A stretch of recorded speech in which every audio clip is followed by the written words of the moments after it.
beautiful Thursday from my side of the world. I hope you guys are feeling good too. It's good to be back again after, some short break. Once in a while, you just have to take these breaks. As I say, as for those that are on my other platforms, I think I've done a whole lot of explanation, but I think almost of you guys, the Vawulencers that come out here only, that benefits,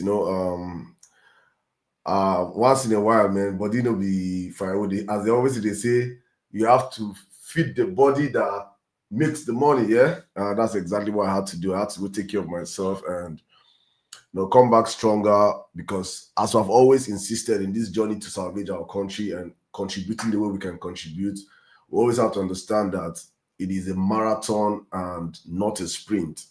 So this comeback also, it's not as if we have come back. I don't say it now. So don't be around and we say, I know they maybe next 2 weeks I'll come begin to disturb me for there. Why are you? I'm gonna go like this, they come like that, because honestly speaking, combining a whole lot of stuff, it's tough. And even though I understand how important what we have to do is, at the same time, I'm a human being. I have to also, as now they they flex, they hear. Some of them they for better place, they chill, they hear. Some of them just they on the coded, they enjoy the show. So that's how me say sometimes I just one day coded as that they enjoy it too. So please, guys, just bear with me. I appreciate every one of you that reached out on the DMs. I'm trying to check on me and know if everything was fine. Yes, everything was fine.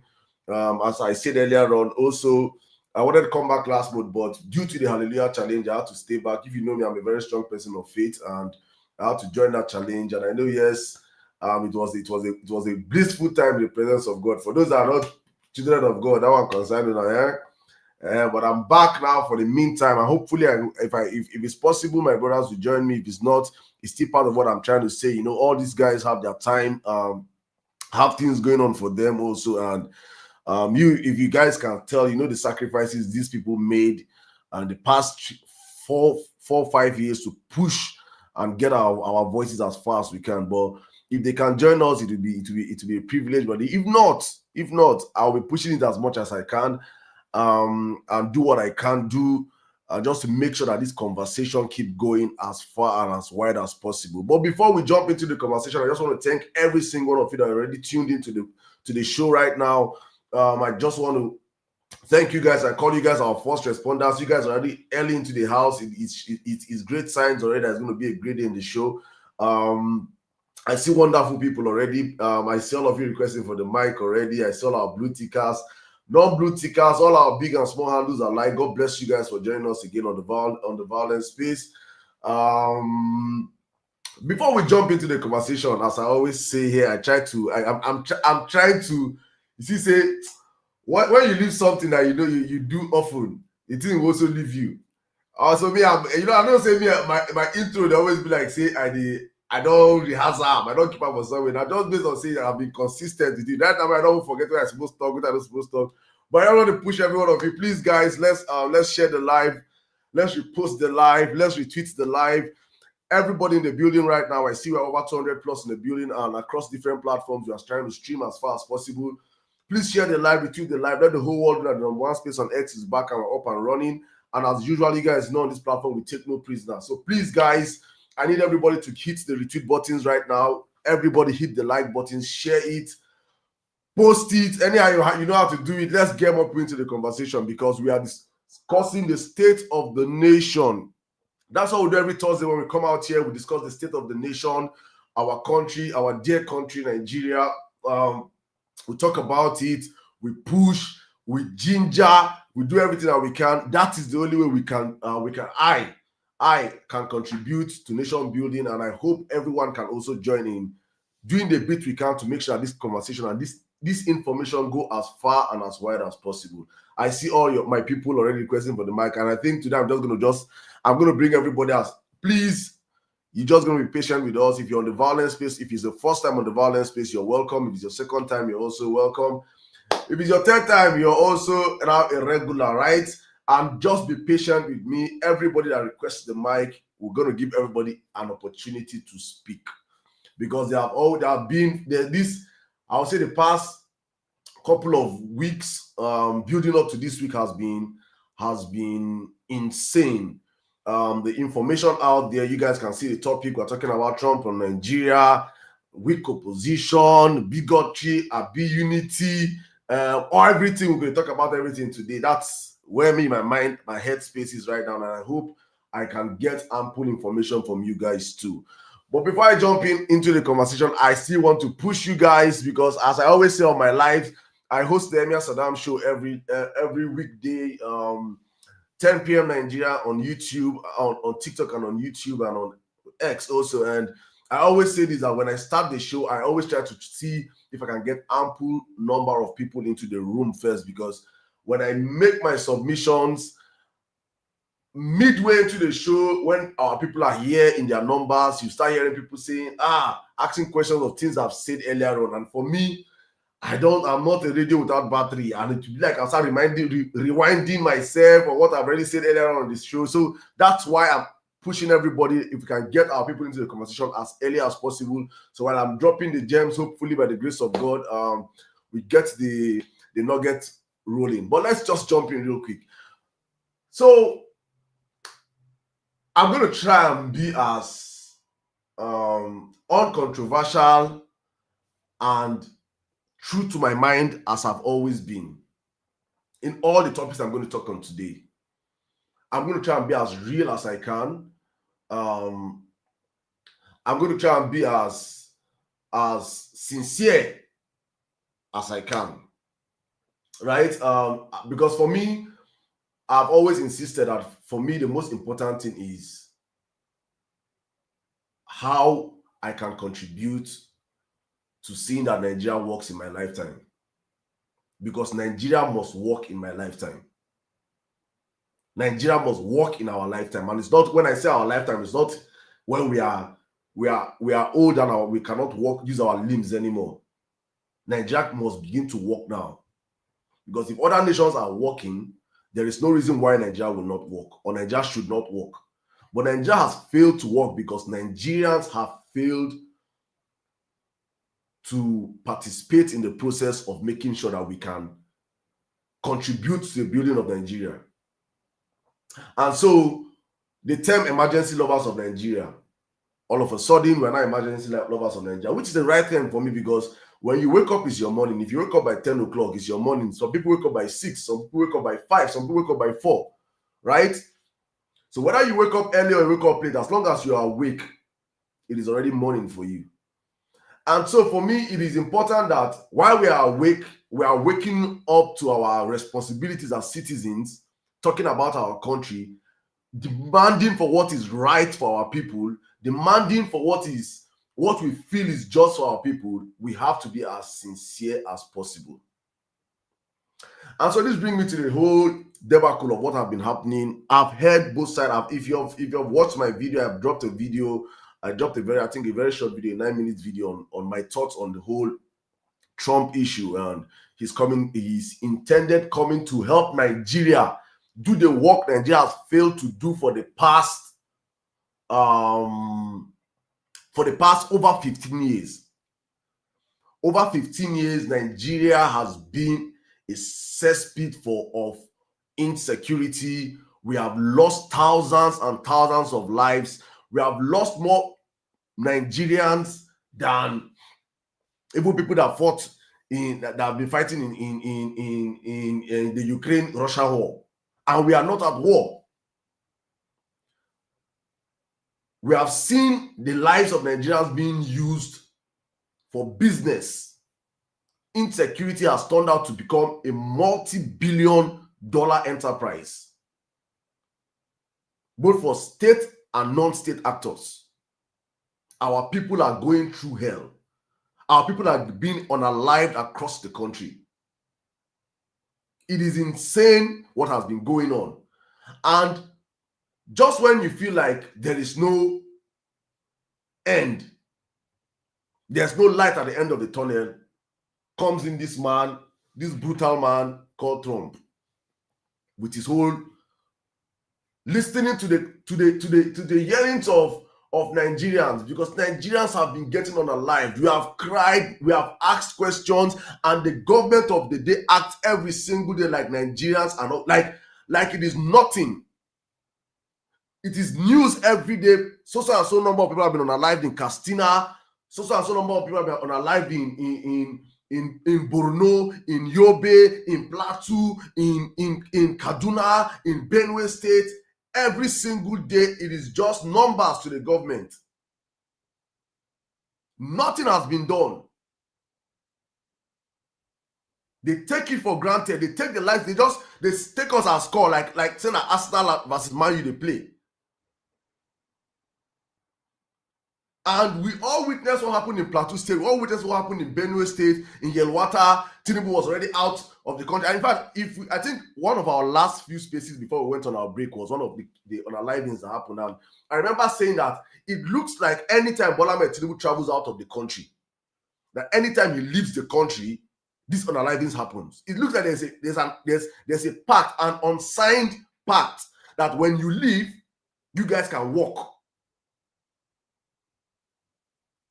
And when he comes back, he acts like nothing happened. And so therefore, Nigerians have been passing through these pains for so long, expecting that something should be done. How can ragtag people, because they don't carry ammunitions, because they don't carry AK-47, RPG and the rest, how can you guys say you cannot locate these people? The Nigerian police chief is on record threatening Nigerians, subtly threatening Nigerians that no matter where you are on this earth, we can fish you out. Meanwhile, these terrorists are on TikTok. If I do host live with TikTok, if I do my live on TikTok, terrorists, they do their own live on TikTok, then they will get more viewers than I get. Then they get more people that attend their lives past me on TikTok. And the Nigerian government pretend like they don't see these people. For so long, I've been insisting. I can say, I'm not even trying to take it as brag or something. I am one of the first set of people that have been shouting that APC is a terrorist organization. On the violence space, you guys can remember from 2, 3, 4 years ago, I kept shouting, APC is a terrorist organization. APC is a terrorist. People felt like, Saddam, why are you saying this? Is it because in a banter, na cruise? No. You cannot dig in what Nigerians are passing through. You cannot see what is happening. You cannot see open meetings of our security forces with terrorists, and you say the government are not in bed with these people. You cannot see these things, except you don't want to be a rational thinker, or you have just sold your brains to what the media is feeding you. APC came into power, and the first thing they did in 2015, APC rode on the back of Bring Back Our Girls. APC rode on the back of Boko Haram's menace in Nigeria to power. And when APC got to power, the first thing APC did was what? They watered down the interests of Nigerians. The first thing APC did was automatically APC just renamed terrorists as bandits. APC changed the nomenclature, and I explained this thing previously on this platform. I don't know if you guys remember when if you guys can recall, because when I say most of these things, sometimes I remember when I say these things. I remember saying this on the violence space previously, that the international community, how they respond to what I call it trauma, or how they respond to all this kind of crises is with the way they perceive it from the news. So let's say right now, every country in the world have bandits. There are bandits operating in every single country in the world. There's no countries free from, because bandits are just what? Thieves. You don't get where thieves no day for the world. We did France, which day? They enter France museum, thieves enter museum, go loot. Those are bandits. Bandit is not a red flag in anything. When the international communities, when the international communities are looking for, are searching for nomenclatures that attracts them. You never hear bandits is a normal thing. Okay, bandits are in Norway, bandits are in UK, bandits is everywhere. And so when they hear bandits on the news, or bandits, they will not say, I'm only say this Nigerian bandits, they stronger. They more rugged. APC watered down the activities of terrorism and turned it to banditry. Turned terrorists to unknown gunmen, automatically destroying the attention of the international bodies to the crimes of these people. It was intentional. And APC controls your media with the help of Bola Ahmed Tinubu, because he's the one that is in control of all Nigerian mainstream media, the Lagos Ibadan media. He controls it. So he was the one doing a dirty job of controlling the media. In the moment Buhari just passed that circular, they pushed it out. Any media organization that announces terrorism, they will fine you. Call them bandits. Hereby allowing these guys penetrate the country and taking their actions, because under the previous administration of the PDP, this terrorism was chained and restricted to the Northeast. Nigerians have a short memory span, so maybe I'll just remind us of how and where we are coming from. It was just in the Northeast and part of Abuja, which was an unconventional war, because you never see them coming to Abuja with like they're coming in now. Then they just come in and do suicide bombing and run. You cannot hold people for suicide bombing, because anybody can be used as a suicide bomber. In a very populous nation like Nigeria, such a war is even more difficult to fight than what we are witnessing now. That terrorists will enter an estate and kidnap 20 people in Abuja. It is happening currently, but they hide them under the name bandits. Water down their crimes. And that's exactly what I kept screaming. And I was looking at all these things going on. I was like, it is not common sense that it is insanity seeing the activities of bandits going on, and you call it activities of terrorism going on, and you call it banditry. It is not. It was not making sense to me. And so I was like, no. And for them to have successfully allowed these guys operate the way they operated, even had a negotiator in the man called Shegumi coming out. You guys saw how powerful that man became. Made his role become like a normal thing. Then the cattle that broke the back for me was like, I was like, nah. Wait. They started reorientating these terrorists openly. We saw pictures of these guys being flown in jets. We saw them they saw for them uniform, white kaftan. And we started hearing repentant Boko Haram members are now being inculcated into the Nigerian military and Nigerian forces. That was when I said no. We are dealing with APC, which is the political wing of terrorism. Then the Boko Haram terrorists, the ISWAP terrorists, the Lakwara, the new ones have come in at their arm wing that they have kept in the forestry. It's on record that I think it was El Rufai, one of these governors, that came out and said that they imported these people because they were thinking that Jonathan was going to form a resistance. Because in the usual African mentality that they always see the African leaders, that you cannot give up power. So their mentality was that Jonathan was not going to cede power. So they brought in these guys to create chaos. To create unnecessary chaos for Nigerians in eventuality that Jonathan wouldn't have handed over power. Meanwhile, they already had their backings with the Obamas to take over, to come and infiltrate Nigeria. They had already been having their meetings then. Just thinking that Jonathan, because that was why most times in the early days when we were having these issues, I kept saying that many people were saying that Jonathan is a coward. Jonathan is a coward. When Jonathan said, my ambition is not worth the blood of any Nigerian, Jonathan had already seen some things. And I got, from the information that we heard, was that America, off the Atlantic coast already, American Navy and Navy vessels were already stationed prior to the elections. They were ready to come in, and do not forget, this was immediately after they have taken they're taking down Gaddafi. Do not forget this. Like, Nigerians, we forget things that were happening that period. They are taking out Gaddafi, I think it was 2011 or 2012. Jonathan was 2014. 2015. So there was already a timeline of their strong handedness upon the continent. So Jonathan was almost not being from my hand, they go throw Nigeria to another civil war. That elections was rigged against Jonathan, but he still say carry go. And entered in the government of terrorism. And as they came in, the terrorism now did not just stop at the northeast. Prior to Jonathan APC coming in, Katsina used to be one of the safest states in Nigeria.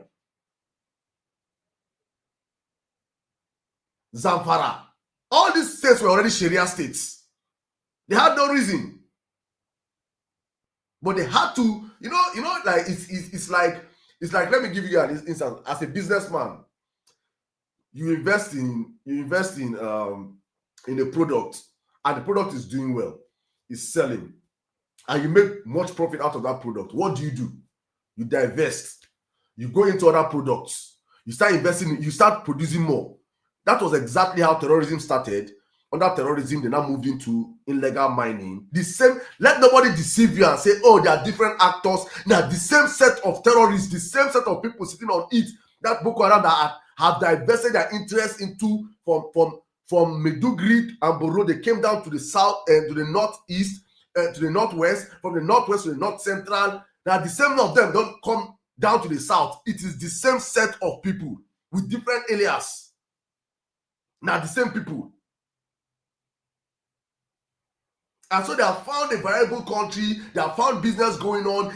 Underneath the whole terrorism and everything lies a nation with so many solid minerals underneath our soil. We are so blessed a country. Many Nigerians don't even know these things. On the Emir Salam show, I was telling our people yesterday, and I was like, when you look at Nigeria, like what they taught many of us in secondary schools, primary school and secondary school, is that solid minerals. They tell you gold, diamonds, this one, that one. In Nigeria, not in commercial quantity. They will tell you that we had all these things in very minute or next to nothing quantity. That was exactly how they trained us. They had psychologically brainwashed generations to believe that Nigerians do not even have solid minerals. That Nigerians do not have, that some plants or some fruits or some food staples cannot grow in some parts of Nigeria. They brainwashed us in our education to believe, grow up and think that we don't have these things in our country. Meanwhile, in abundance, underneath our soils lie natural resources. And so this terrorist organization found a way of harnessing it, catering it, mining it, and making trillions of dollars out of it. And these guys have been in business for the past 15 years that we know under APC. And for the past donkey decades, forever, they'll be mining our resources and be going. So in the midst of all this chaos, in the midst of all these things, I've almost lost hope. I've almost felt like, nothing will happen again for Nigeria, man. There's no coming back, because I've always insisted on the violence space. Anywhere I see myself, I always tell Nigerians, I say, the greatest opportunity we have for ourselves as a people, the greatest liberation we can do for ourselves as a people, is to liberate Nigeria ourselves.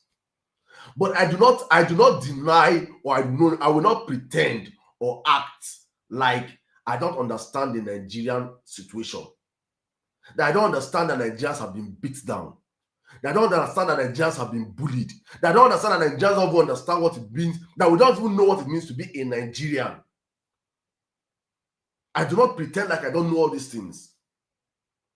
And so when I see that we are trying to seed the hard work that we're meant to do, because that's the feelers I'm getting from so many people, right?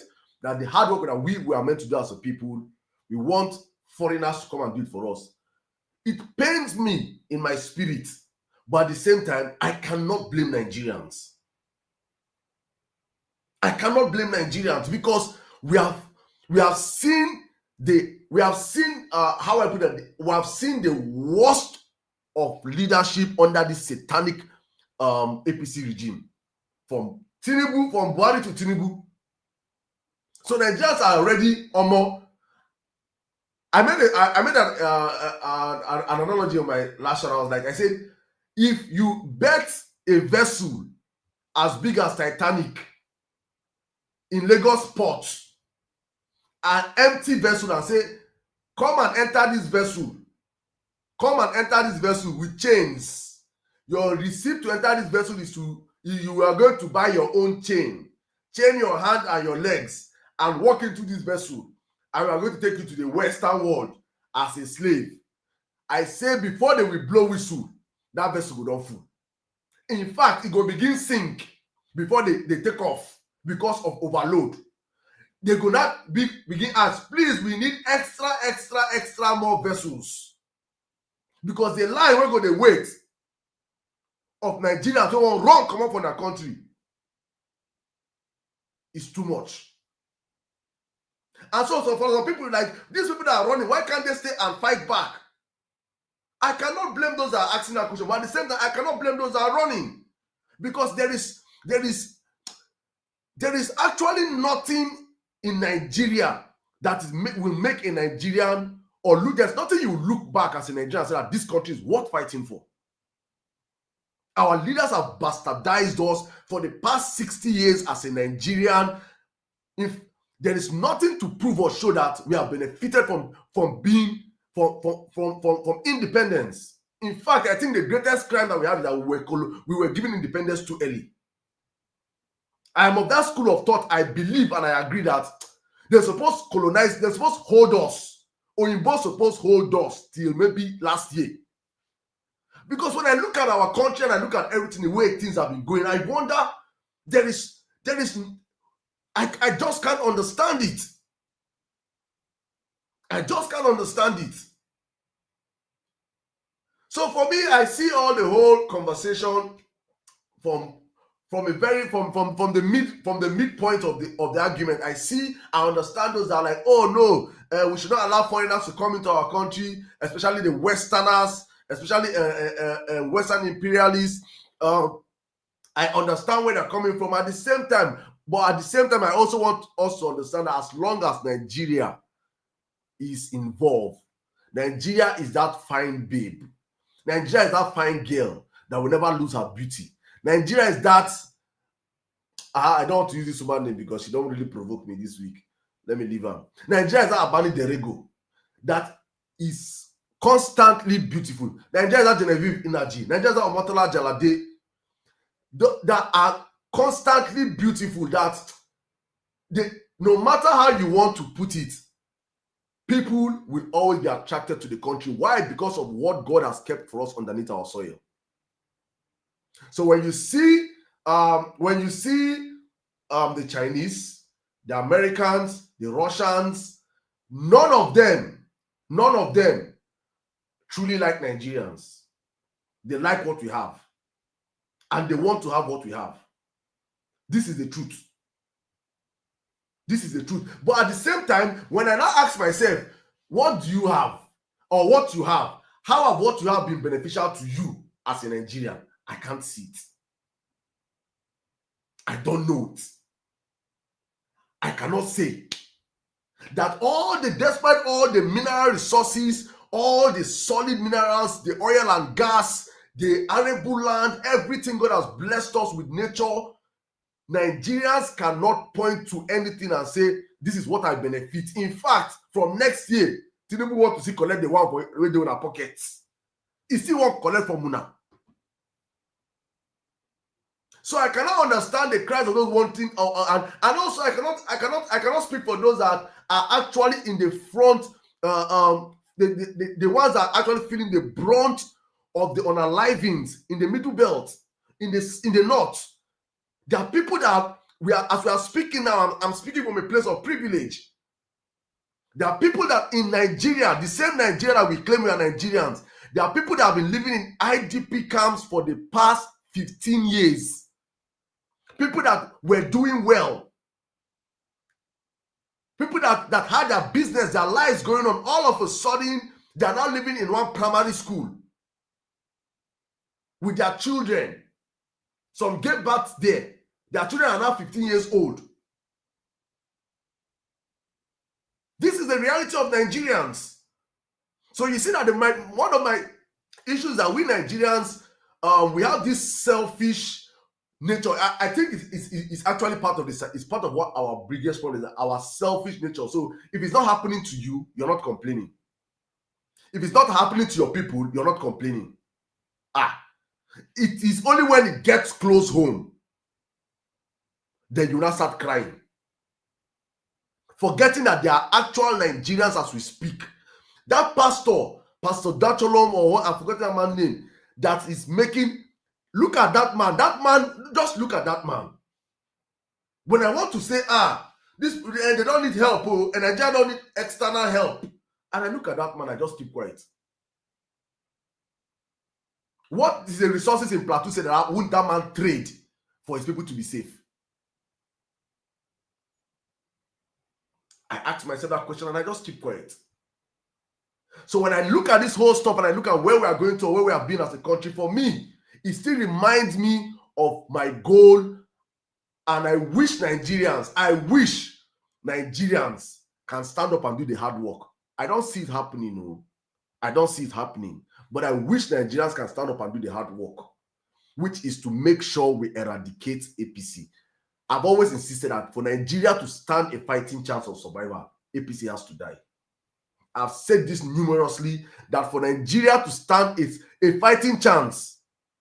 Because ask yourself a question. I keep asking people, what is the qualification of the man that is currently called the Vice President of Nigeria? What did he do as a governor that warranted him becoming the Vice President? If that man is a Vice President because it is compensation, he's been compensated for a job well done, for allowing terrorism thrive in his state. It was his state and the activities that was in his state that led to the ousting of the government of Jonathan and have brought in this terrorist organization called APC into power. That is the compensation that man is sitting in Aso Rock today. You cannot come and say there is one sector in governance that I don't even know what his name is again. So God knows his name is not even hitting my head. There is not one sector that you can point out and say that this man stood out. The only good thing that I can point to that man is his handwriting. He has a wonderful, lovely handwriting. There is not one standout thing you can say, oh, this man did so well that you have to compensate him and make him the Vice President of Nigeria. Than the fact that he allowed Chibok girls get kidnapped under his reign. That he allowed terrorism thrive in his state under his reign. There is nothing else. That is the compensation method of this criminal party called APC. So for me, the greatest service we can do for ourselves as Nigeria is to do everything within our power to make sure that we oust that satanic party. And the next chance we can have is the next elections. But I understand those that cannot even wait for the next elections. I wish we could do something faster. I wish they are gone yesterday. I wish they were gone yesterday. I wish they were gone yesterday. I wish. That would have been the greatest thing for me.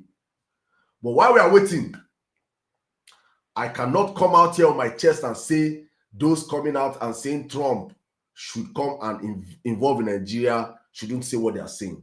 No, I will never criticize these people because they are Nigerians feeling the brunt of the pains of Nigeria happening to them. And hopefully, we understand. And also, I also want to paint this picture before I jump into the next topic, that please, I understand that Christians are being unalived.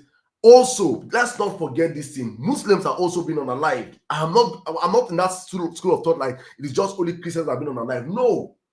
These people that are committing these atrocities are killing both Christians and Muslims.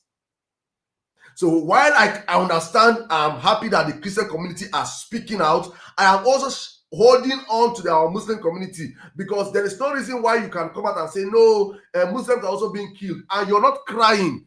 I cannot cry more than the bereaved.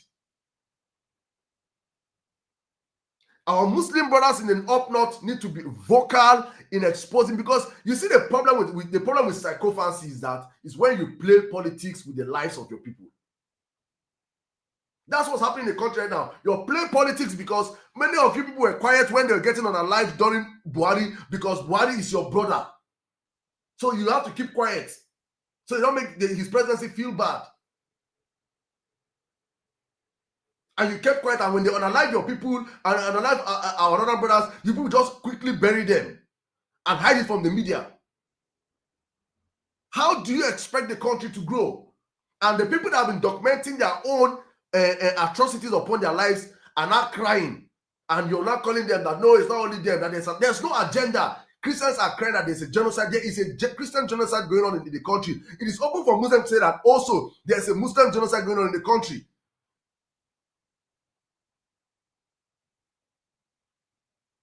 But I don't want to hint this unless you feel like we're having a religious war. I don't see it from that angle that there's a religious war. There are actors, state actors sponsored by, there are state actors using APC as a vehicle to make sure that Nigeria remain in perpetuity with insecurity. Because as long as Nigeria remains insecure, billions will keep being budgeted for the military, procurement of arms. I remember when I hosted this man that I've joined APC right now on the Vawulence space, Isaac Balami, when he came on this space and he was making he made an allegation, and he said, are we aware that there are people that supply the Nigerian military soldiers in the war front with Egusi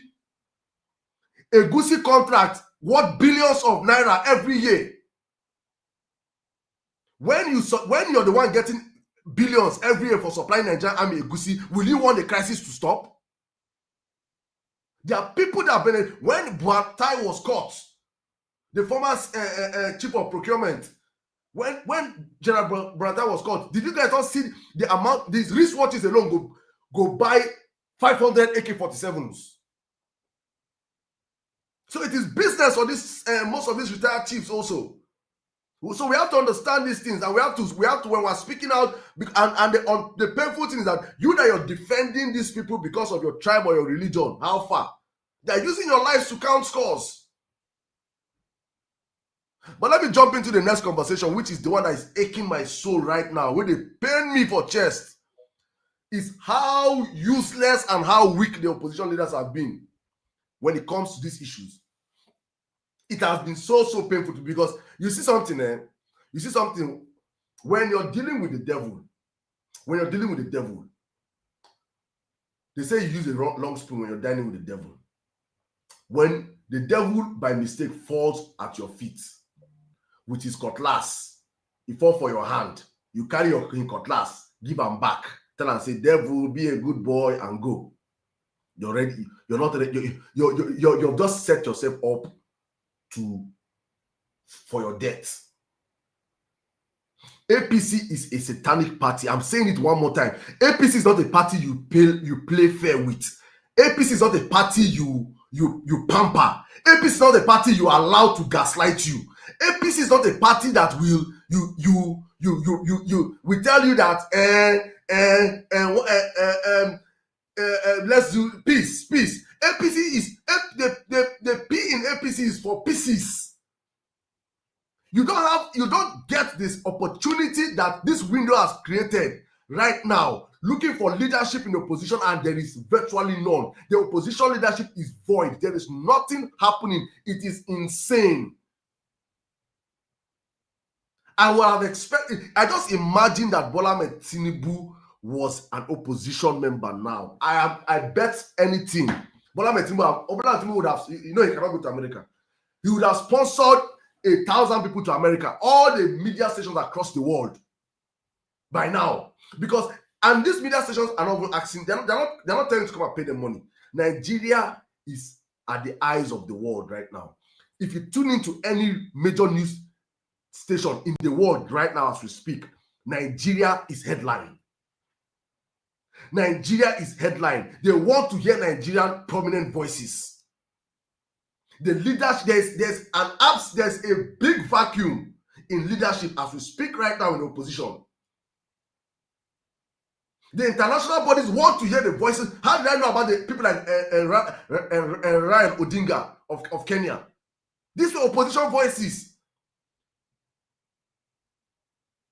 If you're an opposition voice and you're not, this is a moment that have been presented that you're meant to.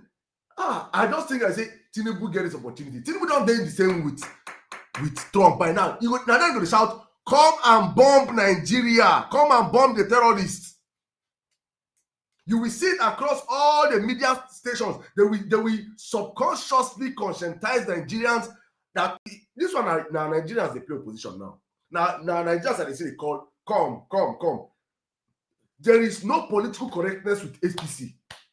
APC sees that you're down, they will shoot you down. They will cut, you're already down, they will cut you more. They will cut. Everybody said it when it was the APC. Our job is to criticize the government. Even the things that are doing well, we will say they're not doing it well. It is your job as opposition. This kind of window cannot present itself and all you come and tell me is that you made a tweet. What fucking tweets did you make? Who they read your nonsense tweet? What did be tweet? All your contribution to this conversation is that you made a tweet. It's better you didn't even make any tweet. Make we not say just let's just know that you people are just psychophants. This is a window that we're expecting. I'm saying this also. I'm calling out Mr. Peter B. I'm calling him out on this show today. I said I'm going to call out Peter B on this show today because I don't cover tire. I'm so angry as I was like, oh God, there are some things that I don't need to tell you. Okay, yes, they say he's been attacked. Omo, this is, if I was Peter B, this is the moment that I will take my problems to the world. Let me repeat this right now. The safest man in Nigeria as we speak, the safest man in Nigeria as we speak today is Pastor Dacholom or something. That is the safest man in Nigeria today. If they dare touch that man, if that man does not wake up tomorrow, say na malaria, if they justify anything on that man, you're giving these people that have been trying to find a way to enter Nigeria that room to enter. He did not get that opportunity. He did not ask for it. He worked for it. He spoke out for it. Whether you do not speak or you speak, APC will attack you. Peter B was silent. They were attacking his silence. They will attack you whether you speak or not. So when you speak, why don't you speak so that they feel the fucking heat? It's not time for political correctness. It's not time for sitting on the fence. It's not time for saying, what they do unity with APC. APC will burn you to the ground before you even wake up. And I'm not even saying I should come out and say, there's a, because I know many people, they say, Saddam, they will say he's trying to do religion. No, sir.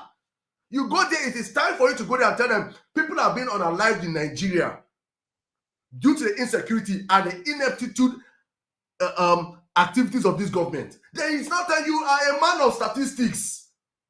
Read out the statistics for them.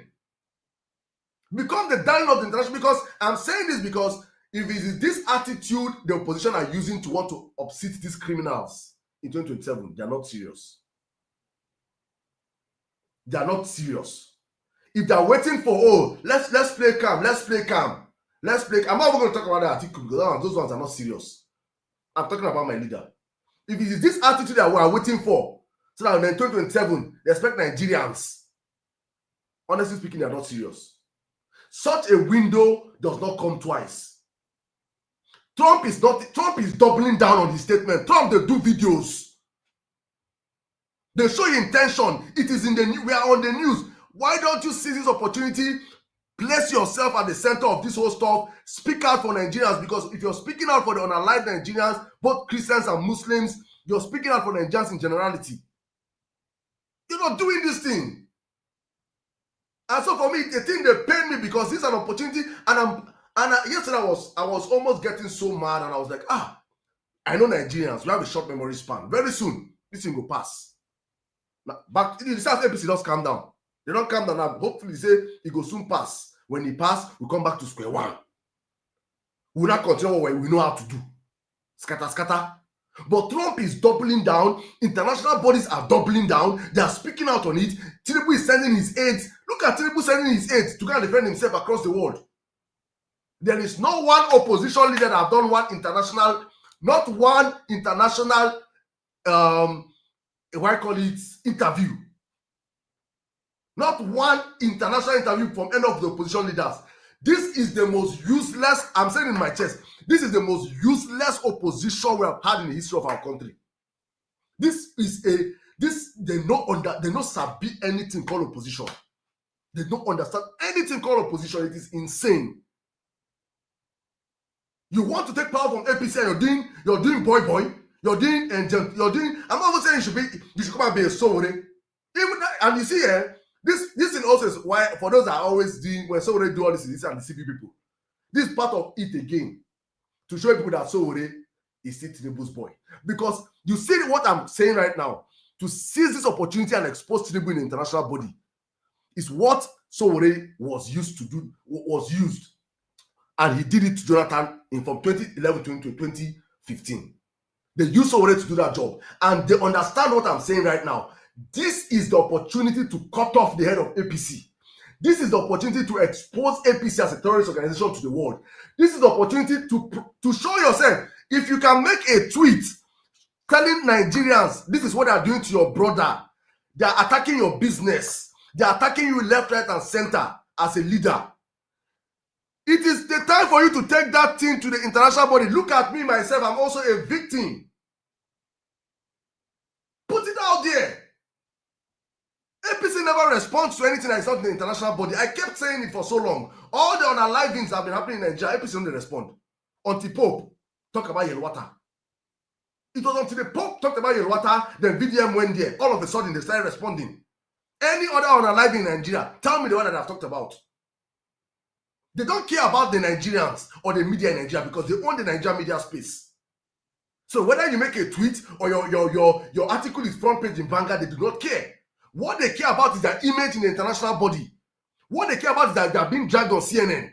Imagine Peter Obi on CNN having interviews, talking about this whole stuff, talking about how they have been unaliving Nigerians, talking about all the atrocities of this government. Just imagine the kind of uproar, the kind of rancor it will cause in the camp of these criminals.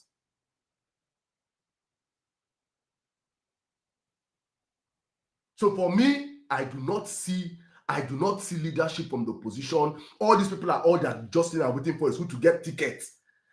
And the sycophancy of so many of their followers. Oh, is our candidate ticket or nothing? The job of securing that ticket is now.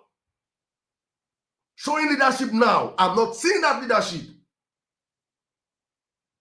And I'm speaking out right now because I know God knows say the last thing I'll do is to come and stress myself, put all myself through energy into the next elections. I'm carrying Nigerians. We come and deceive ourselves. No. If you think you're going to the next election cycle with Tinubu for a free and fair election, you're sick upstairs. If you think that the next election with Tinubu is going to be 2023 elections, you don't understand politics. If you think that the next election with APC is not going to be, if you think that the current INEC chairman, this one that was elected is yet will not announce Tinubu in the middle of the night, you don't understand what is happening.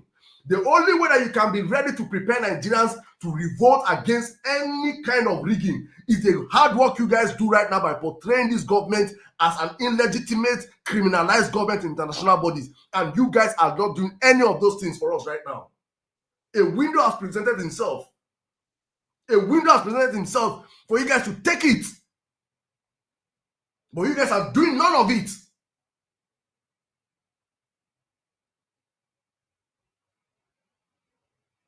That day I go leave and make I not talk too much. Let me run back to the final one where we say I know say that one, that one with the you know what? When we started this shot, I kept saying, I started speaking about bigotry, and I told many of you people that bigotry in Nigeria is sponsored. Bigotry is a Tinubu. There's a Tinubu arm of government called the Ministry of Bigotry. sponsored, financed, chaired by this satanic government. Because for Bola Ahmed Tinubu, he understands the basics that he say Nigeria is easy. If you understand Nigerian politics, it's easy. Divide and conquer them. Divide and conquer them. Just make sure that they are divided. Because a Nigerian will naturally not stand up and fight for the country, but we fight for his tribe. Or we fight for his religion. When they perceive like their tribe or religion have been attacked. That is a simple Nigerian mentality. So what do you do as a politician? Throw strife, invest in this division. Invest in this division. Put in money into the division. Let it be like there's war going on in the country. And unknowingly, they understand that when you do it and you activate such a sector, so many Nigerians that do not think or that normally should understand will never understand. Why? Because their tribe and religion have been mentioned. And they will jump on the bandwagon of the bigotry, not understanding that this thing, that just like that 4 people tweeting in a room, now them be the real 4 people tweeting in a room, just planning this whole bigotry thing with like many of them some of them get like 10 accounts, 5 of the accounts name like Yoruba name, 5 na Igbo name, or 3 na Hausa name, just create it, then make tweets, attack themselves. They'll be in the same room, no, do you know this, attacking, insult Igbo, the other one go Yoruba, go insult Yoruba. Then you that unknowingly, the algorithm pushes it to you, you see it, you just invest in it. Automatically, you've joined in, and that was how they created, in the space of 2 years since they ascended power, a very toxic social media space for all of us. That you cannot ask questions. You can no longer question the government. So if you talk about the inadequacies of this government, you talk about the corruption in the government, you talk about the ineptitude activities of the government, the first thing a person wants to do is to check your name, or how you sound, or how you look. They will now attack your personality and leave the message you dropped. And that is a successful plan that they successfully did for the past 2 years plus. And many of our people jumped on it, owned it, turned to it, and it became a free-for-all fight. And many of our people never understood when I kept screaming them, this is not real. This is artificial. It is a sponsored stuff.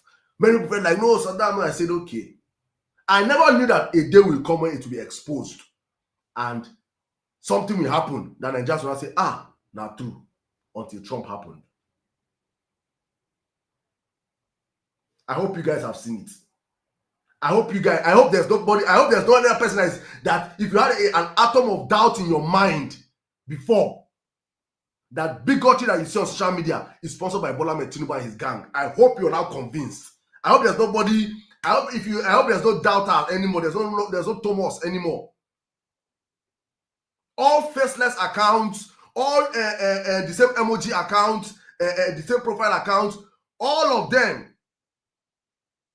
Just few people that do not understand that they're being used as cannon fodders. They're now joined in and were using their own chest foolishly, thinking they were defending a man or their tribe, not knowing that they were just doing the bidding of a man for his own selfish interest. The unalivings have entered Kwara. It is coming home to roost. If they had told people of Castina before Buhari became president that Castina will become an unsafe state, that Buhari cannot even retire back to Castina, they would have said it's a lie. There is no state in Nigeria that the past or region that a president have come out from that is better off today than other places. It doesn't show anywhere. Then he comes in and he appoints so many of his boys from the southwest, and it looks like, oh, it is now a Yoruba government. Let's defend the Yoruba tribe. Meanwhile, he doesn't care about the Yorubas, as he doesn't care about the Igbos, as he doesn't care about the Hausas. He just cares about himself and his interest and his political and how he can hold on to power, because he knows that many Nigerians do not think. Look at all the bigot handles. I stumbled on that girl that they wanted to sacrifice. If it was in our forefathers' time, they would have used that girl called Uzo for sacrifice. They would have sacrificed that girl to the gods. I stumbled on her latest post of her exhibition, of the ads. I was going through looking, because before, if you just go on a comment, if I just open up, I get traumatic feelings when I go and comment. The kind of insults, the kind of nonsense you see on the comment. I was looking for all those accounts. None of them they were nowhere to be found. All the popular bigot handles that are working for, Lagos state government, they have Ministry of Bigotry from that idiot that said, what's that animal that supported the unaliving of Nigerians, only NSAS, to the one that's in Jaga, they call them, all those bigots, our Lagos, not your Lagos. They're the ones that are telling you one Nigeria unity. I think that Bari, I what they call them, that have exposed themselves to be fucking bigots. And now the ones telling Nigeria's unity. You think you get unity by cohesion or by gaslighting? Ideally, I said it in one of my videos. I said, ideally, I don't care whether Trump is a good man or his intentions are good. Ideally, any country that hears that an external force is trying to interfere in their activities, ideally, that country, the first response of the people is resistance. The first response should be resistance, because that's where patriotism comes from. But when you've killed the patriotism of Nigeria, you've slaughtered the unity of Nigeria on the altar of bigotry. All of a sudden, when such a thing happens, because you guys were not expecting it to happen, you're not think automatically, because you guys were programmed. They are not, these people say many of them are not actually bigots. These are politicians that are playing with bigotry to achieve their aim of their master Tinubu. They're not naturally bigots. So it is easier for them to tune back into their natural habitat of now politics. It's just politics. And start tweeting unity. Unknown to them, they have done a whole lot of harm to the social space in Nigeria today. And that's what we're witnessing. So I just hope that when all these things fizzle down, hopefully that Nigerians can understand that many of you that get involved in these things, and I'm not even coming from the people that respond back, I'm talking from people that attack, that initiate all these things.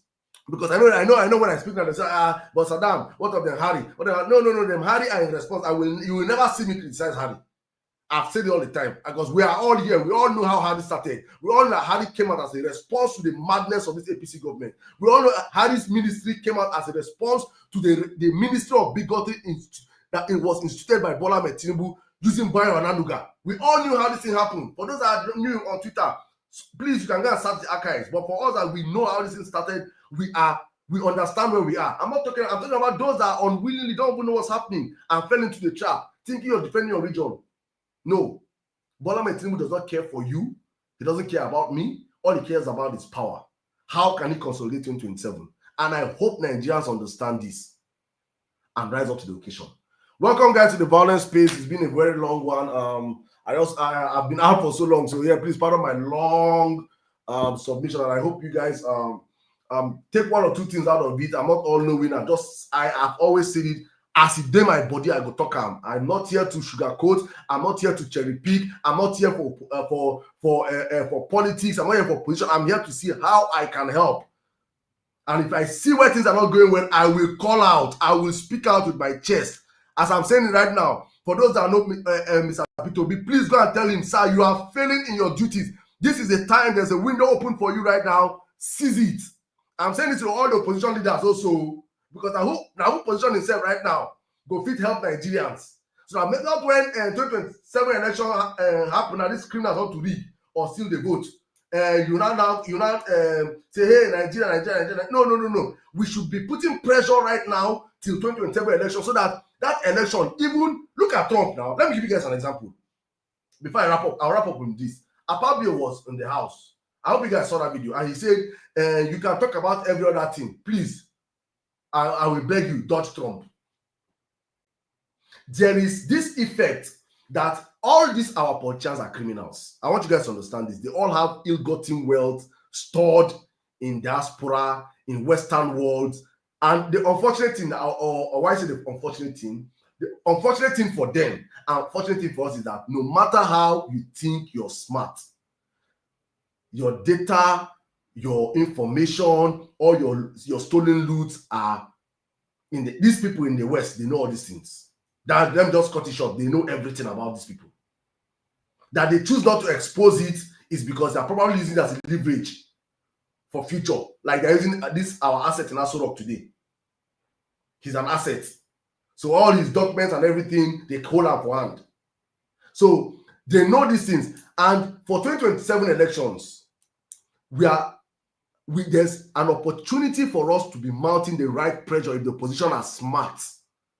That we position that any electoral officer, any judge, any individual that will be thinking, now my office and go use rig. Look at Wicked the humble when they talk about Trump. That drunkard. You know what I'm saying? When you're a drunkard, that you come out and you're speaking about Trump. You're speaking when you talk about that thing. Jay McKinney is a bad man. Yeah. As they call Trump, he humble.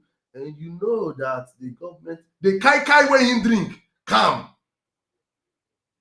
The madness in all of them, the moment at the mention of this man, they all calm down because they understand that Trump is a corrosive human being. You don't know when you don't know what he will say. You don't know what he will do the next minute. You don't know what he's Trump a naked wire. They all know these things. So it is important that the opposition start positioning themselves towards the next elections, highlighting the elections as it is a window that will put everybody that will participate in that elections their feet on the fire. Because Tinubu is not coming to give you guys free and fair elections. You are sick if you think you are going to just our votes will just count. And that Tinubu is ready to even because we have been screaming Riga by 2027, right? Tinubu is ready that by he will be ready to unalive Nigerians. But the only thing that will hold these criminals down is when the eyes of the whole international bodies are upon them. As it is right now, we start something they fidget. We start something they shake. That is how the temperature has to be going to the next elections. And the only way it can continue is not by me and you tweeting. It's not by me and you hosting spaces and lives. It is by the opposition playing international politics right now, which they are failing to do.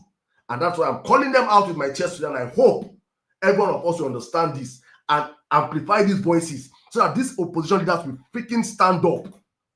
Article your death clamoring, don't they go, they bribe up and down, they find tickets, they walk where they go do, they're not going to do them now. And now they wait for 2027. No wahala. Welcome to the Vawulence. Please let me open up the floor for everybody. Thank you guys. I see all of you across our multiple platforms. Let me just open up the floor right now. Please, if you're up here and you want to speak, please do us the honors of raising up your hands and I'll just bring you up to speak. As the show goes on, we'll see how far we can go. Thank you to all of you. I cannot even call your names now. I see all of you as in wonderful people across the whole platform. All our big and small handles are like, thank you guys, thank you guys, thank you guys. God bless you guys for joining us. But let me start with my mommy. Mombola, the mommy, it's been a while. I would have made this an interview with you, but let me allow you speak on the topics, and I think we'll have a special interview because I know some things happen between you and the obedient leadership structure and everything, and I won't want. I know many people reached out to me that period and they were asking me questions, and I was like, I'm I've led the obedient movement. I say for where. So probably it's an opportunity for you to speak. I don't know if you have spoken on any space to address it, but I think you can do that now. I think you can just a little bit highlight of are you sound obedient, and let's know from there first, and and you cannot jump on the submission. But how are you doing, mommy? Good evening. I'm putting me on the spot. Good evening, everyone from my side. It's been a while, yeah. I mean, I've been ill. I haven't fully recovered. I haven't worked since July, so that's ongoing. I still see myself as one. I just decided that I didn't want to be part of a structure whose values do not align with my values, and so it got to a point where it just wasn't tenable. I know, like, that people I've had calls, I have messages, and what have you, and I've decided to be kind of honest about exactly what went on. It doesn't make sense. I don't want, unless I'm put on in a position where I have to go into details, I will, but as it is at the moment, I'm still, the fight for Nigeria isn't over, and what I've just done is go back to fighting for something from my little corner, as opposed to being part of a structure. I don't know if that makes sense, but that's where I am with it. In terms of the topic,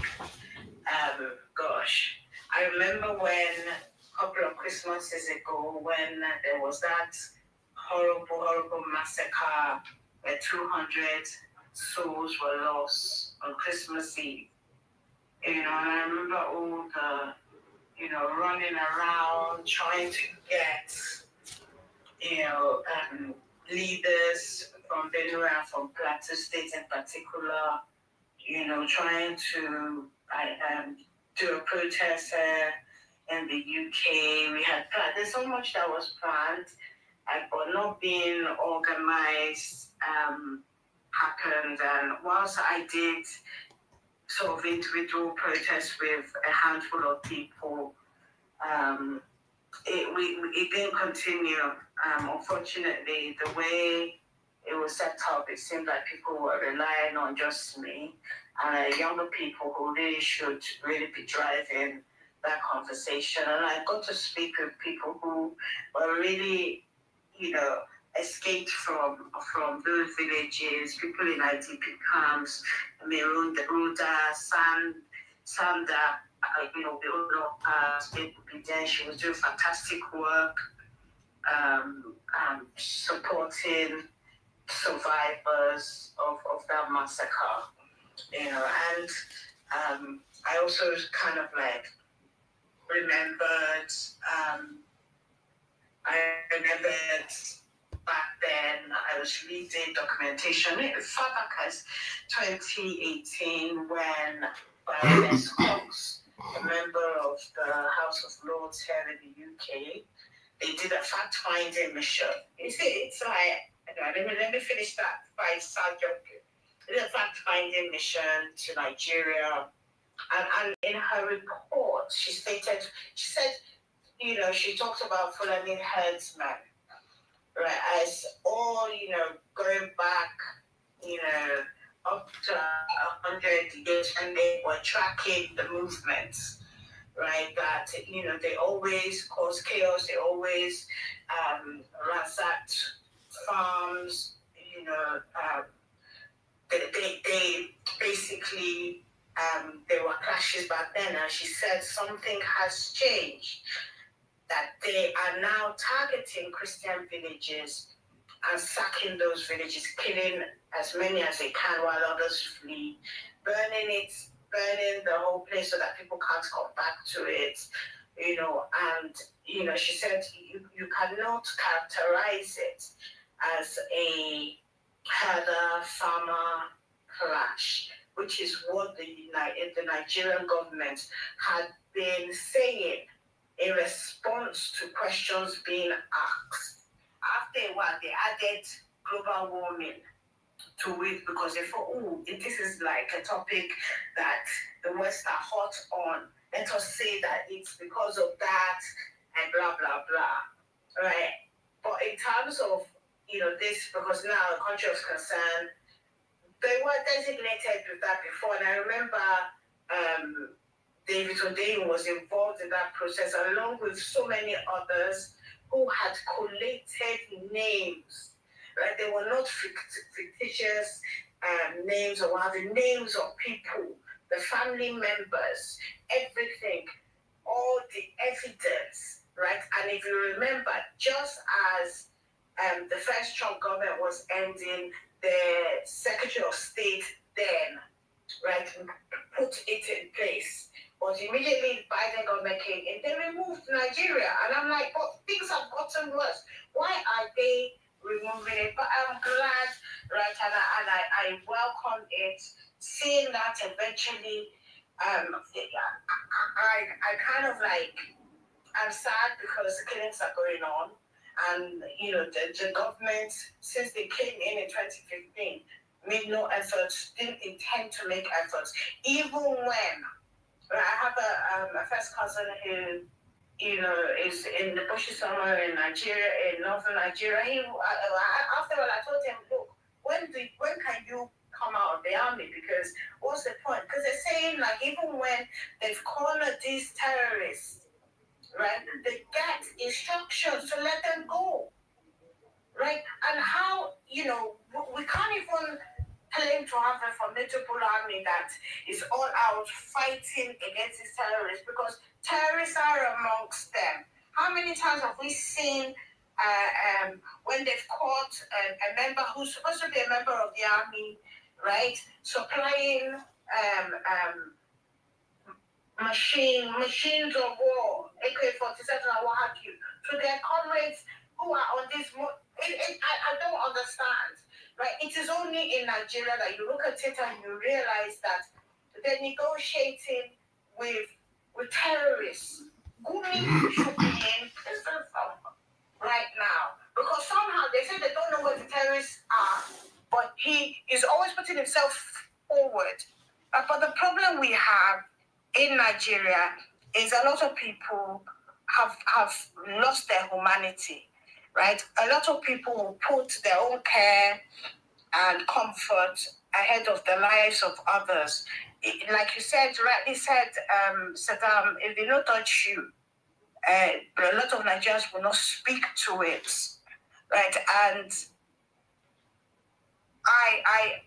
in fact, if Trump may he go level all forests everywhere, because what are we gaining from being Nigerians? Nigerians in Nigeria, what are you gaining? Right? If they level all forest, they could just tell all your neighbors, may they close the border so that people cannot come through there. Right? Because Nigeria is not serious. The Nigerian government is not serious. They don't intend to do anything. And so this crying that they are crying, I keep on asking myself the question, why are you crying? Are you a terrorist? Oh, it's not just Christians. But are you a terrorist? Why are you crying? Two truths can coexist. Is there a genocide? Yes, in the Middle Belt, right? Are other people being killed? Yes, nominal Muslims who are not Muslim enough. Traditionalists who are pagans for all they care. Right? Yes. Are they being killed? Yes. Insecurity has become the currency, right, for some people in Nigeria. And until we get to the bottom of it and see what's fueling it and why they are refusing to kill all of these terrorists, because how hard is it? Right? Why is it Ghana doesn't have the issue? Why is it Togo is not complaining? Why is it Republic of Benin? Why is it Cameroon are not complaining? Why is it happening in Nigeria, but our closest neighbors are not experiencing it? We should be asking ourselves those questions. But as far as I'm concerned, Trump's not my favorite person. But if he wants to come and bomb Nigeria, he should come and do it quickly. Put all of those officials, government officials, on blast. Start even, if I may, put his legs on whatever they have stolen from us. Now that everyone is focused on us, like you said, let us start telling them exactly what's going on. But hopefully, because too many lives have been lost, and it has to stop. Thank you. Thank you very much, Romy. Thank you very much. I think he just recorded said even I can't tell even you need Trump. More everywhere on the Baru be that too. Hey, this is Tinubu number one supporter on TikTok. Tell him that he also needs Trump. So you see, it is that bad. It is that APC have failed in their duties that even Even Tinubu supporters are asking that Trump should come and help them. Should come. Because honestly speaking, if you're not a terrorist, you should not be. I understand. I understand those that have the ideology that they have an ulterior motive why they want to come to Nigeria. I understand that conversation, but that's not the conversation for me. Because even whether they have ulterior motive or not, nobody's going to come and help Nigeria for free. Nobody's helping Nigeria for free in the first place. Everybody is seeing Nigeria because Nigeria is a viable bride. That is the truth. Saddam, in fact, let us put it out there. We are ready to give them 10% of oil. After all, no government is still out. 50%, 50%. 50%. All this stuff that is in the soil, do we benefit? How many people can claim to benefit from the vast amount of mineral deposits that are in Nigeria under our soil? If they say they won't collect that for the next 10 years, then go they harvest them. If it means that we have peace in Nigeria, then so be it. Do you know, Mom? Let me help you. Let me help you. Let me add to this. I know that yesterday on my show I said something. I said that if Nigerians, let me say this as what I said on my show. I said if Nigerians make the mistake of allowing this APC government, these men in power beyond 2027, I will, with my chest, be amongst the people calling for a recolonization of Nigeria. I will be among the people that will be begging, Oyibo, come back and take us, because we have shown that we are not ready as a people to be able to lead ourselves. Because let me say this again, if the white man was still in Nigeria today, and we were still under slavery today, at least by now we have electricity. We will have good roads. We will have a semblance of, even if we will be suffering. We are suffering now, but we'll be suffering with light. We'll be suffering with water. We'll be suffering with rails, because for them to be stealing our resources, they need the rails. Now the rails, the trains that the British built is what we're still using today. I want to repeat this. The rail lines that the British built before they left, we are still using it today. 60 years of these freaking black animals as leaders have not built anything in our country. So if we are stupid enough to allow this same set of criminals run Nigeria, we allow them rig, because I'm not going to say that they will never win. If we allow them to rig us and we allow them to control, let the Igbos come and colonize us again. Because look at South Africa now. They say they give South Africa independence. The same time they give Nigeria independence. South Africa, they must see they wear what you call that Zule. Everyone will be going to jump from 3 to 3. But go and see South Africa. We are going to South Africa for we go to South Africa go flex. We go to South Africa go holiday, because the white men stayed there. If the white man don't go there when they for Nigeria as colonial masters, they don't go to develop Nigeria. Not our wicked satanic leaders. If we make that stupid mistake, while APC get 16 years, Kai, Omo, I don't open group calling for the recolonization of Nigeria. That shows that we are mad as a people. I mean, let me go to the next one. Please, guys, if you're up here, I want to speak. Let me see your hands up, please. My brother, Big Man, come in. You know my guy. Big Man, come in. Please, if you're up as a speaker. Okay. When you're ready, my brother, when you're ready.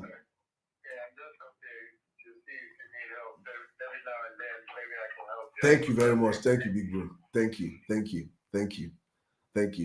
All right, let me go on. Let's go with the conversation. Please, if you're up here as a speaker, please, I have a whole lot of people requesting for the mic, so I don't want to drop you. If your hands are not up, I'll have to drop you. My brother Mickey, what's up? Now, you came up here first. Are you there? I don't think Mikey is here, so let me just run real quick to I think let me bring. I've done the ladies. I'm going to interswitch the whole position. Guy, girl. I see a lot of you requesting for the mic. I beg, no vex. I'll bring everybody. Just be patient. The space already filled up right now. I'll bring you up when I'm done with other people speaking right now, please. Okay, let me come to Olusegun. From Olusegun, I'll come to. Let me just make a roll call so that I will. As you hear your name, please know you come according to your name. Olusegun, Onimale, your hands are not up, my brother. Please put up your hands. I know you're ready to speak. Mikey, M for Mikey, please, your hands up so let me know you're ready to speak. Olusegun, El Ray, the Dawn, Onimale, Kabiru in that order. Olusegun, please have the live in 5 minutes. The space 5 minutes. Thank you, bro. Okay, Mikey, when you're ready, let me know, please, my brother. All right. Okay, Sadam, good evening, everyone. So, there's nothing new to actually talk about. It's just to emphasize on basically most of the things you've said. Trump on Nigeria. Anyway, we thank God for Trump, because if not for Trump, these idiots will still be telling us they are winning the battle. If not for Trump, this idiot to still be telling us there's no insecurity in Nigeria. At least now they are telling us it's not only Christians that are dying. Before now, I'm sure they have been telling us, no, they are winning the battle already. Can anyone hear me? You're audible, my brother. You're audible. Go on. You're making sense. Preach. So I said, if not for Trump, they would have been giving us statistics of how many terrorists they've killed, how many persons they've imprisoned. If not for Trump, they would have told us that the Benue killing is communal clash. They killed over 200 people in Benue. This man went to Benue to go and tell us he's still the president and there's nothing we can do about it. I hope people remembered.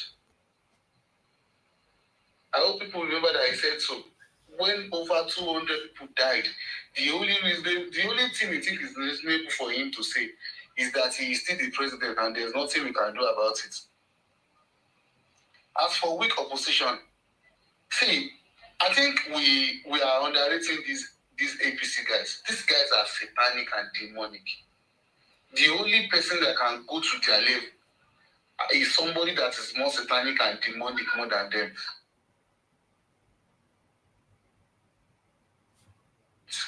Because for you to be able to go toe to toes with these people, you have to be madder than them.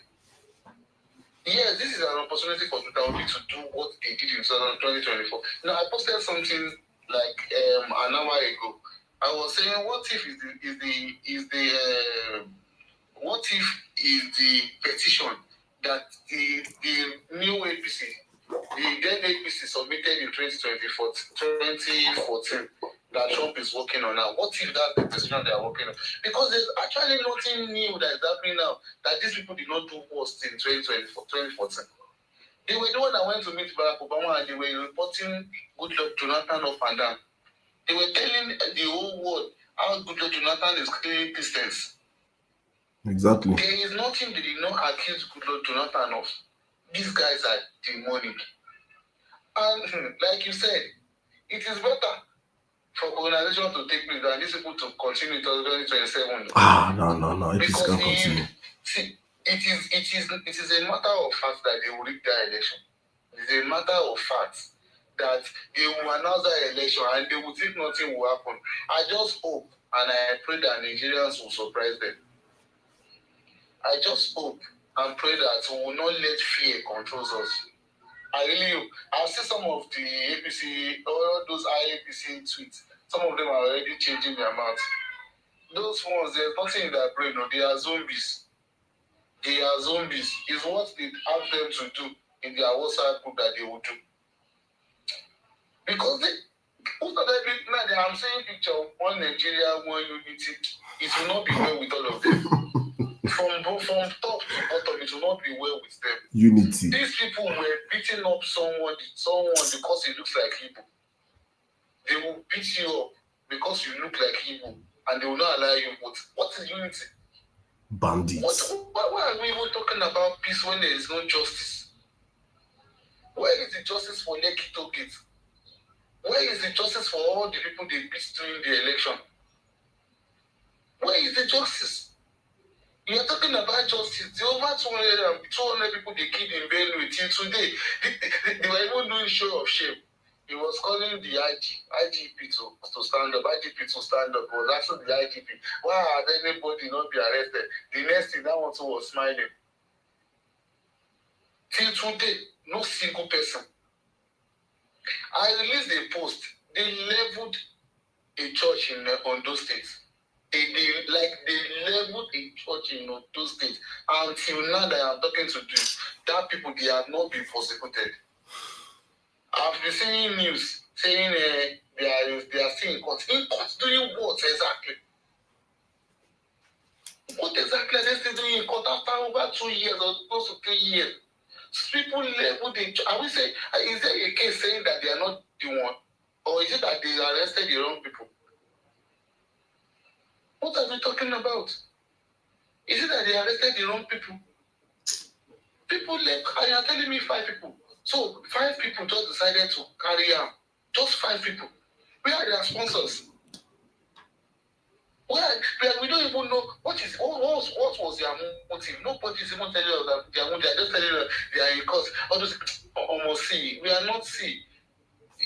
No, there's one thing I always think.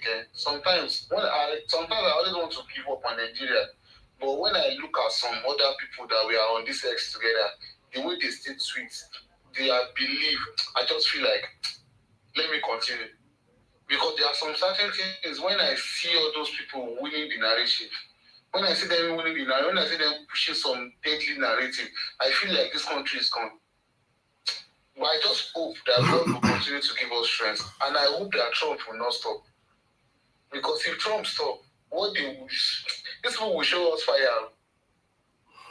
It should be not they are telling us, and this is the only country that I know that you will tell me that you rescued a kidnapper, you rescued a kidnapped victim, and you will not arrest the kidnapper.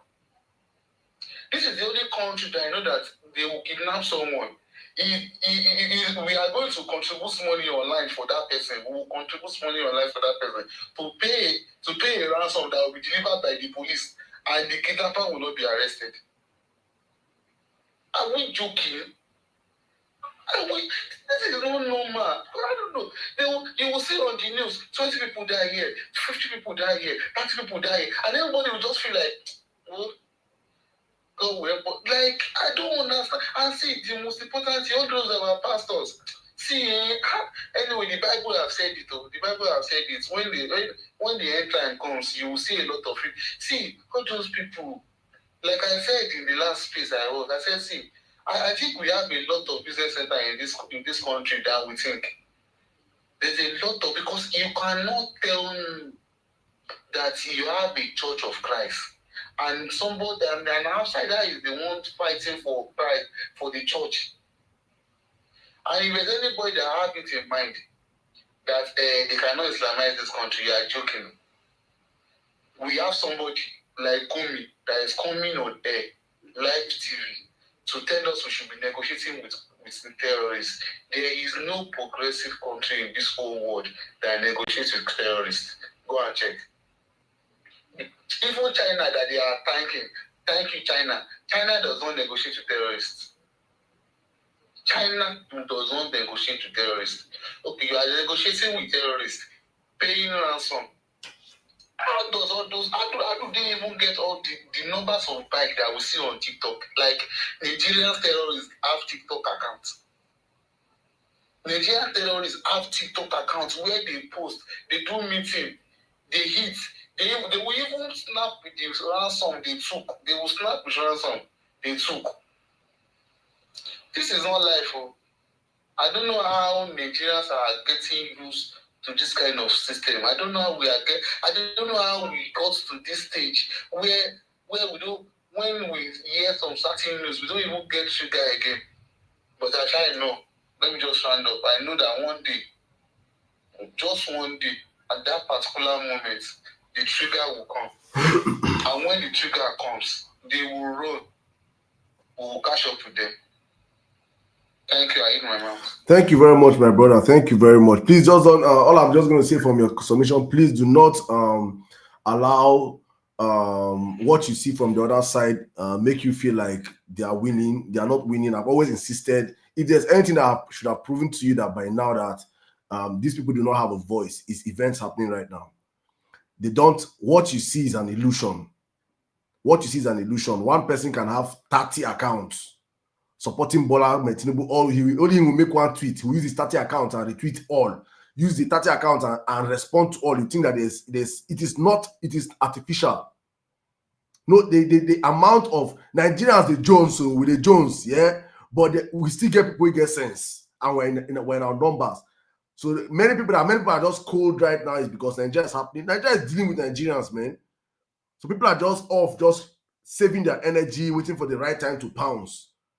So just don't look at what these guys are tweeting and say, they are getting up. There's no upper hand. People like this, them Owojua and those guys control thousands of bot accounts that they use to shape narrative. If you don't know these things, you feel like they're getting engaged. There's no engagement with these guys. Just know this, as I'm telling you as it be. As we tell that since that I say big got today's sponsor, be like say the cap. Please don't allow these people to get your head. Understand the job that has to be done as a Nigeria. Keep speaking out and keep your voices up.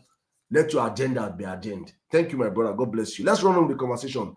El Ray the Dawn. El Ray the Dawn. How are you doing today, my brother? Good evening. Please, 5 minutes. Man, the longest time.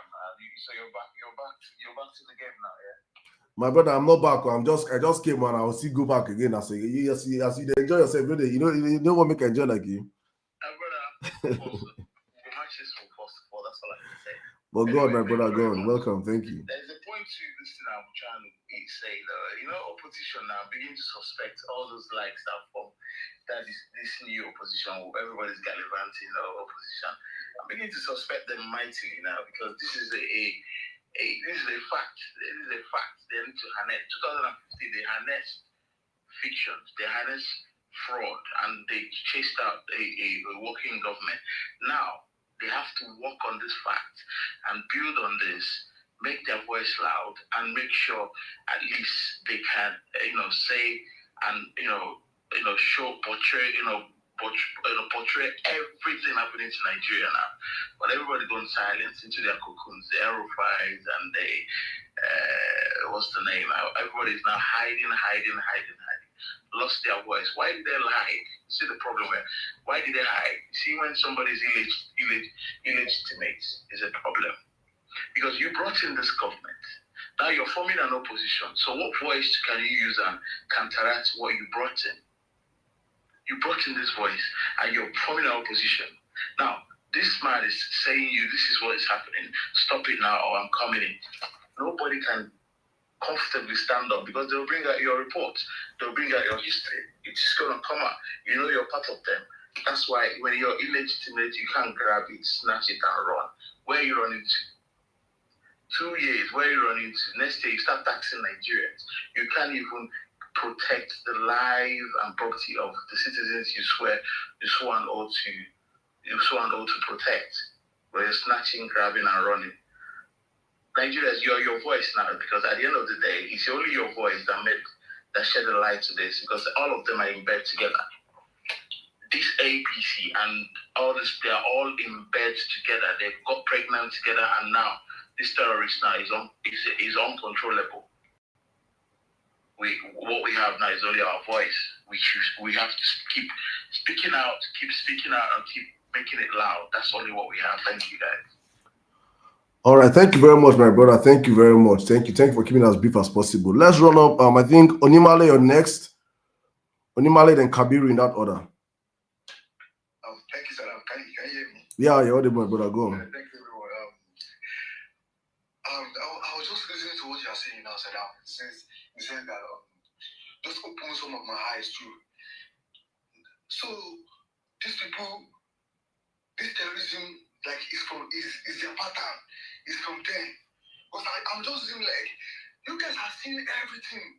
The way it's bouncing out, and you're denying it. That means you guys know what is going on there. I don't know what is wrong. I don't know what is wrong, bro. Because I don't just understand. You see, people are dying. Muslims are dying, Christians are dying. People are dying. Are you guys kept mute? I see. I want us to go and read something in that conference of jihad David Nderi wrote. He said those people they are Wahhabism. That they are Salafin, they are Wahhabism. That they are the radical, they are the wicked Islamic people. Even sometimes they killed the Muslim Tijaniya, the normal Muslim. They kill them, they harm them because they want them to follow their own Sharia belief. Is there confirmed? And they say one thing, and in that paragraph, in what David said too, and how it is that way, go that code. He said they will always find someone from them to be in the Nigerian government. Example is this fucking man, Shetima. Make it a drop bomb everywhere. Make it a drop the bomb everywhere. I shut him out. Now that place I use say thank you for letting all the keyboard guests go. Let me say something.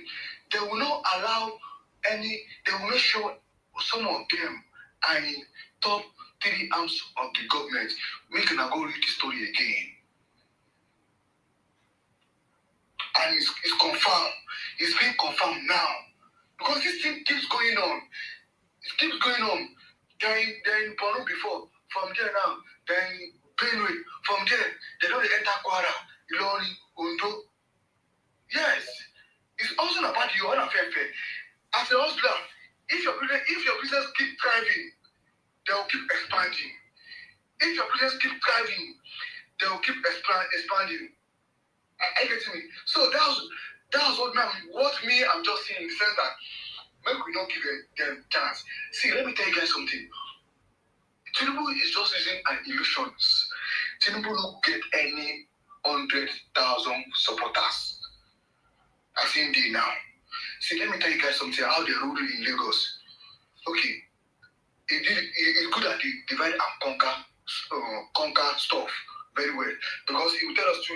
We that come from the group that we are not Lagosians until we change it for him.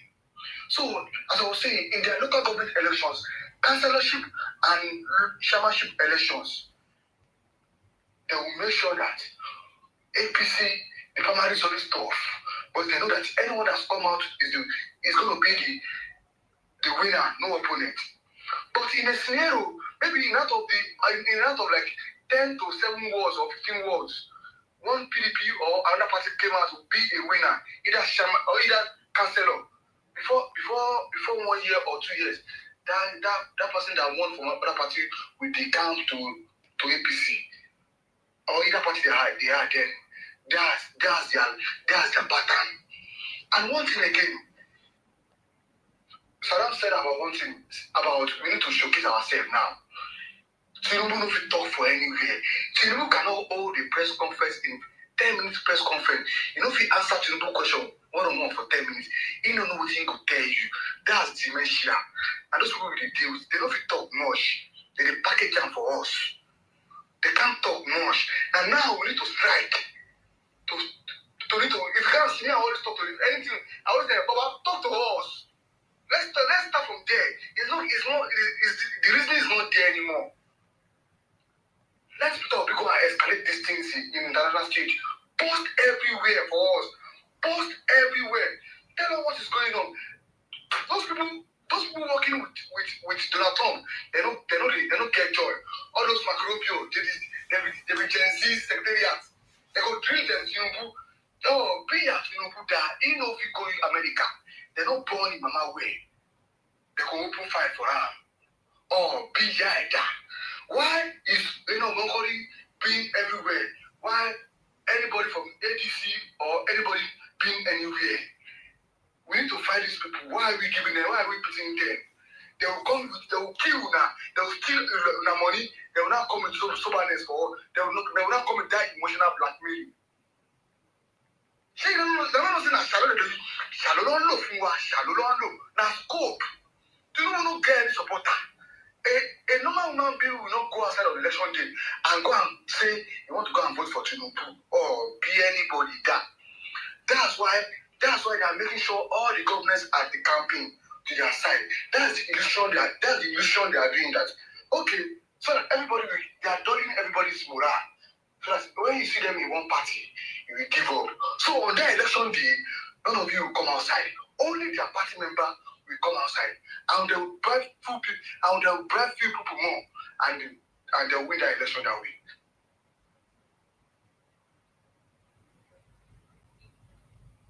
And they win that election that way. That's their pattern. That's why you see that everybody that has cockroach in their company is potting to the side. Why is Silence not potting? If you play your game, if you know your people will vote for you, are you getting me? If you know your people will vote for you, you don't need to go to their side. And let me tell you something. Tinubu doesn't have any supporters. One Peter Obi school of nursing when they take care of. All those guys will be over 18 years.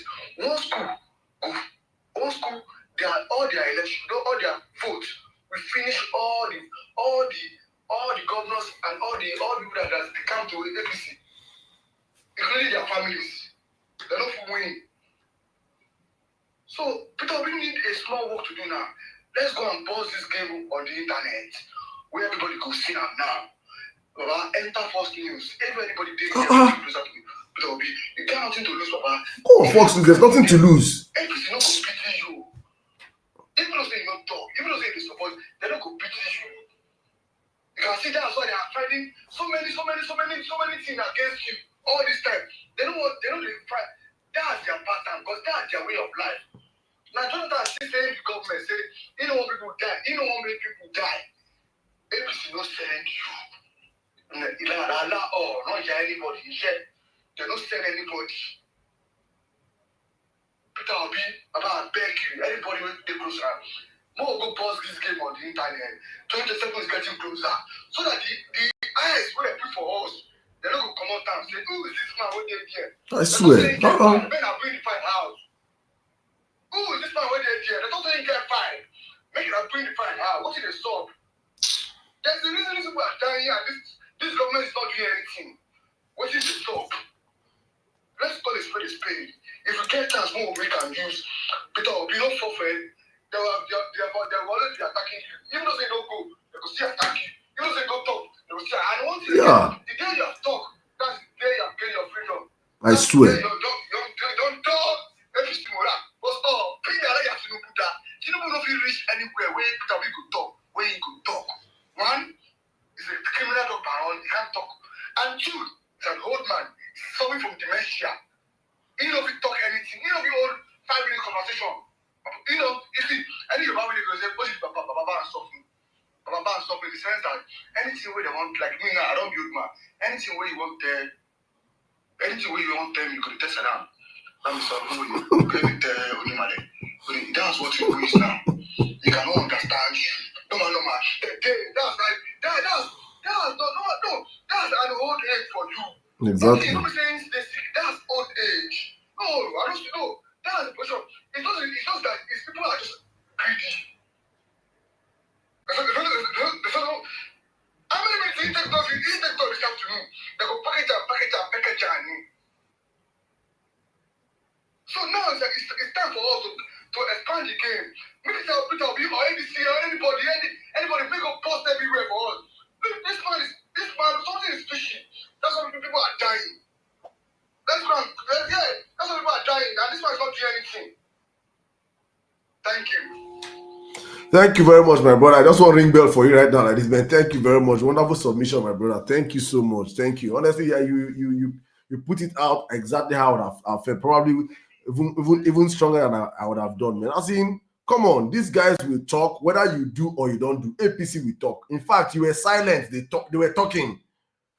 Your silence, they weaponized your silence. If you talk, you buy. If you don't talk, you buy. Why are you now keeping quiet? Oh, go on, use this thing. Go on Fox News. Go on CNN. Go on.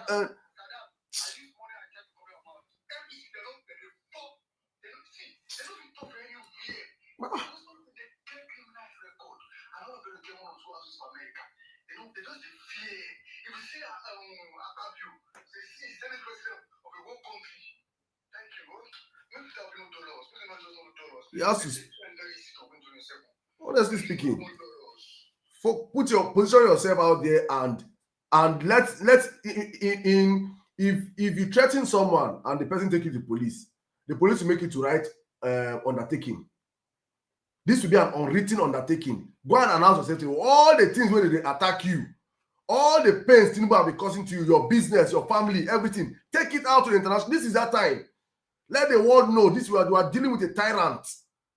Put it out there for the world to know. That's just how you play this politics. Because if you're playing gentleman politics with these children of Satan, people will not overthrow Satan for hell. They don't put Satan for hell. Now Satan, the answer to them is oh yes. Not gentlemen. See, I'm glad to be here that we spoke out though. All right, let's keep the conversation going. Oh, Kabiru fell off. Oh my goodness. Oh my goodness. All right, let's take Maria Yakubu. Can you hear me? Yeah. I'm here, Saddam. Good evening. You have the live in 5 minutes, please. Good evening. Yeah. Welcome. Okay. All right. The only reason why I'm on this space right now, and I've put up my hand to talk, is to get a message across to Peter Obi. Peter Obi has been a big letdown. Okay. I love the man sincerely. And right now in Nigeria, I can say that we don't have anybody like him. Peter Obi is in a class of his own. He's a rare person. His type are rare all around the world, not just Nigeria. It's not because he's a Nigerian. So, but I think he has the wrong people around him. 100. First of all, whoever has his ear on this platform should tell him, first of all, he needs to get a correct, political strategist. He needs that very, very, because I've been watching him, I've been, monitoring, his moves past, post 2023 elections. And then I was so disappointed. He went to the United States and is meeting some Democratic, senators. Who does that? When I saw that, in fact, I was weeping. I called my husband. I'm like, who does this? Like, these people are not in power right now. We know the people who are in power. And if he's thinking that any progressive government would support, a person like him, I don't know, whatever. I don't know what he's thinking, and I don't know his mindset. But let it be known to him that no progressive is going to support somebody like Peter Obi. The progressives, both in the United States, in the United Kingdom, and EU, are on the side of the likes of Bola Tinubu Ahmed. And they already have their men lined up. And whatever this man is doing right now, Erufai is doing, even with it's just playing politics. It's just they're just beating their time. So that once Bola Ahmed Tinubu is done, because the plan is for Bola Ahmed Tinubu to continue. That is the plan of the Northwest. The Hausa Fulani Northwest, that's their plan. Is to allow Tinubu to finish. These people already have their deals they've already signed, at the back end that most of us are not aware of.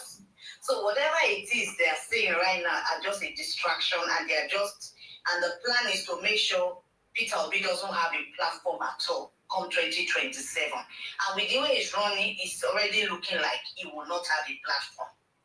So this is a curious moment. This is the time for him, if he's going to get a platform anywhere, this is the time for him to position himself. So first, he needs a political strategist. Two, he needs to, get rid of, those who are not serving him. And he has lost a lot of good people. I know that a lot of us, had our reservations and all that. We were full of, insults. We insulted, the likes of Professor Chris Wakobia and all that, and said, I didn't insult him. I understood what he was saying, and we can abuse the likes of Kenneth Okonkwo and all that.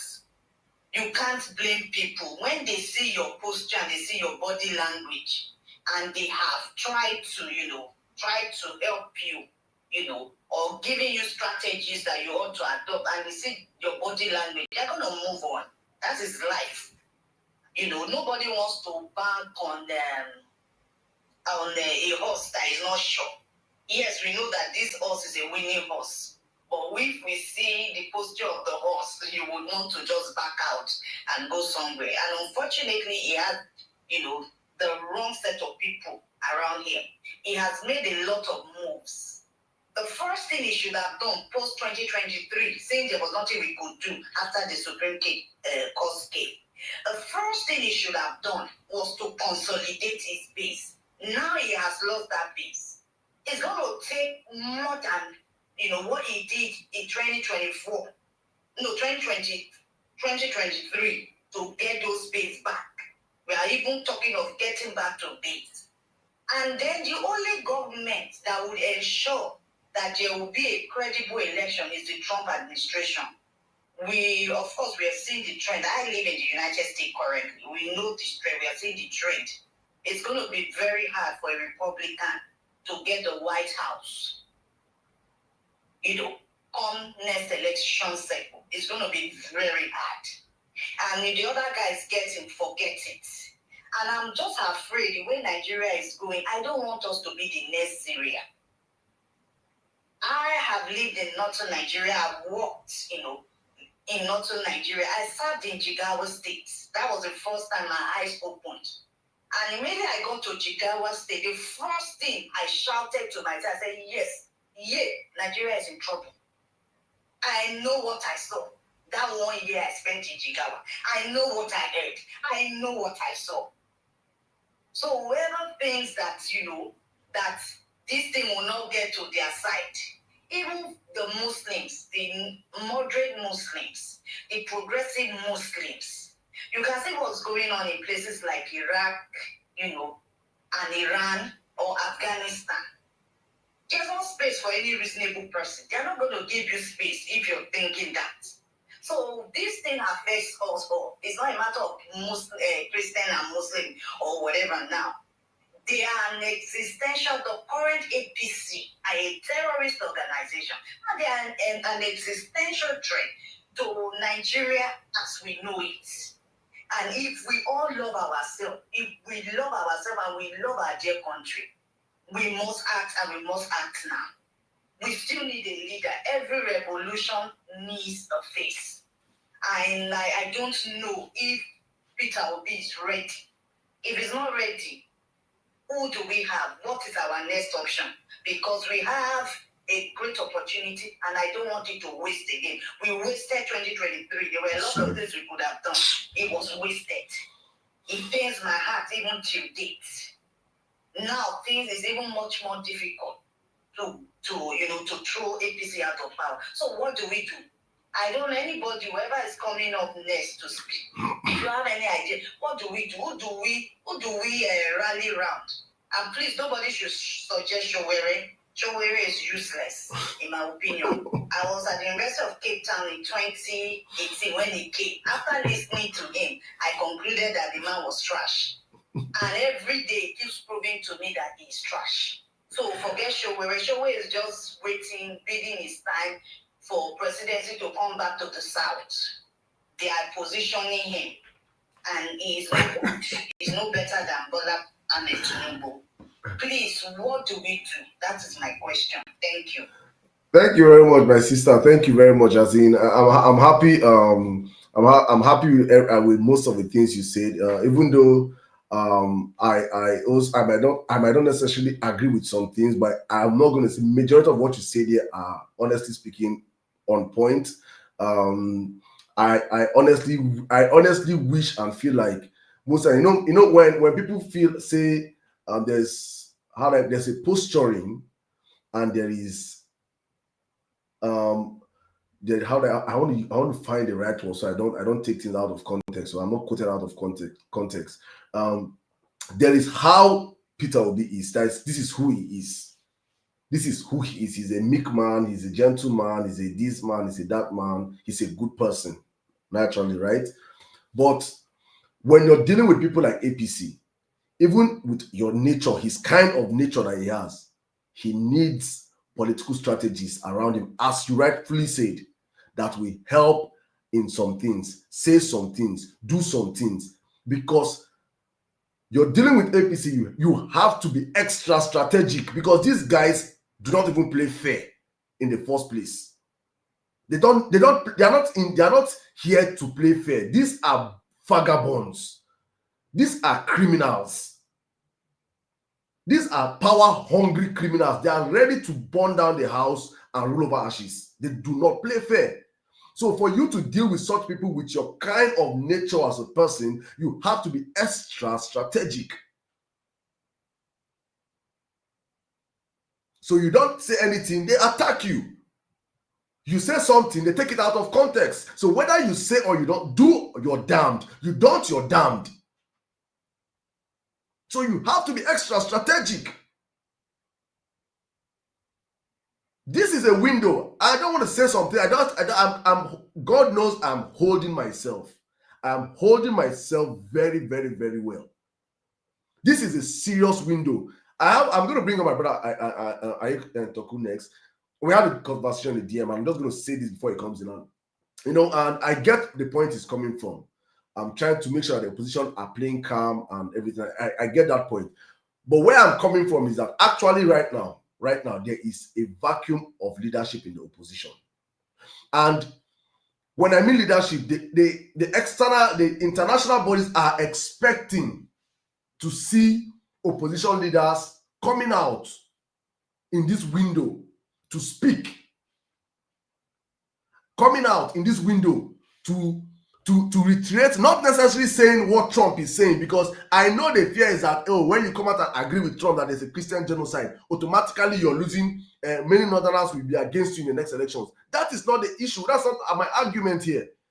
My argument is you coming out to say, actually, it is an opportunity. Look, we have seen people go on for interviews, and they ask you, what is your name? And you start, and the person starts saying, my father was a billionaire when he was. You don't have to answer the question in an interview. You can from that interview, as long as you're on that platform, present your own agenda. Oh, Mr. Peter Obi, is it true that there's a genocide of Christians in the north? Right now, as I've been saying this you can go and check my tweets. I've been complaining about the unalivings of Nigerians in their millions, in their thousands, both Christians and both Muslims have been unalived. It has shown that what we have been saying for so long, that the international body are coming to terms with what we have been crying, that this government has been inept, they don't understand the duties of protecting the lives of the citizens of the people. You start exposing the government. There's a window of opportunity for you to speak. So you must not go there and go and say you don't have political correctness will not make you go and agree with what Trump is saying, that it's a Christian genocide. When you go there and you present more evidence. In fact, your northern base will say, because there are millions of northerners that want their leaders to speak up for them at this time, and nobody is speaking up for them also. You can be that voice for them at this point in time. It's a serious window that has been created, and we don't have time. We're looking at it. By December, by January, elections have started. By January next year, governance has ended. It's not campaign. For those that think we have time, there's no longer time. I leave it there. I go to my brother. Welcome, please. Good evening, everybody. Good evening. I don't know. Yeah, it's evening over there, right? Good evening, everybody. All right. Let me do this. I'm going to be speaking as an obedient and as a politician. When I say as an obedient, I'd like to let you know I'll be speaking from the activist point of view with, the anger and all that. And at the same time, I will try to balance it in terms of politics. Let me start as a politician. You see, Nigeria is a very peculiar place. We live in a very peculiar country. And we are in a peculiar time where one candidate is being targeted as a scapegoat for anything that goes wrong in this country. The North, the South. He is from the South and he is from the Southeast. The Southwest has its own candidate in power. The North has had its candidate in power. So everything he does, he is the scapegoat. He is seen as an interloper in the political space. The thing is, we obedience, we take for granted what we did in 2023. What we did in 2023 was a revolution. We may not know it. We might see it from the political aspect, but what we did in 2023 was a revolution. It has never happened in the history of Nigeria that one man will come out without going through the mainstream party and pull millions, all true organic followers, standing up, self-funding, just to see him win an election. And we know that if the ballot box actually made presidents, we know he won. So we tend not to realize that we pulled, let me use this word, a madness in 2023 in which the establishment is scared of. And at every opportunity, they want to scapegoat the man at the center of this revolution. Now, the window is opened. I will not disagree. But let us remember that this window that has opened is dicey. Before this window opened, there was an event. We heard, whether it is confirmed or not confirmed, we heard that there was a coup. And most of the officers listed as participating in that coup were northerners. Believe me, it is a clear message. It is a clear message that a part of the country is already against the man in power.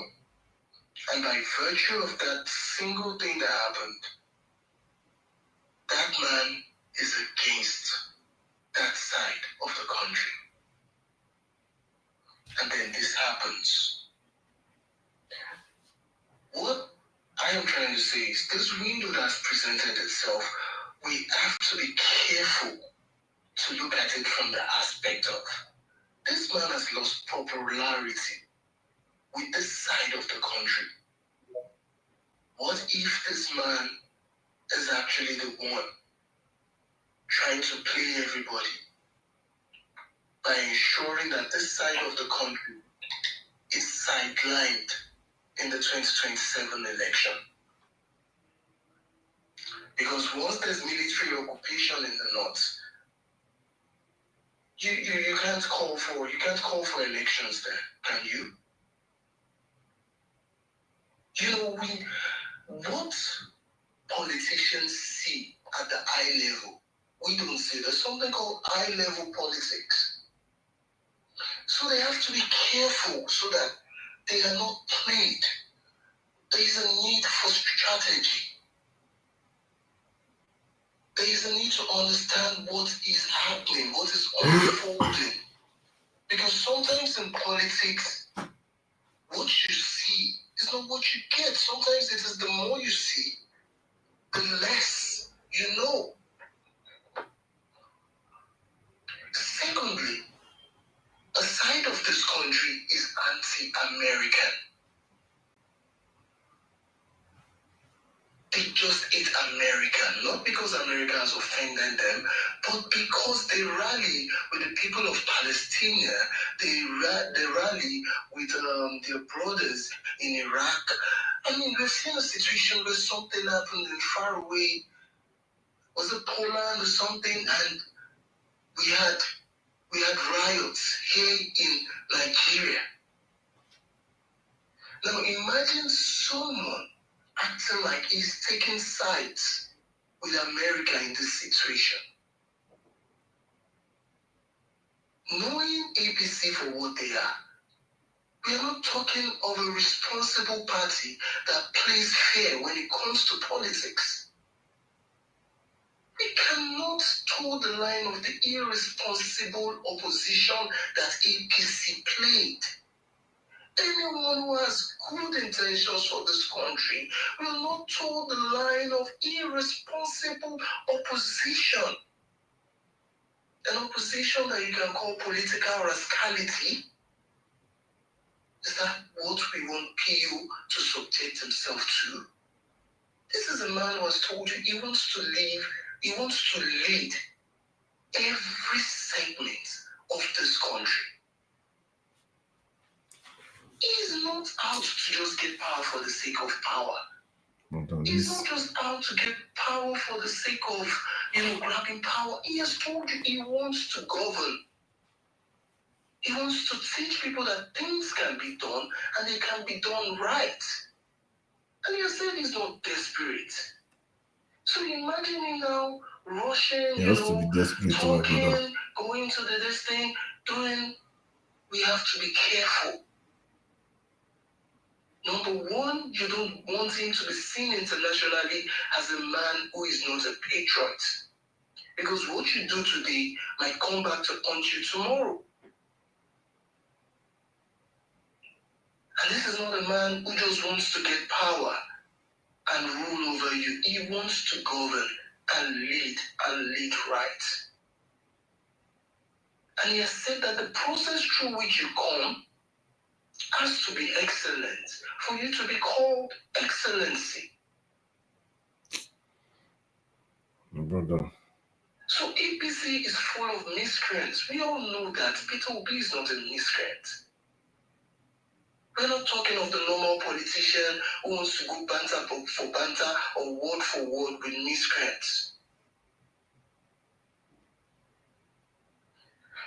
We need to understand that this is a window, yes.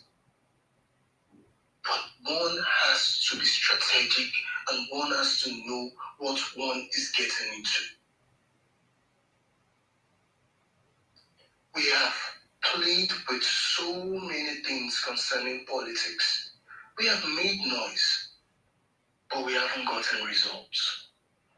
One thing I can assure every one of us here is 2027 is not going to be your usual election. 2027 is going to be about results. It is going to be about results. It is going to be about getting the actual things needed for Nigeria to progress. And we're going to do it. We're not going to do it by shouting, we're not going to do it by rushing. But I can tell you, for every step that is being taken, it is a calculated effort that will yield results. Not seeing that, my brother. APC is no role model for anybody vying for political position in Nigeria. God forbid that we have another political giant vying for the position of leadership, and his template is APC. Come on, we all know, we've said it. APC is a cause. Are we not going to follow the template of people who we have said are a cause?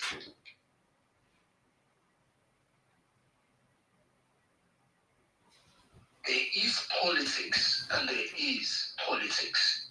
There is political rascality and there is responsible politicking. I am telling you and I assure you, Peter Obi will and always stand at the side of political responsibility. Now, let me talk as an obedient and activist. My brother, I am angry. I am very angry with the fact that some people still do not get it. That what we are faced with right now is an existential threat. When people go about saying, oh, we don't want America, they want to come and take our resources, I laugh. We're not talking about touts here. We're not talking about thugs here. We're not talking about cultists here. We're talking about debt merchants. People that if they come into an area, they will kill the men, they will rape the women, and they will sell the young ones as slaves. Now, if you ask me as a human being, between the American troops and these debt merchants, which will I choose? The answer is obvious. I am helpless. I have an irresponsible government that doesn't even understand its basic duty. And I emphasize the word basic. The job of government or any government anywhere in the world is actually securing the lives of citizens. It is the basic and most fundamental duty of any serious government. But we have seen this government fail time and time and over again. And it is painful that based on this existential threat, some people are still going around mouthing or talking about our resources. When the debt merchants come, what will that resource do for you? This is not a matter of your money or your life. We've seen what those guys have done elsewhere where they have been.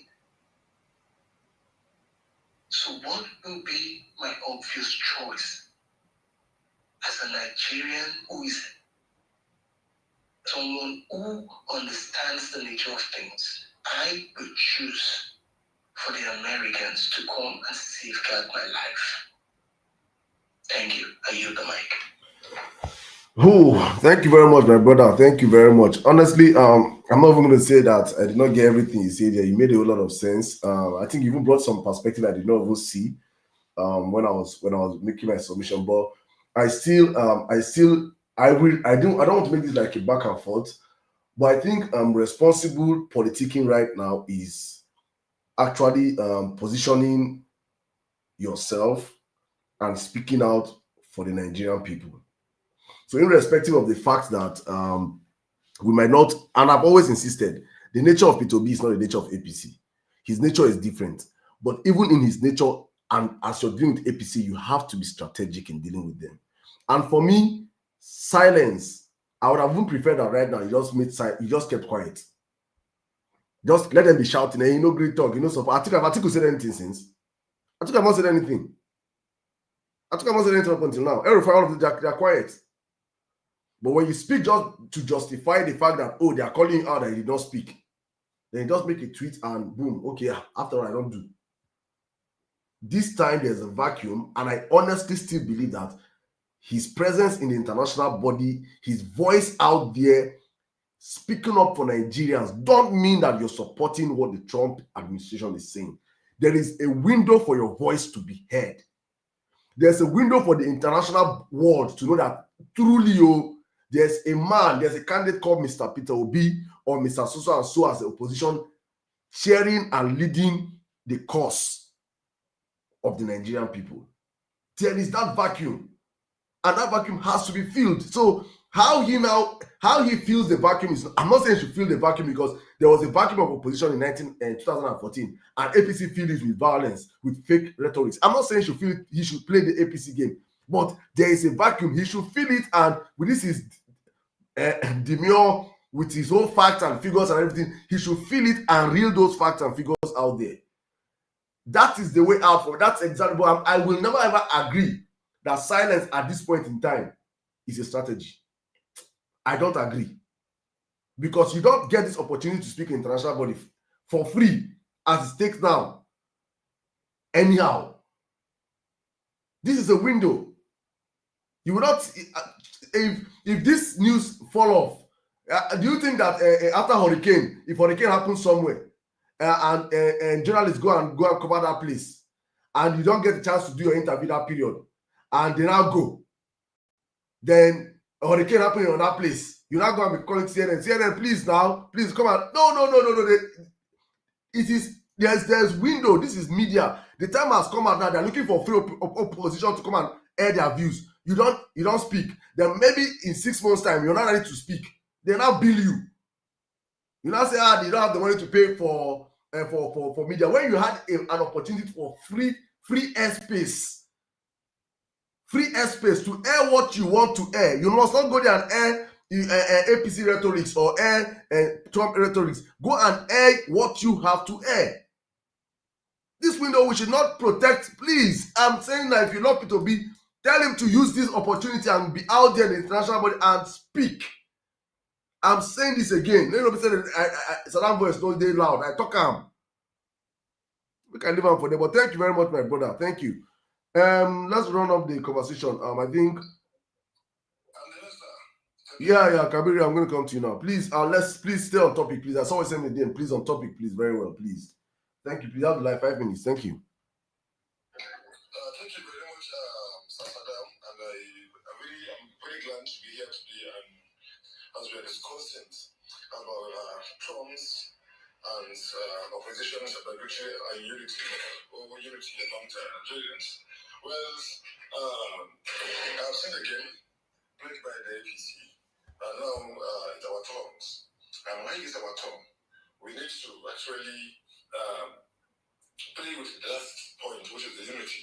You know, in the APC, the previous elections, which Peter Obi was in the Labour Party, Atiku Abubakar was in PDP, Meshi, Erufai, and others were in the APC.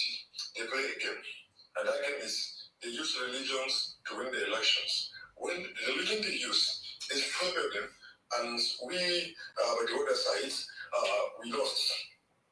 But it's not the losing. You know, all the governors of PDP and others were going to APC now. But why are they going? Because they believe the only candidate they have who is competent for election in the APC is a single candidate, which is the current president. Number one, the president is sick. Number two, you have an issue with the US, which I believe is the right time for the US to reveal who is he. And after they reveal that, is automatically disqualified. And that is why most of the bigots in the other parties are now running to the APC, because they have stand a chance. And what do we have to do as a coalition? We from outside the ADC need to work hard in removing the issue of religion, the issue of whether south or north, the issue of this current issue of terrorism. The more we castigate, the more we castigate the issue and make it that it is we, the ADC, that bring the matter, or the obedience that bring the matter. Definitely, you are spoiling the eyes of the party, the eyes of some of Nigerians who think that, okay, it is the obedient, or it is the APC, or it is the opposition party that is bringing the matter. We need to align the matter with the APC. We need to continue to make people understand that it is the work of the APC to protect the people of Nigeria, whether you are in the APC or PDP or whatever party you are, as far as you are Nigerians. It is the work of them to protect Nigeria. It is the work of the APC to provide all the statistics. If they are clear and disputing that the Nigerian Christians are not dying or Nigerians are not dying, definitely they have to do it. They have to bring this statistic, and they have to give us all these videos that we are seeing, debunk it. When they come out and debunk all these videos that we are always seeing, all these pastors and malams that are meeting them and collect money and come back to Nigeria and be telling Nigeria they should be patient. Because of what? Because they collect money with them. So all these classes that we have, issue of poverty, issue of insecurity, issue of job, youth, suffering, education, high cost of education, high cost of living. No anywhere you can go in Nigeria where you enjoy a day with 1,000 naira as far as you can eat better. This means definitely it's the work of the government to give Nigerians basic food. I can remember the light people of Masmena hierarchy of needs. He provides all these the needs. The first need that government must provide is the basic needs, or we call it ego, and the security need.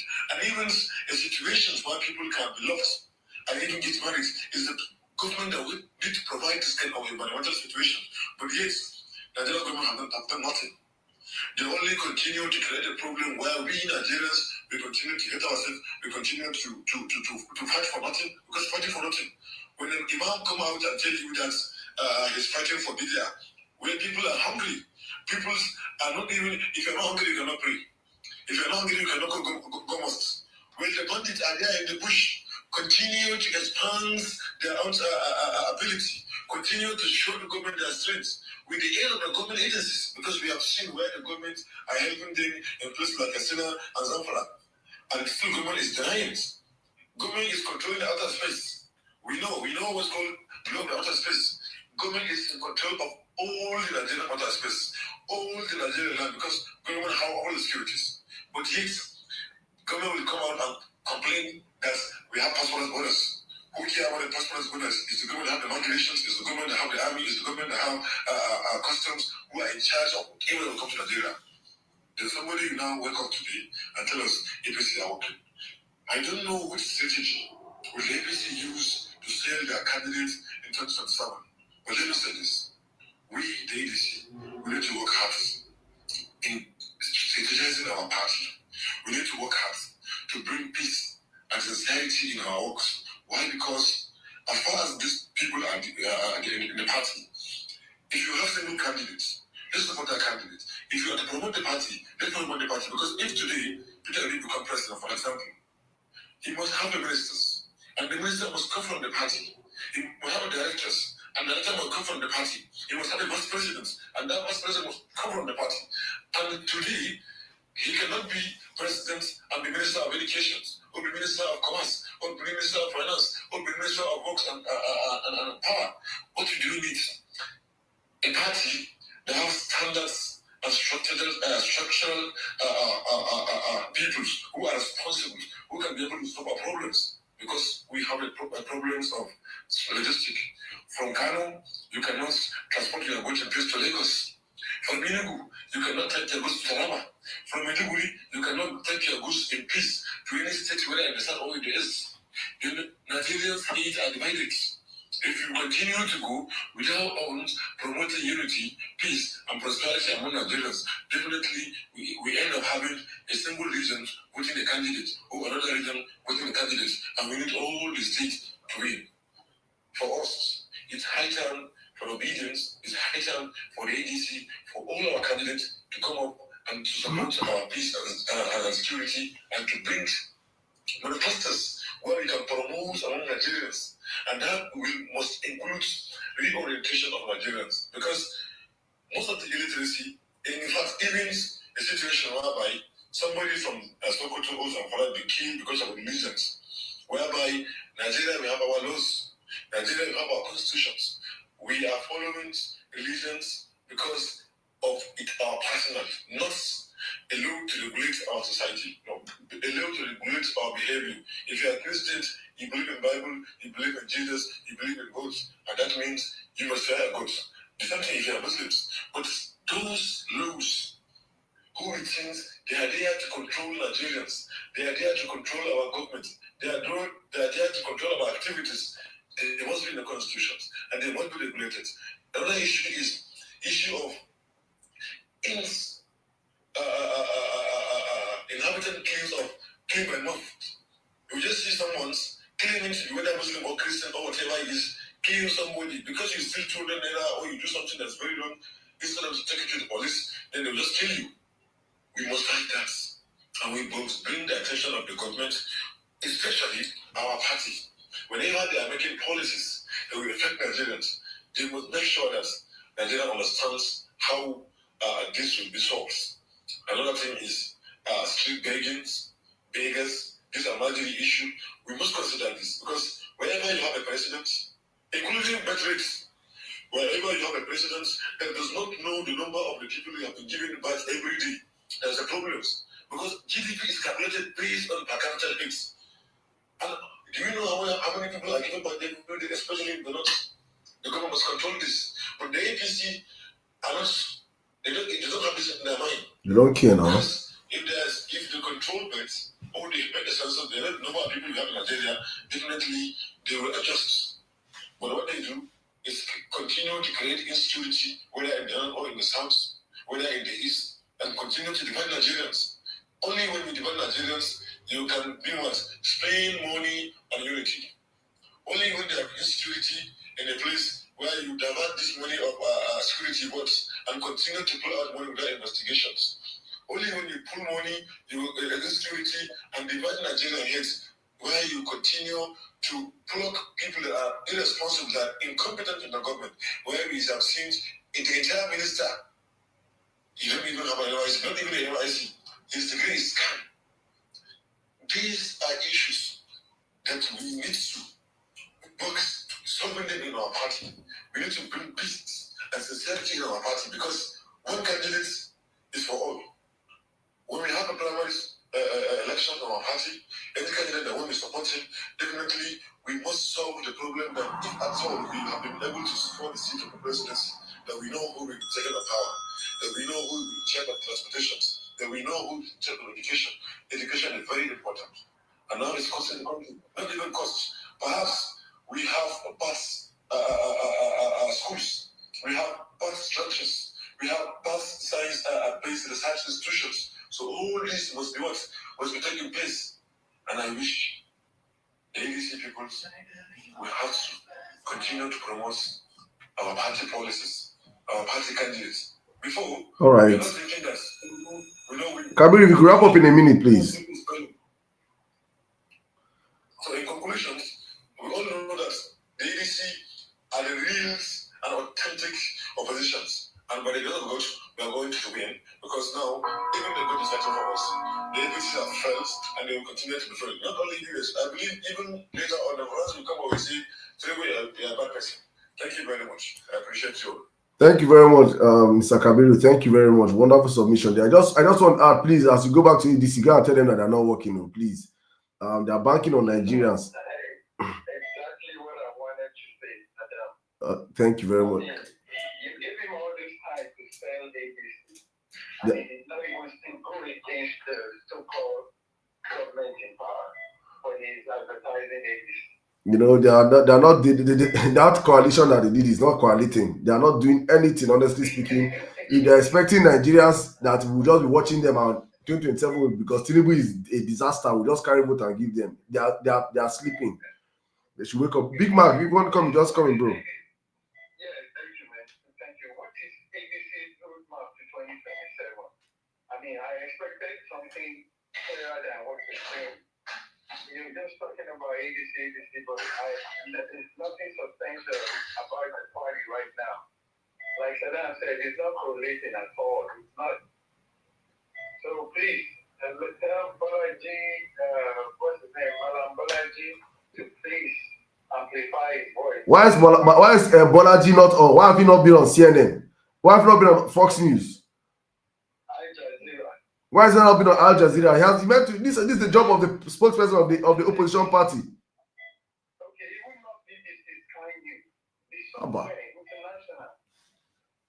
Let's know. It's an opposition party, right? Let's get how many people came together. None of them have said anything. None. Jerry Gana, what's his name? Well, what is the chairman's name again? I forgot. He has not said anything. No statement. No statement. It's assistant publicity secretary that is tweeting. Let's do better now. Let's do better, please. Yeah, Big Mac, I beg. Mikey is going to go next, and you can call from there. Yeah. Big Mac, can I send you the co-host? Oh, it's okay. Yeah. Go ahead. Okay, thank you. I know you've been good. Yeah. All right, man. Let's go. Yeah, I was driving the other time. I'll cut it down to 4 minutes, man. I'm Bolale. I'll say hi, man. So, Mikey, go ahead. Yeah. So I was enjoying the conversation. I've just been laughing my head off. A whole lot of perspective, a whole lot of opinions. The one amazing thing about the violence space is you're going to have different characters, different people, different mindsets. People are going to come here and market, some with the market, and and that's the beauty of this space, ability to hear the opinion. Some you agree with, some you absolutely disagree with. But in our agreement and our disagreement, I think the goal here should be about what needs to be done to ensure that we do not suffer the same fate that we've suffered all along. Things change. I believe that everybody on this space could be using this time to do something else. But you chose to be here to discuss the issues of Nigeria. And whatever your reasons are, whatever your intentions are, you're giving a whole lot of time. So that is highly appreciated. I'm just going to respond to some of the things I've heard earlier today. I feel that I was listening to Sam Amadi some days ago, and he made an analogy, and that analogy made a lot of sense when he was talking about the present day politics. It's sounding more like, it's looking more like what it used to be during the time of the juntas, in the 80s and the 70s, where most of the people who were beneficiary of the juntas, people who ended up becoming the head of state, were handed that power on a platter. They were probably not even part of the whole coup. The young guys or the team did the job and they just gave them the power. And people were like likening Obi's presidency or Obi's ambition towards presidency, towards that. Like, Obi's presidency is an opportunity that came at a time when Nigeria are actually clamoring for change. And he happens to be a person that is different from all the other kind of politicians that we currently have. At least that's what majority of Nigeria agree on. Even the opposition agree that Obi's politics is different from their politics. Now, I've heard a lot of people talk about, Obi cannot be playing politics of rascality and all that. And I'm here thinking, the problem of Nigeria, torchlighting the problem of Nigeria, I don't think that there is anything rascal about that. I think people don't understand what politics is about. Politics is about positioning yourself for power. Exactly. And power does not always start when you get the seat. People think that you have. Yesterday we were on space and we were laughing, when we talked about, you remember the pastor in Plateau who did a video and called the attention of that video was a long time ago. I can't remember how many years ago that was now.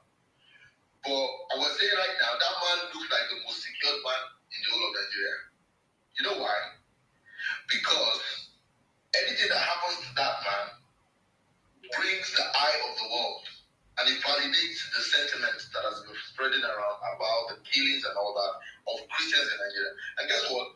Because your government and the people in power in Nigeria right now are people who always like to keep up appearance.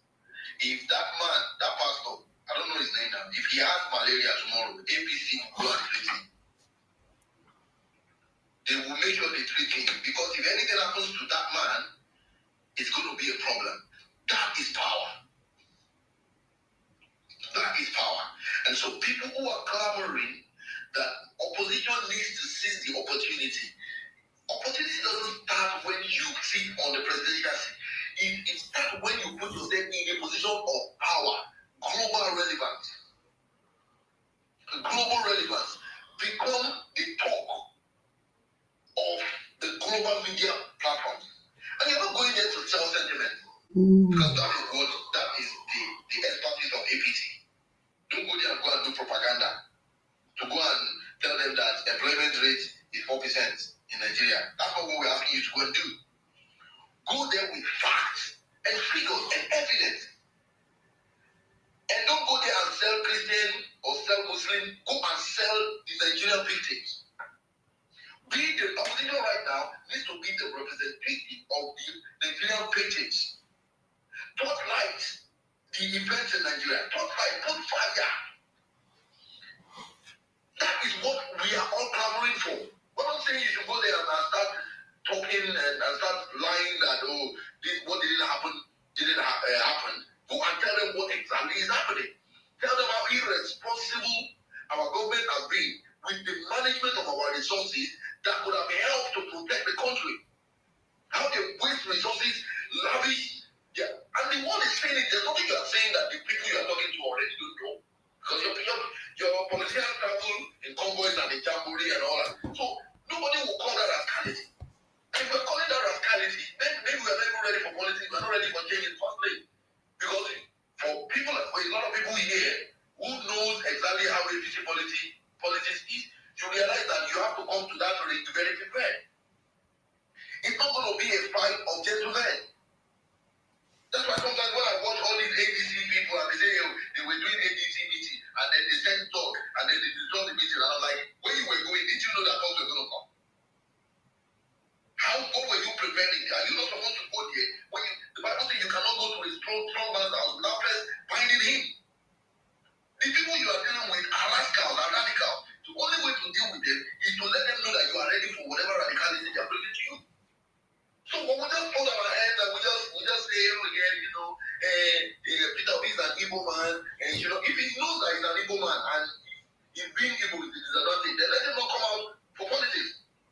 Simple. Let him rise above all those sentiments right now. It's too late to talk about the evil sentiment or any sentiment.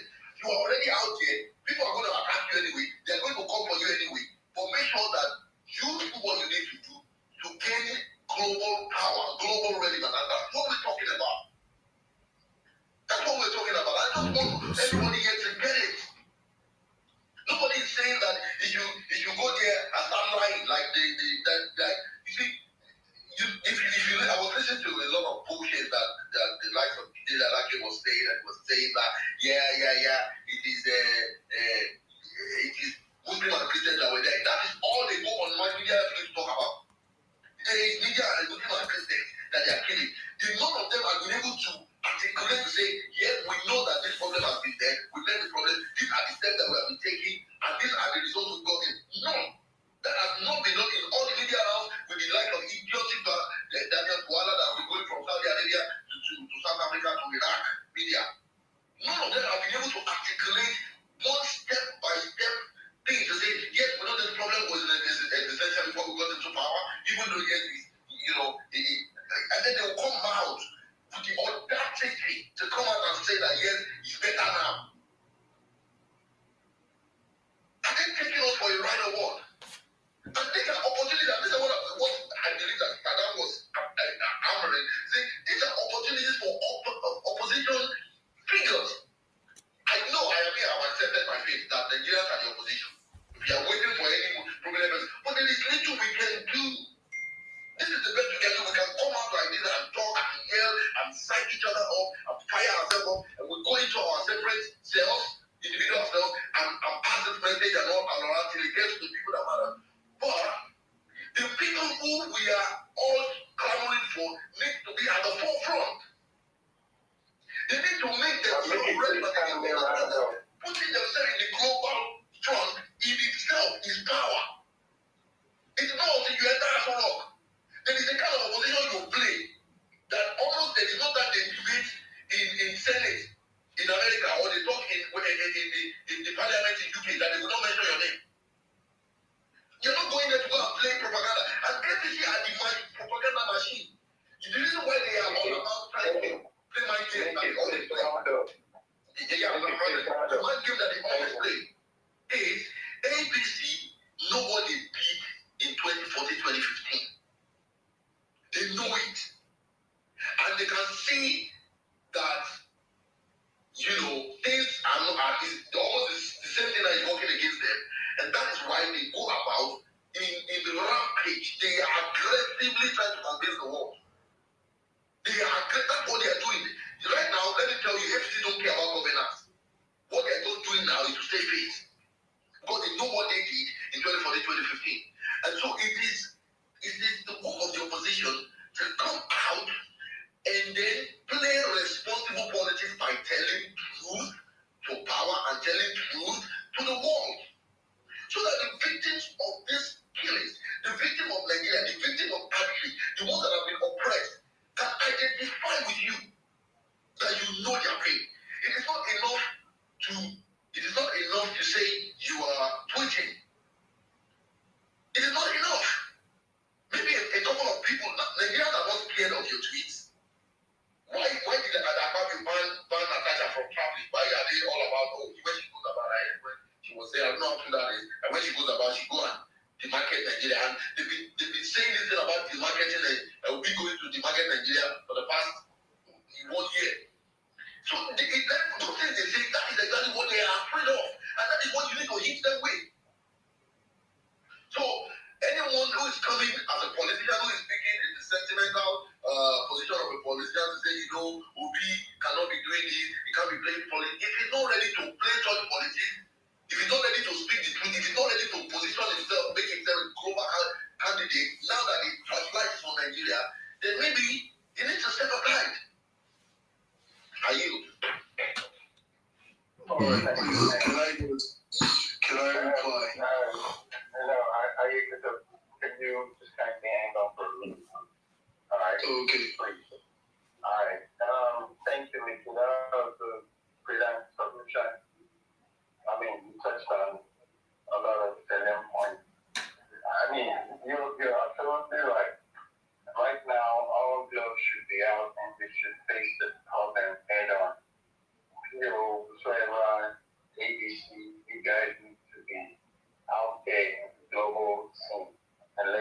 world know what is going on, and you have to own it. I totally agree with that. There is no time for national politics again. With what is going on, we need to capitalize on it and let the whole world know where you stand as a politician that wants to take over the government from this president set of videos. That's what I call them. I could say, okay, you want to quickly revoke something or what? What do you have to do? Can you just go ahead? One second. Please. Let's quickly 2 minutes, please. And guys, I want you guys to understand that there are other speakers. So once you come, you see me flashing my hand, you know your time is up. I don't want to start your flow. So please be mindful of your 4 minutes.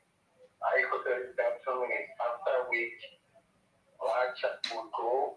I think that's his name. Adeyemi have been here from the beginning, Abeg. Please, if you're up here and your hands are not up, we'll have to drop you. Adeyemi will go out, please. After Ayekoto, Adeyemi should be next.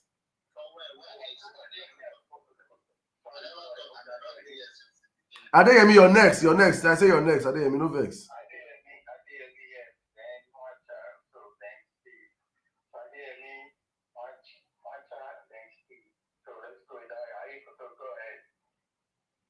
Okay, see, one thing I want us to realize is Yoruba will say something and we will call it music. We have seen a situation in Africa where, you know, the loudest candidates or the most heard candidates are not the ones who win. And when we talk about results, we know what we're talking about. I mean, let's take, for example, Bobby Wine. It was everywhere. It was on BBC, it was on CNN, but what happened at the end of the day? He lost. We've seen the case of Juju in South Africa, Julius Malema. He's everywhere. He was even here in Nigeria recently for the NBA this thing. But is he going to win in South Africa? We all know what happens. The media does not win elections. Election is won locally. Americans will not be the ones to vote. And whatever results that is presented to the Americans is what they will take. Whether you're being talked about in Europe, whether you're being talked about in America, it doesn't mean that the results will change down here. In 2023, we know who was being talked about everywhere, was being mentioned everywhere. But when the result came, we know what happened. We need to understand that politics is not about emotions. It is cold, hard calculations and strategy. You cannot use emotions and sentiments to make decisions concerning how over 100 million people will perceive a situation. You have to strategize. And the Peter Obi we know has never been a coward. Even when everybody was hiding, he spoke. So if he's not so vocal as we expect him to do right now, I mean, why do we follow him if we cannot trust his decisions? We expect him to be firebrand. We expect him to speak about this issue everywhere. But there are certain things in which you must understand. This man is gunning for the presidency. He's not an opportunist. He's not someone who is only out there, you know, trying to gain popularity, which he already has. His loyalty is to Nigerians and not to every other part of the world. You're saying he should be on CNN. Are you forgetting that the CNN is a democratic station? If he goes to the CNN at this point, they will chew him. Chew him how? Whether you want to believe it or not, APC is a democratic creation. Oh my goodness. What about the BBC? Have they ever supported anything that is pro-obedient or pro-Obi? Brother, this is the problem now. This is actually the problem. We're just looking at these things My brother, I have to come here, my brother. This is the problem that we have with you. Honestly speaking, this thing you people are doing is not fair. This thing you're doing is totally not fair, honestly speaking, because this is actually you people are giving him. I don't understand. I don't understand going to the media, how going to the media is a problem. No, brother, let's have other people that have to speak. No, there are people that have to speak, please. You have said this before. I will never understand how telling a leader to go to the international meeting is a problem. I don't understand why people have to. You people, please, let's stop this thing. I don't know whether I like P.O. past most of us. What is this? Going to CNN now is now a death sentence or what? Why are people saying this thing now, my brother? People should stop this. You would have told him not to tweet now. You would have told him not to tweet. You would have told him not to go make a statement. Why people should stop this thing, please? I beg. My brother, there's nothing you want to expect him that I don't understand. My brother, this thing we are doing here is just posturing and it's not fair. It's not fair. My brother, I've done this posturing for so long. Let's stop this thing, please. A man should rise up to the occasion. There's a window. Let's stop this thing. Go to CNN, go to this thing. It's not that they'll chew him up. How would they chew P.O. up in CNN? How would they chew P.O. up? It's not a question they will ask him and he will answer or he will not answer. Come on, man. Let's be serious with this in this thing we are doing. I beg. Let's stop this, please. It's not fair. Oh, then you should go to Fox News now. Who is that? Please don't unmute your mic. If you're not called up to me, please, then I will drop you, please. I beg. Here's not a marketplace. I beg. No vex. I beg. I just no. It's so painful when we do these things. Come on. A leader, you say a leader, if we don't believe him, we will not follow him. That is psychophancy. He's not all-knowing. He's not God. He's a man that is fallible. There are so many things he has done wrong that we have called him out and he has gone to retrace his steps. That's what you do if you love a person. If you see you love a person, you see the person is not making right moves, you call him out. Oh, now Peter being our president now, and all these things are happening, and then we're not going to be hosting violence space and be shielding him and like Abado people. It's not the government fault. It's not his fault. They don't like him. That's why they're trying to bring his government down. Or you tell him to sit up his responsibility as a president. Let's do better, please.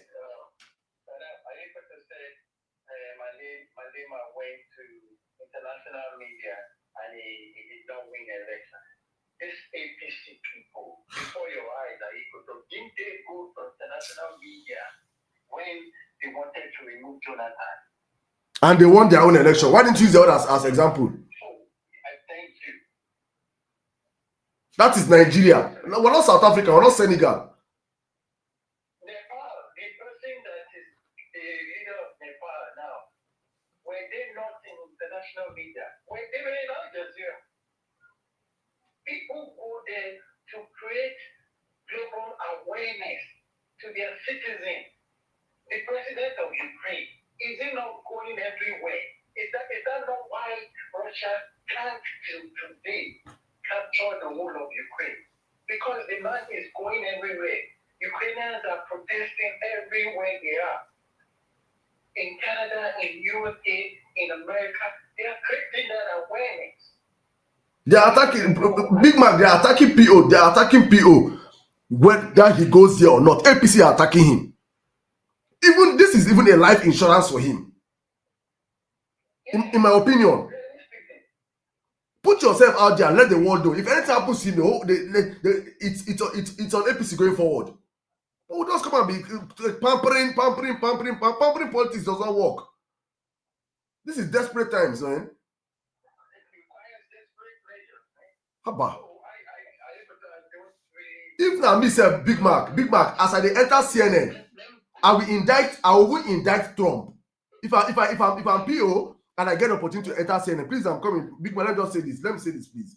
If I was PO and I get an opportunity to go on CNN next, and currently Trump is saying they want to help Nigeria.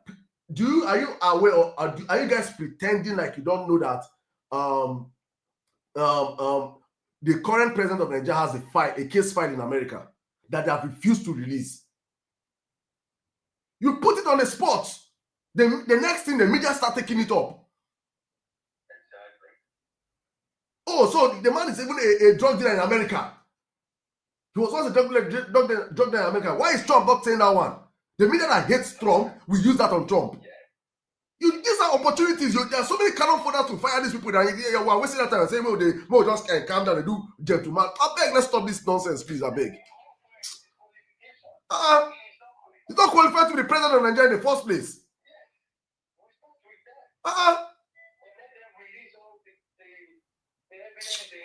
Yeah, they do gentleman. You have to call it for what it is at this point. Please, that's not appropriate for you. Please, let us sell this thing, please. Let us sell this gentleman this in here, please. This is an opportunity. Use it. Please.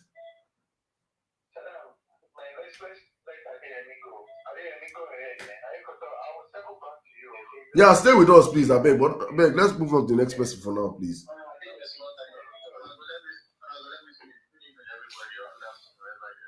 So, in terms, the primary purpose of government or governance, they are to secure lives and property. You people that are talking about 2027, you know how many people will remain for Nigeria by 2027? You don't know the people wasting it then.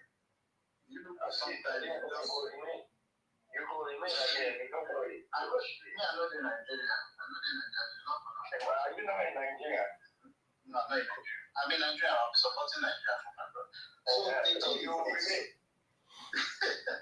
the thing is this, yeah. You when your enemy is going to the east, you go west. These guys are going to Al Jazeera. They are going to Russian TV. You are sitting down there in to tweeting, doing see, from the Bible says that from the days of John the Baptist, the kingdom of heaven suffereth violence, and the violence taken it by force. With the loving way, listen. Trump has cooked for you people.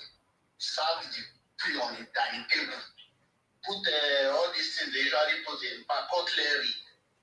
They are come and eat. They are waiting for this same Trump to come and feed you. Wow. Are you people hearing? So I'm sorry to say, share normal in Nigeria, sir. We are not normal. Alright. The thing is, all the ammunition you need has actually been provided by the GOP and Trump.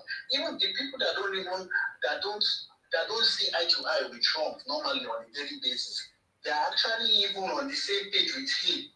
The Mike Pence of this world, the Pompeo of this world, they are on the same page with him.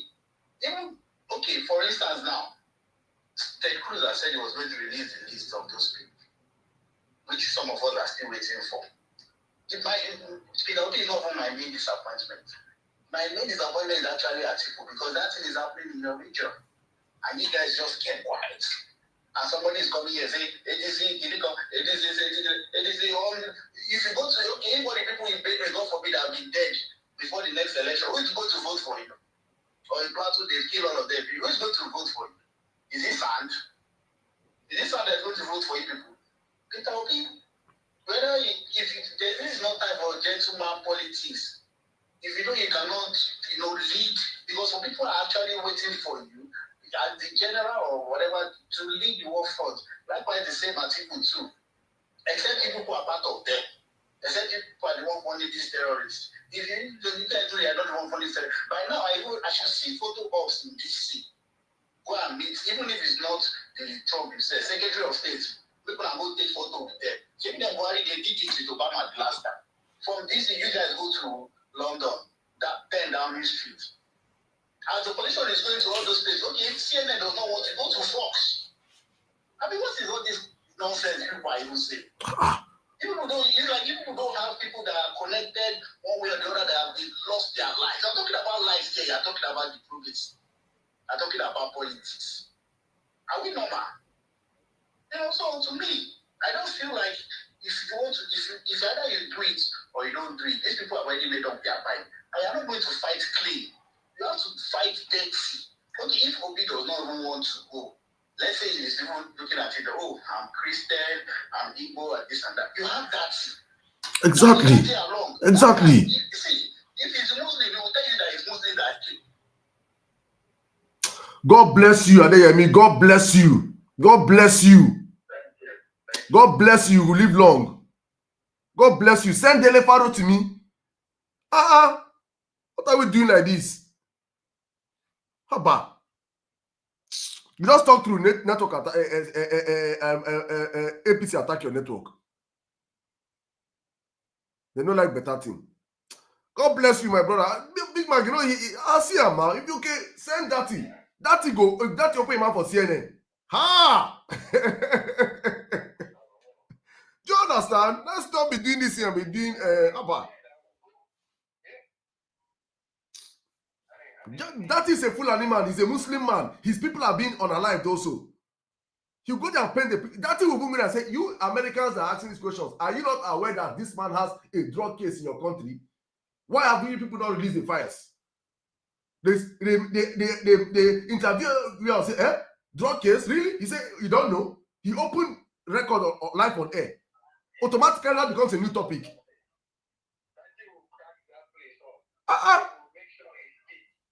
There they do gentleman. Say with APC, with Tinubu. Okay.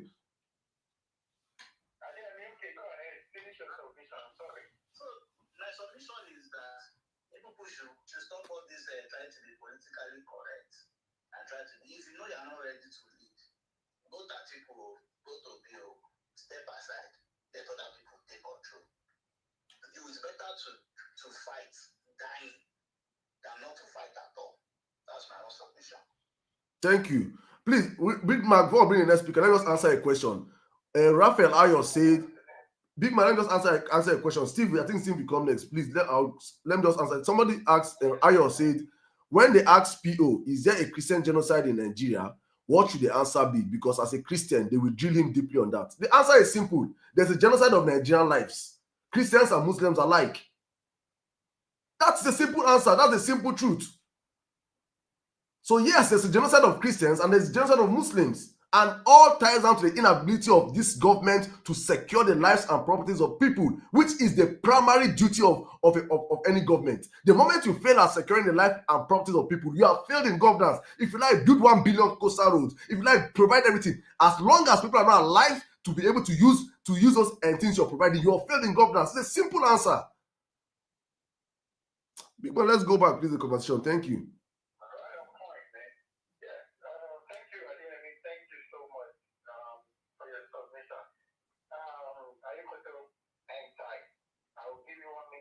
Yourself. Meanwhile, I know Steve wants to talk about the upcoming event in DC, December 1st, and what is actually going on in the northern part of Nigeria. So I'll give to you, Steve. You got 5 minutes. The space is yours now. Go ahead. Let me greet Saddam. Good evening, everybody. Sorry, my voice is a little cracked. Saddam, hold on. I've been seeing you've been doing quite a lot on the other platforms. We did miss you on these streets.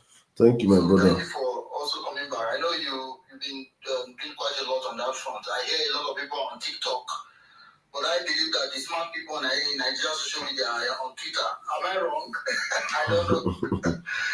Anyway, but thank you because the Gen Zs are there, so I'm very glad you're doing that. Well done. Don't cause another debate.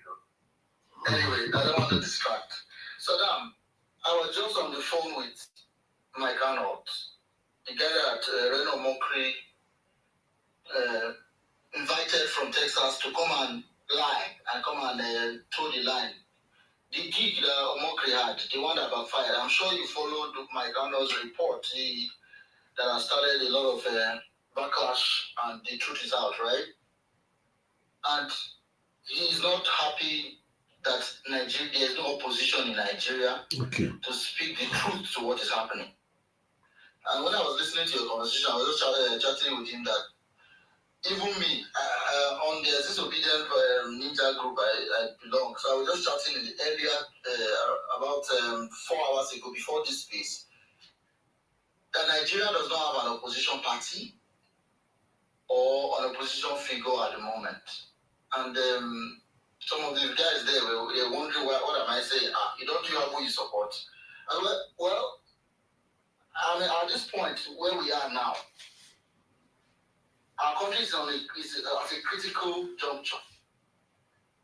The Chibo girls saga that there was a picture that was trending recently where Tinubu and his wife, all of them, had bring back our girls. And videos circulating about the NSA going to US and begging them to come and help. We need help. Come and help us. The government has failed us. Come and help. The videos are all online. And I asked the question, imagine if Bola Tinubu was in opposition today. Just think for a second. If Tinubu was in opposition, I think the problem with APC is that they are good at opposition. They are not good at governance. They're just good at opposition. I understand that there's sensitivity to the issue. I believe that there's a Christian genocide in Nigeria. The only thing that I don't even want to argue is that I don't believe that the genocide started now. I believe that the genocide has been ongoing, silent. It has been a very long thing. So this is just, it has bubbled to the surface because a lot of people have done a lot of work. There's a video of a guy who is from Yaliwata. He went to do press conference at the press club in DC. They've been working hard. He's from Yaliwata area where they lost 200 something people last time. And since then, he has not slept, as in what I mean by he has not rested on his horse. So this is a result of many people working, like hundreds of people. It's not just because of one person. But the world is looking for Nigeria right now does not have a leader. Tinubu has failed because his defense is that everybody is being killed. I listened to forgotten this our Nollywood guy. Kenneth Okonkwo I watched his interview not too long ago, and it was like, how can the defense of APC or the president is to say that everybody is being killed? It's not only Christians. Hey, they are not being targeted. Everybody is being targeted. That is an indictment of the highest order. So that means we don't have leadership because the whole duty of the government is protection of life and property. We agree. And the government of Nigeria, which Trump rightly called that disgraced country, I think it should have been that disgraced leadership, because it's the leadership of Nigeria that is disgraced, not Nigerians, not Nigeria. It is our leadership that is going out from media to media, RT, News 24, AP, Reuters, to say that in Nigeria, Christians are not just being targeted, everybody is being targeted. Imagine how they are demarketing themselves. So we are lacking leadership from someone that can like Pio, which I would have really appreciated. But the whole idea of holding back, I suspect that will change. Let that change immediately, because those who back this Christian genocide, I've had spaces about this, Saddam. If you listen to them, one of them came to my space and said they are going to institute Sharia in the whole Nigeria.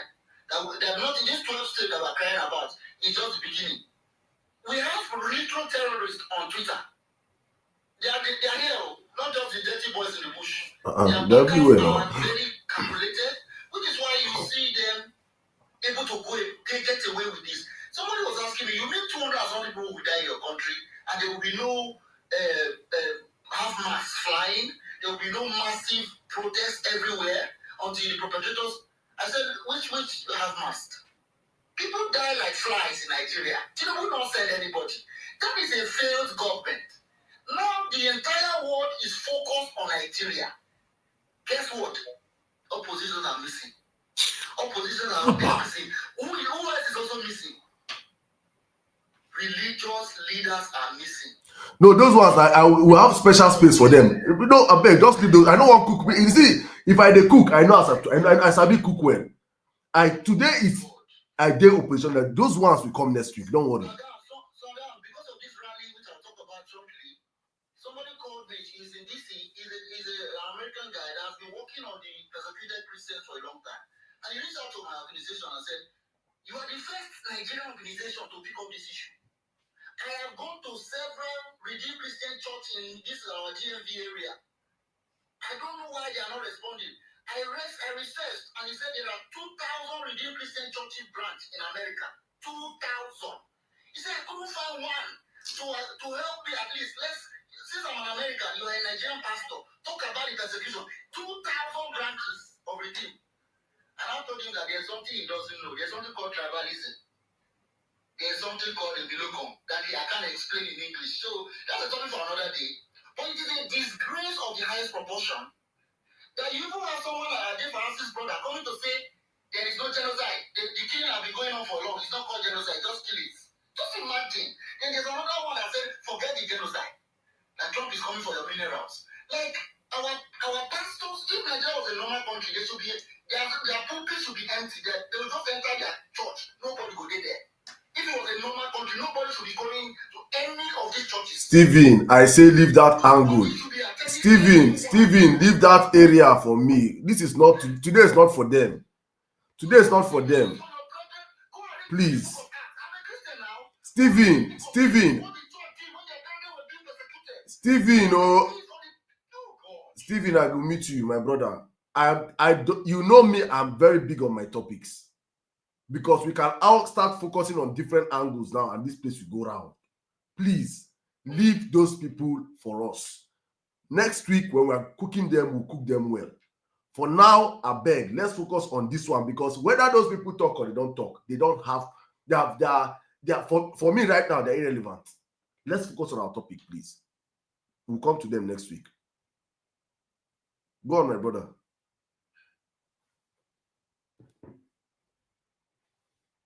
Steve, go on, please. I think the mic is on.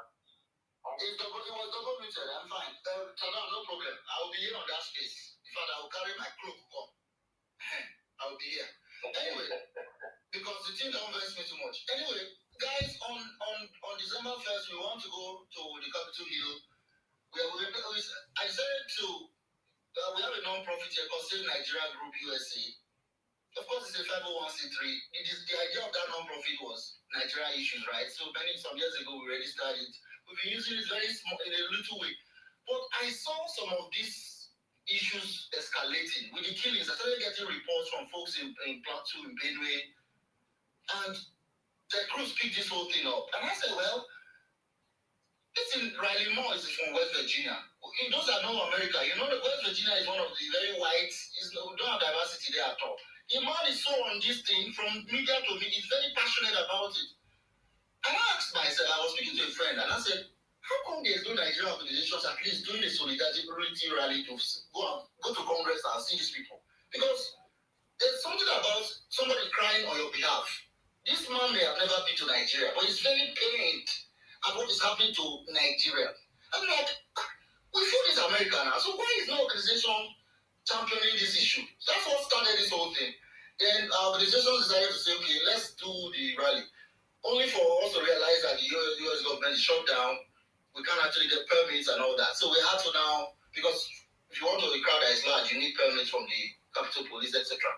So the point is, we decided December to allow this whole brouhaha of shutdown to be over. That's because some people have been asking in the DM, why are you waiting till December 1st? It's because of local US politics, you can't get things done because of that from shutdown. That's why it's December 1st. It should have happened already.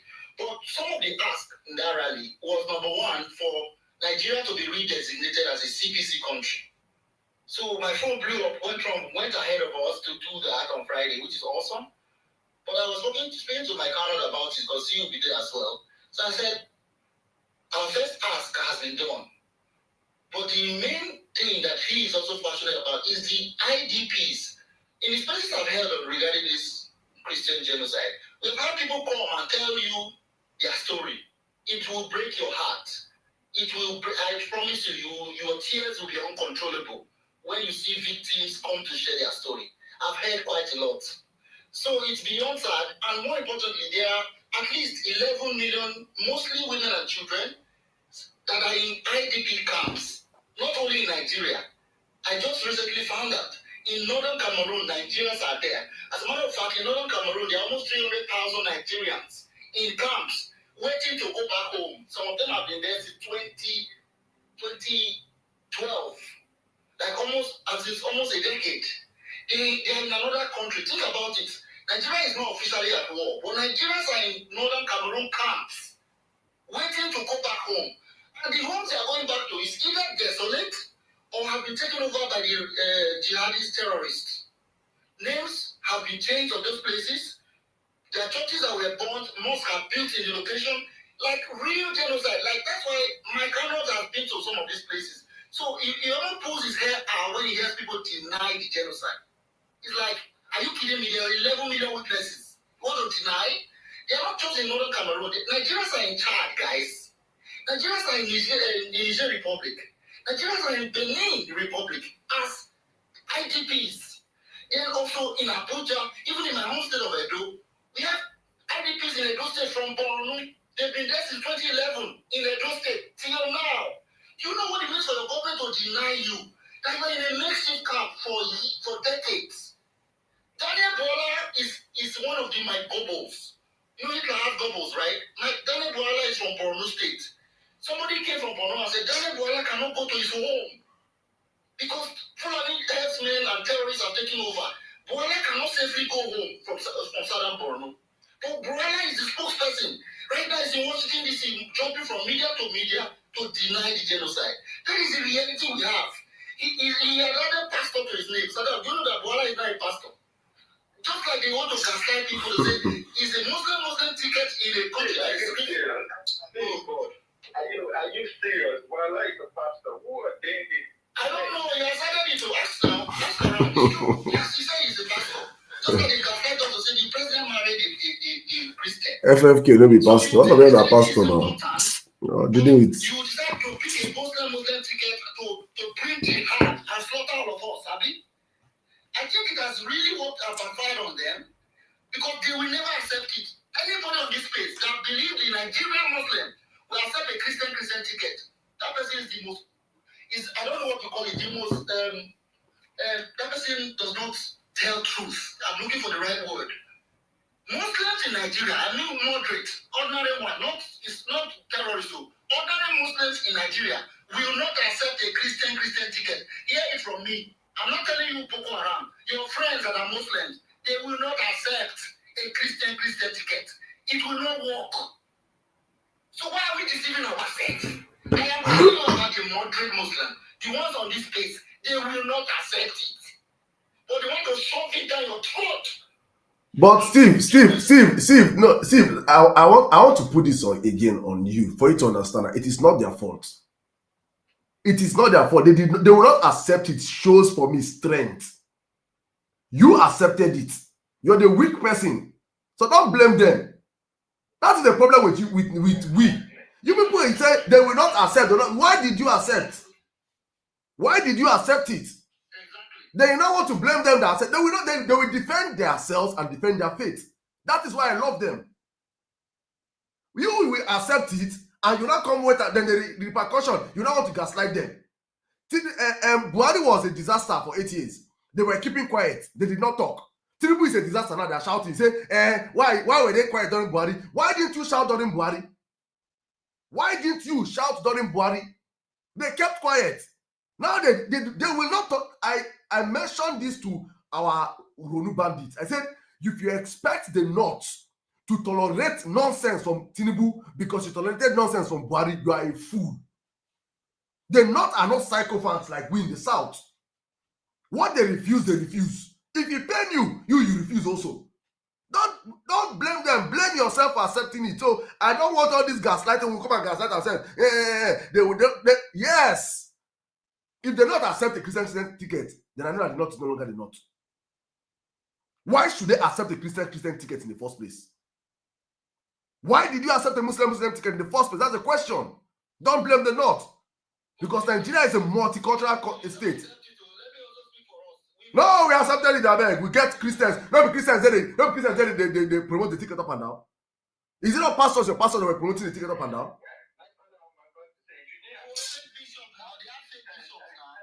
Abeg.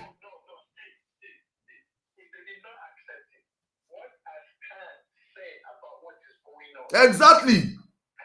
And how many people are unalive? How many people are unalive in Edo State? Edo governor wrong go can go they cry like picky when then collecting milk for your hand.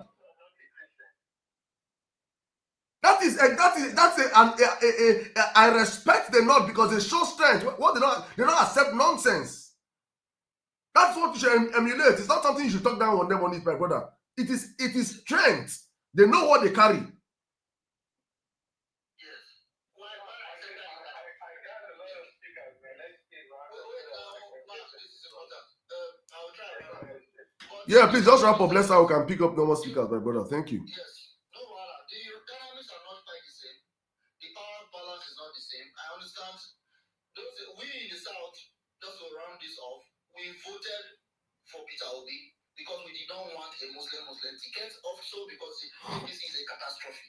Our victory was stolen by a few people, backed by those people you are calling their mind. The country is not fair. The power sharing is not fair. We have to travel abroad to survive in Nigeria. We can't get job in NMPC. But all this you go explain tire. The country does not belong to us. It's full of My brother, this is my explanation. It explain. My brother, how do they explain? You explain tire, no evidence. Anyway, on December 1st, if you want to join us in the rally, reach out to me. If you're in America, you should be there. Thank you very much, Saddam. I will yield back. Thank you so much, Steve. Thank you. That's a beautiful submission. Hopefully, I'll try to make my way there. Okay, HAI. Saddam, send me that link for that pastor space. I want to save it now. All right. So, never even create it. You next. Please, 5 minutes. Okay. Thank you very much. Saddam, thank you. This is my first time of speaking on your space. Oh, wow. Greet everybody in the house. Hope you guys can hear me. My brother, I said I swallow Nigerian money, you. That's my voice. Okay.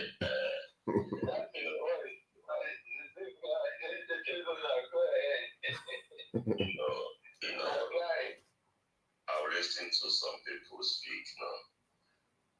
I will start with what one guy from the North said. I will start from there. Because I wasn't expecting someone to come here to start mentioning about ADC. If you look at what is happening, I think I've never tweeted anything. You know,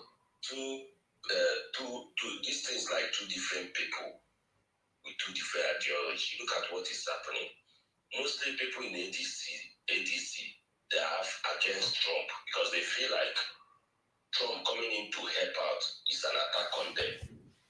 Then those that want Trump to come in are mostly like obedient. I don't know whether you guys are getting me. So when you look at it, you will understand that it's not going to work. To be honest with you. Okay, Trump is coming in to help. He never said that he's invading Nigeria. He's just coming in to help to wipe out the terrorists. And people get triggered. Why? We call it a Christian genocide. You say no, they're not killing only the Christians, they're also killing the Muslims. Okay, we accept. Okay, let this man come in and help so that both the Christians and the Muslim things will stop. You say no. So you are now telling us that you are not even after the Muslims that they are killing. You are just trying to protect the killers. You are very sympathetic to the killers. That's what it shows. You understand me? If you see this, have you seen this heavyweight from Northern Park come out to say, okay, they are killing the Christians or the US should come in ahead? They will never say that. Their ideology are quite different. We have to understand this. You understand me? It's very, very different. And some of the people from APC, mostly from Southwest, even some of them that were sitting on the fence, all of a sudden they came out to defend APC. They tried to tell you that these people are after our mineral resources. Those two Marxists. They have been sitting on the fences. All of a sudden they came out to tell you that this man is after our mineral resources. What have the mineral resources benefited the common man in Nigeria for how many decades now? Because for them, they think that these people coming in will bring about regime change. They are just afraid. because they know that the man is there, that is there, is not doing anything. And they also know what they did to Jonathan 2013, so they don't want the same fate to be for them. You understand me? This one is just like somebody running when nobody is pushing you. That's exactly what is happening in APC. Then I try to say something because I may like you, but I'm not a zombie. People that know me here know that I say my mind like big and best. Whether you are president, I will tell you my mind. You understand me? You can never shake me. You can never hesitate me. I will tell you my mind. I tell people that even if you love somebody, the best thing, nobody is perfect. Nobody gets this thing 100%. You supposed to know when to tell this person the truth. Not everything the person decides to do, you follow the person. It doesn't work that way. You're supposed to have your own mindset, your own thinking, your individual thoughts, individual thinking. Not following like zombie. It doesn't work for me. People will come here to attack you that PO is his life. When I hear this kind of thing, I get irritated because it's his life. And will you continue to do the same thing? You did the same thing 2023. We accepted. Even though we know that PO won the election, we accepted, we followed him. So do you still want to repeat the same thing you did 2023?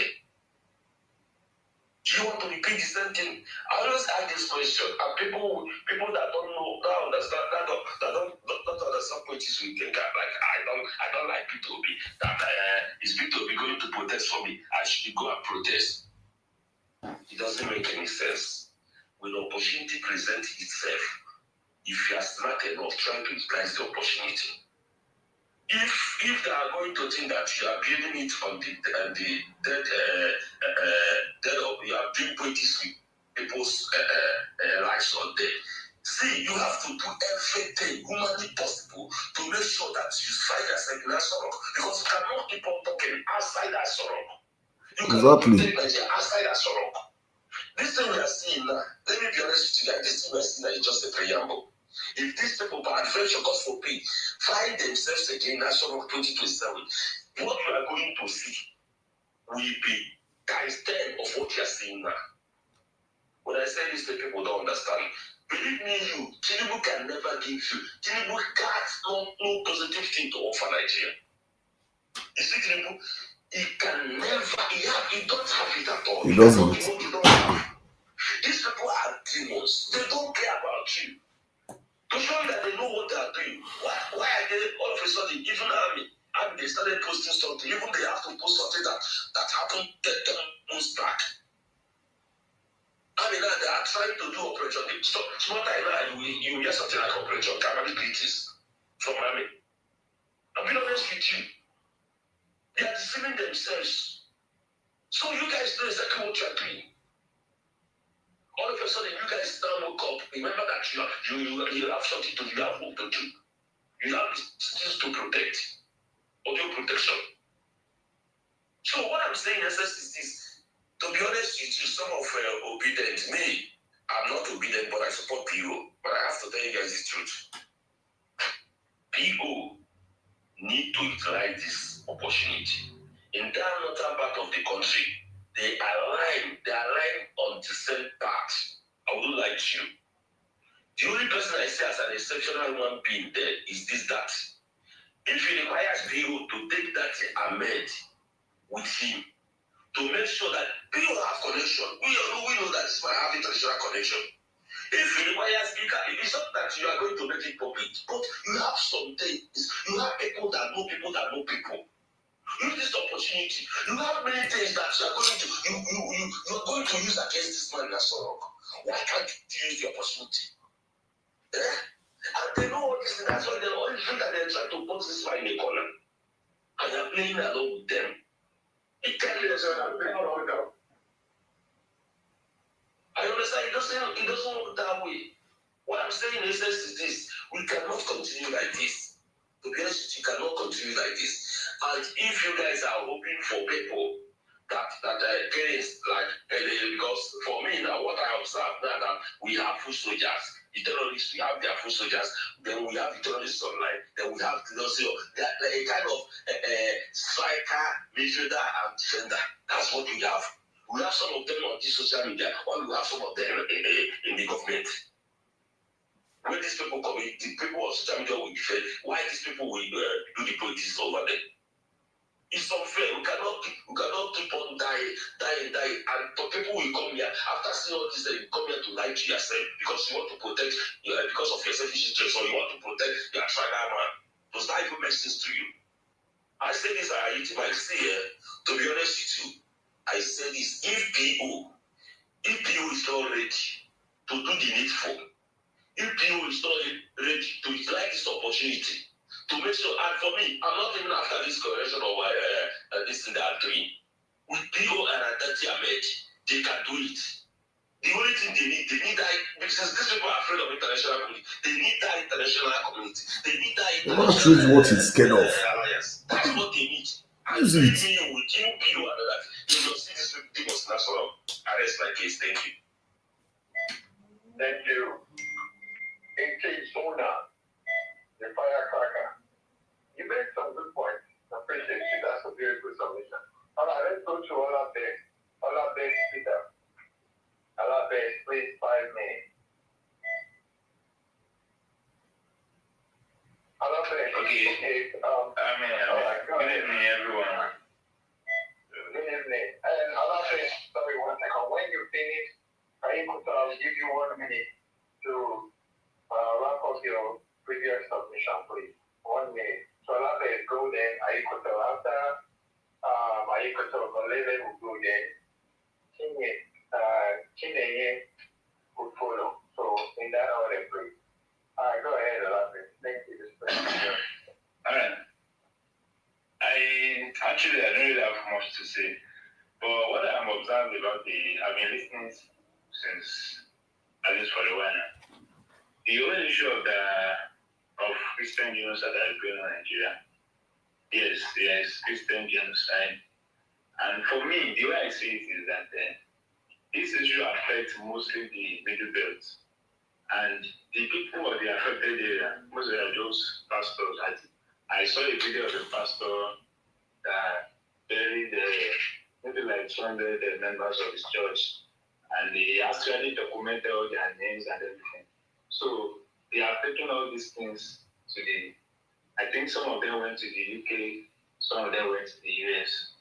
So again, I also saw another documentary by one US TV journalist. They have been doing a lot of research on this thing since, let's say, 10 years ago or more than that. So the United States, US, they have enough evidence with them. And for me, the way I'm seeing the thing going, I think they already made up their mind on what they want to do. For me, I wanted to come and help us. But on the issue of Peter Obi, I don't think Peter Obi needs to insert himself into that. The reason is that we only see the beginning of this whole thing. We don't know how it will end. So we need to allow insert himself. Oh God. That this thing affected the most.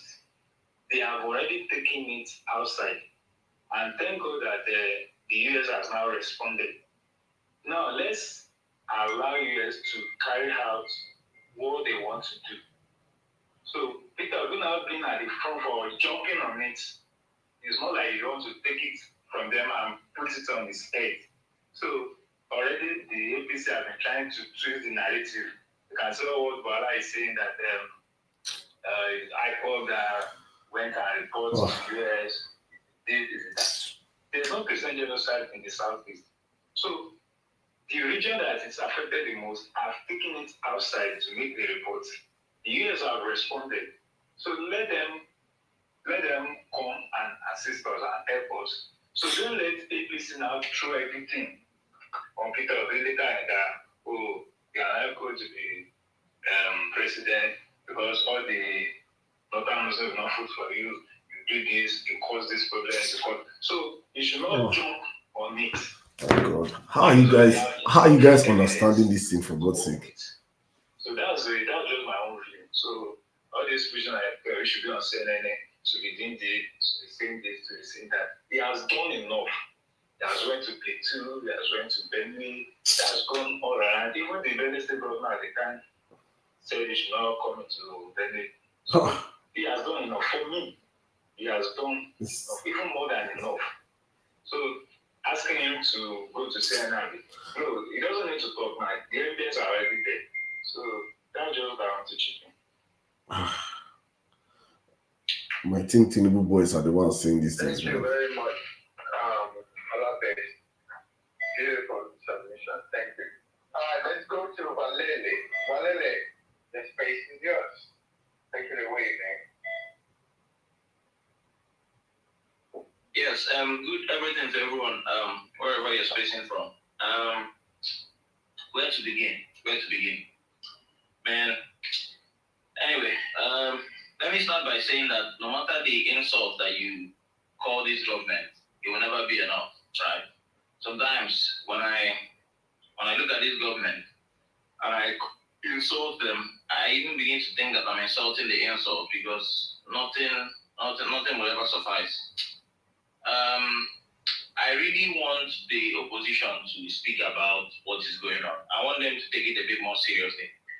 And the reason I want them to take it a bit more seriously is because there is a way reality operates, right? If you allow people who are telling a lie to keep on pushing that lie, after some time, even those who know the truth, even those who have lived the truth will begin to shake, right? There are some people who, I don't know, of the air, and they still think that, there must have been a way that Tinubu would have won the election, right? Their conviction is not as strong as at when the reality was in front of them. So it's very important that more voices, right, much more stronger voices speak to what is going on. There's something I said once, let me say it again. The demonic APC party of Bola Ahmed Tinubu, they do not want Nigerian people to forgive their sins or to forget their sins. No. This demonic party wants you to remember their sins as the correct thing that they did. Let me say that again.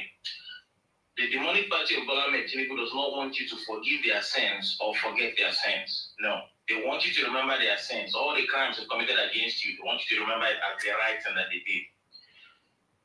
It is under this government that you see somebody remove subsidy in the worst way possible, right? Put people in the worst position possible, and then try to paint it to you that that was the only thing they could have done. It's under this government that somebody will be wasting your money and be gaslighting you. It's almost like, spitting in your faces. They don't want you to forget what they've done. They don't want you to forgive it. They want you to remember it as the wrong thing, as the right thing that they did. And how do they achieve this? They achieve this by heavy propaganda. Listen once, I said, Nigerian people have not seen one day of governance from this government. One day, you've not seen one day of governance. The day you see it come, I have something for you. From the very first day, it has been lies and gaslighting and propaganda. I used to have where I used to document the lies this government has told, and now I'm tired, like I've run out of it. It's like everything this government tells you, you look at it properly and like, bro, this is another lie, right? Nothing ever comes out clean. So I'm saying all these things to say that the reason the opposition needs to speak is not about what would Tinubu have done. No, nobody's about to make, a microphone licking imbecile your role model. That would just be wrong. Imagine me saying, what would Tinubu do? Like, bro, no, instead, do what would Jesus do, right? Or some other person that you're looking up to. Right? The reason you need to speak up is because if you leave these guys, the money they are supposed to use on solving security, they will use that money to go and be paying the Omokris and the Boalas and all manner of questionable characters to come and repaint the narrative, to come and redirect away from the people that are being killed because they don't care. And they have shown you they don't care, right? They have shown you that if you do a forensic analysis of the insecurity, you will link it back to them. I mean, somebody came out from that demonic party and said, we brought Fulani militia into the country to win the election in 2015. Question for yourself is, the Fulani militia that was brought in, have they married and given birth to children since they were brought in? Who drove them out of the country? What have they been doing since they came back in? So if you are addressing this insecurity, you need to ask yourself, there is no way you are trusting this APC government to solve insecurity. It's not going to happen. Insecurity that they've let get worse in 10 years, they're not about to solve it now. It's not going to happen unless you put proper and sustained pressure on them to fight it through to finish. I'm saying this thing because the people who are carrying out this genocide against everybody they are carrying out against, right? The moderate Muslims, the Christians, everybody, the people who are carrying out this genocide, if this period passes, they are going to intensify efforts, and the Nigerian government that they are colluding with are going to keep it under wraps. It's going to get so much more worse that you won't even believe. Right now, what they are going to do if this period passes is we are going to have a case where people are going to be wiped out so that there are no witnesses left. Hearing stories. After this time, what is going to happen is you will no longer be hearing stories. People will just be reducing. Again, don't ask yourself, what would a drug dealer do? No, that's not your job. No, your job is that truth is out there. People are that perfect example, right? A table is white. You pour black ink on it. Yes, maybe it may not stick. You pour black paint. You keep pouring black. After some time, somebody looks at that table. They are not sure if it's white or if it's not white. You need more voices. You need more consistent voices calling this thing out. And here's the thing, right? Opposition, if you go out to that and talk, it's a genocide against, moderate Muslims and Christians. The Americans, who are a mostly Christian country, have yes. You won't tell the Americans what to talk about. If the Saudi and the United Arab Emirates want, they can talk about the moderate Muslims, right? Unless, of course, they want to talk about the extremist Muslims who are killing people, right? So everybody's talking about what they want to talk about, but the opposition that's representing Nigeria needs to make sure that this continuous and sustained genocide has been happening against Nigerian people, right? With the moderate Muslims, the Christians, everybody. That talk needs to be sustained, because if you stop, Yelawata 2.0 raised to power 5 will happen. People, I think we are counting 200, but the people that did that research is actually 280 people, I think, or so, were massacred in Yelawata. Tinubu did not say pimp. This is a Tinubu government that if people say, they will start criticizing. If opposition just shakes their head wrongly, they will start criticizing. They start criticizing few minutes away from that occurrence. They did not say anything. That's to show you that these people, they are like nothing joined them. See, I made another tweet. I said, the hellfire you believe in is empty. The devil is still he's here on earth with you. The demons are the APC supporters you see moving around. Don't go and be praying and casting and binding. There's nobody casting and binding. They are physically here with you. After that massacre happened, nobody did not say pim. It had to take I think he even congratulated Abi, sent condolences to people all the way in India, some other useless, another place. It was when they fought all the way in Rome, cried about it. Then, after much pressure, he said, I'm going to change my itinerary to go there.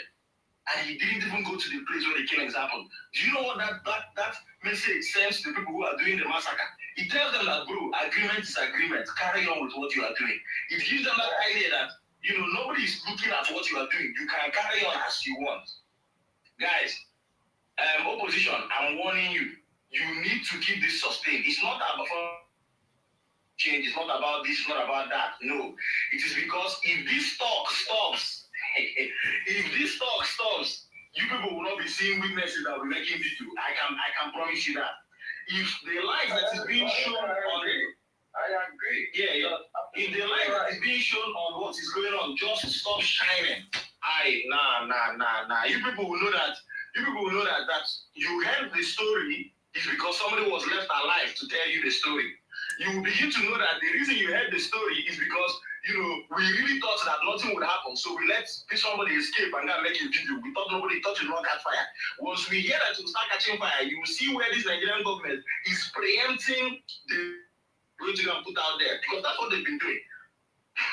Guys, please, this is not about regime change. It's not about about all these things. No. It is about people who are being killed. You need to keep that pressure on so that Tinubu can be forced to do the right thing, or Trump can step in so that Nigerian lives will be safe. Because I've told you now, you have crossed the Rubicon. If you do not carry this out to the end, what is going to come? You will say that I warned you. It's the very same way that on this same violent place before the election, I warned people that 2023 is not an election. It is a war for your lives. That space is still there. You can play it back. I don't want that this one. Then I shall mute my mic. Thank you for that wonderful submission. I believe what you just said is true. It is so true. We need to amplify it now. Amplify it, make it as loud as it can ever be. This is an opportunity for us to take advantage of. Perception is everything. Perception is everything. You're right. So let me go to Mark, just a minute. And you know why I also why we need to amplify this, because just look at the sanity we're enjoying in our social media space right now. Long may this continue. Long may we have the opportunity for Nigerians to actually come out and speak on issues without some urchins on social media, you understand? Without some urchins coming out. Normally before, you could not see this comment section. All these children of the roasted corn, we don't come with big gutted. But right now, they're not going to say, calm down, calm down. Long may this calm down be so that Nigerians can actually demand good governance.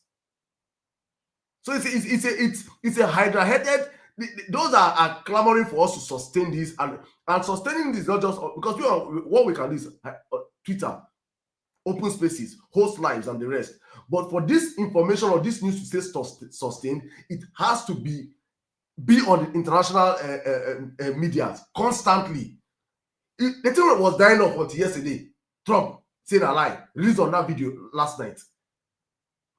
These people picked it up again. That is how you sustain the news. Trump they said, our opposition leaders are not trying. I'm not even capping, man. Go and look at PO's tweets now. Let PO tweets now. Go and check how many Ronu bandits are under his tweet insulting him. They have reduced. They have all disappeared. Is it because of him? It's not because of the fact that they know that as long as there's constant heat on these people, they will not be able to come out and be constituting nuisance in the public. Make this heat on top of us. Make us see them Olomo do nonsense for the next elections. There's a whole lot that we stand to gain than to lose by opposition speaking up honestly. You're correct as well. So man, please guys, any tweet that you see that is against these people and this killing, retreating, say ABC, where is that ABC guy? Go and talk to your people. Let's see your opposition strength right now. Go ahead.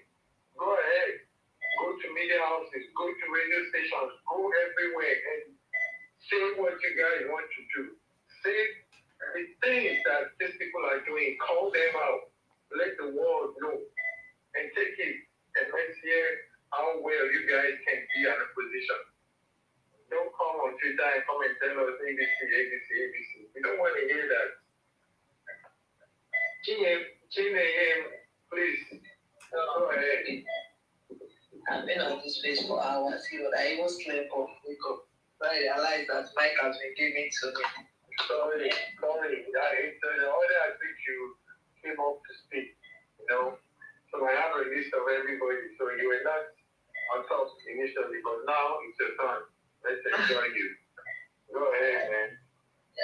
You know the funny part that was interesting is that APC people, they have seen that they are losing. They are not going to DM to tell people to support the candidate again. Most times, I used to think these people, like, how did they even think? Is it that the little money they gave to them has blinded the sense of reasonings of their conscience? Now, look at what is happening in Middle Belt. Look at the people that are killing. Look at the infant. Like, I'm speaking as a mother here. Look at the little baby, little kids that innocent children that was slaughtered. Imagine. And these people are still finding a way. If not that Donald Trump that want to step in, normally before they will find a way to cover it up. I think this is the time for P2B to rise and use this opportunity. Honestly, like others say, this is actually a great opportunity for him to utilize it. Because now they have seen that they are already failing. They have failed woefully. They failed. They know that they have failed. APCV, they know that, we can't do this. It's as if the situation is out of their control, or should I say they are just being ignorant. They don't want to do anything about it, or maybe they are benefiting from it, or they are the one actually empowering them, because Nigeria is the only country that I've seen that the government are sitting down with terrorists, negotiating with terrorists. You know that these people are terrorists, killing innocent thousands of people, and you are there, hundreds of people, you are negotiating. What are you negotiating with? What are you trying to prove? Honestly speaking, I'm saying it. This is the time for P2P to rise. This is the time. And if Trump said he's coming to Nigeria, I am in full support for him to come to Nigeria. I am, yes. Let him come to Nigeria. At least we want a peaceful country. We want a country where we can travel from interstate to state and feel safe. We want a country where we can be sleeping peacefully without anybody invading anybody's house to slaughter many people. Like I was having an argument with an APC supporter earlier today, and he was saying something about the plane and all that. I said the reason why you are not feeling anything is because you are not one of the victims. You're not one of the victims, or you are not one of the, how will I say, you are just the sympathizer to terrorists. Because if you are one of the victims that maybe you are sleeping, you wake up one midnight only to see your family being slaughtered, you end up at the end of the day, you are the only surviving. At least you will know that this government has failed woefully. No protection in the country anymore. We are even scared of our life in our own father's land. Like, this is the time for all the obedient, because you see this time, it's time for all the obedient, everybody. We need to come together, because I can see other country at least rejecting the government. Now we have to reject them with full force. We have to reject them. We have to use every means that we have, every opportunity that we have, and use it. This is the time. If everybody has been sleeping, I think this is the time we should stay awake and use this opportunity and get our freedom. Because it seems that these guys don't even give a fuck about, they don't care about us. They don't care. So I'm not going to speak long on this matter because I'm really tired. Thank you. Please, Magnificat, can I talk about my business a bit? No. Not today. Please. It was in my next week. Another time. All right. I definitely not today, but next time probably will access to them. And I'm actually the one that can give you permission, because this is not my space.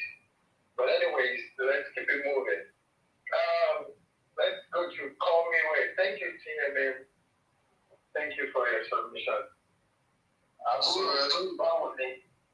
Okay, Ayiko, so you are awake now? I wasn't sleeping now. You just didn't call me. Oh, I thought I said you were supposed to take a minute after the other speaker. Okay, I'll give you your minute now, and then after you call me where to go, then Uber Z, then issue. So let's do that. I could go, your 1 minute is now. Okay, so now this is what I want to say. Last, when I spoke, a lot of people ignored the aspect of strategy that I spoke about. One thing we need to understand is we don't know where this whole thing is coming from. We only see it as a window of opportunity. And I said something in which a lot of people have ignored. There was a coup. In that coup, we had almost 98% of the people who they said were involved in that coup are from a side of this country that is majority Muslim. What that automatically tells you is that side of the country is already against the president. Now, how are we sure that this whole thing that we're seeing is not the president trying to play games? How are we sure it is not this president trying to cut off that side from the 2027 election? I am not excusing Peter Obi. I am not excusing the opposition. But sometimes when it comes to politics, you have to look at both sides and be sure that you're not just leaping. There is a need for strategy. We have. Let me say this, and you will continue. There is a need for strategy. I agree with you. For the strategical alliance you're trying to paint, I still don't get it. So please make me get it. Go ahead.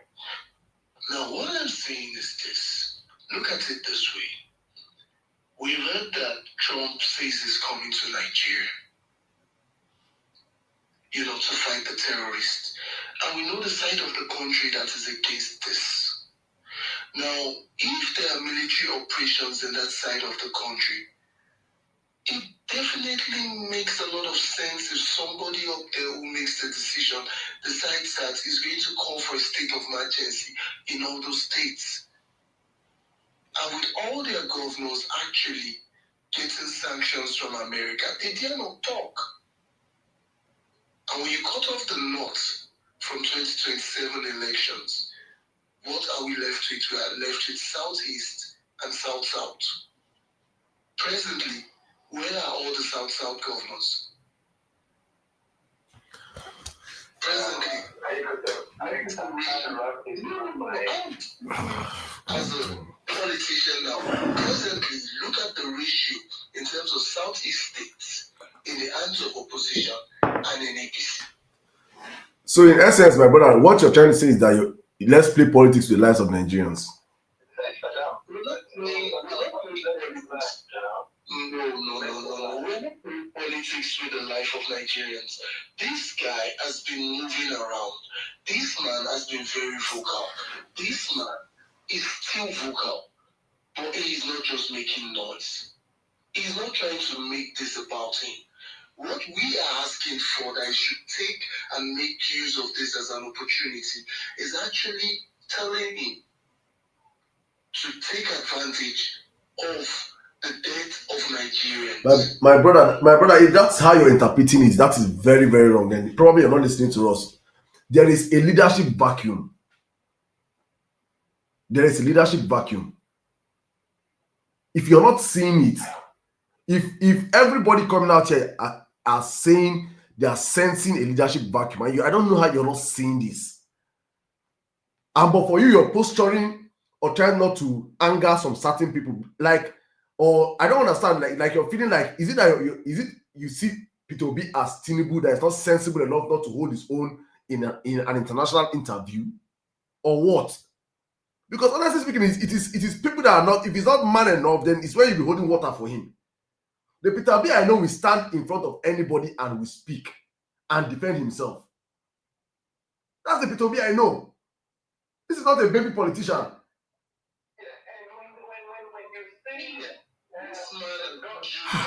Come on, this.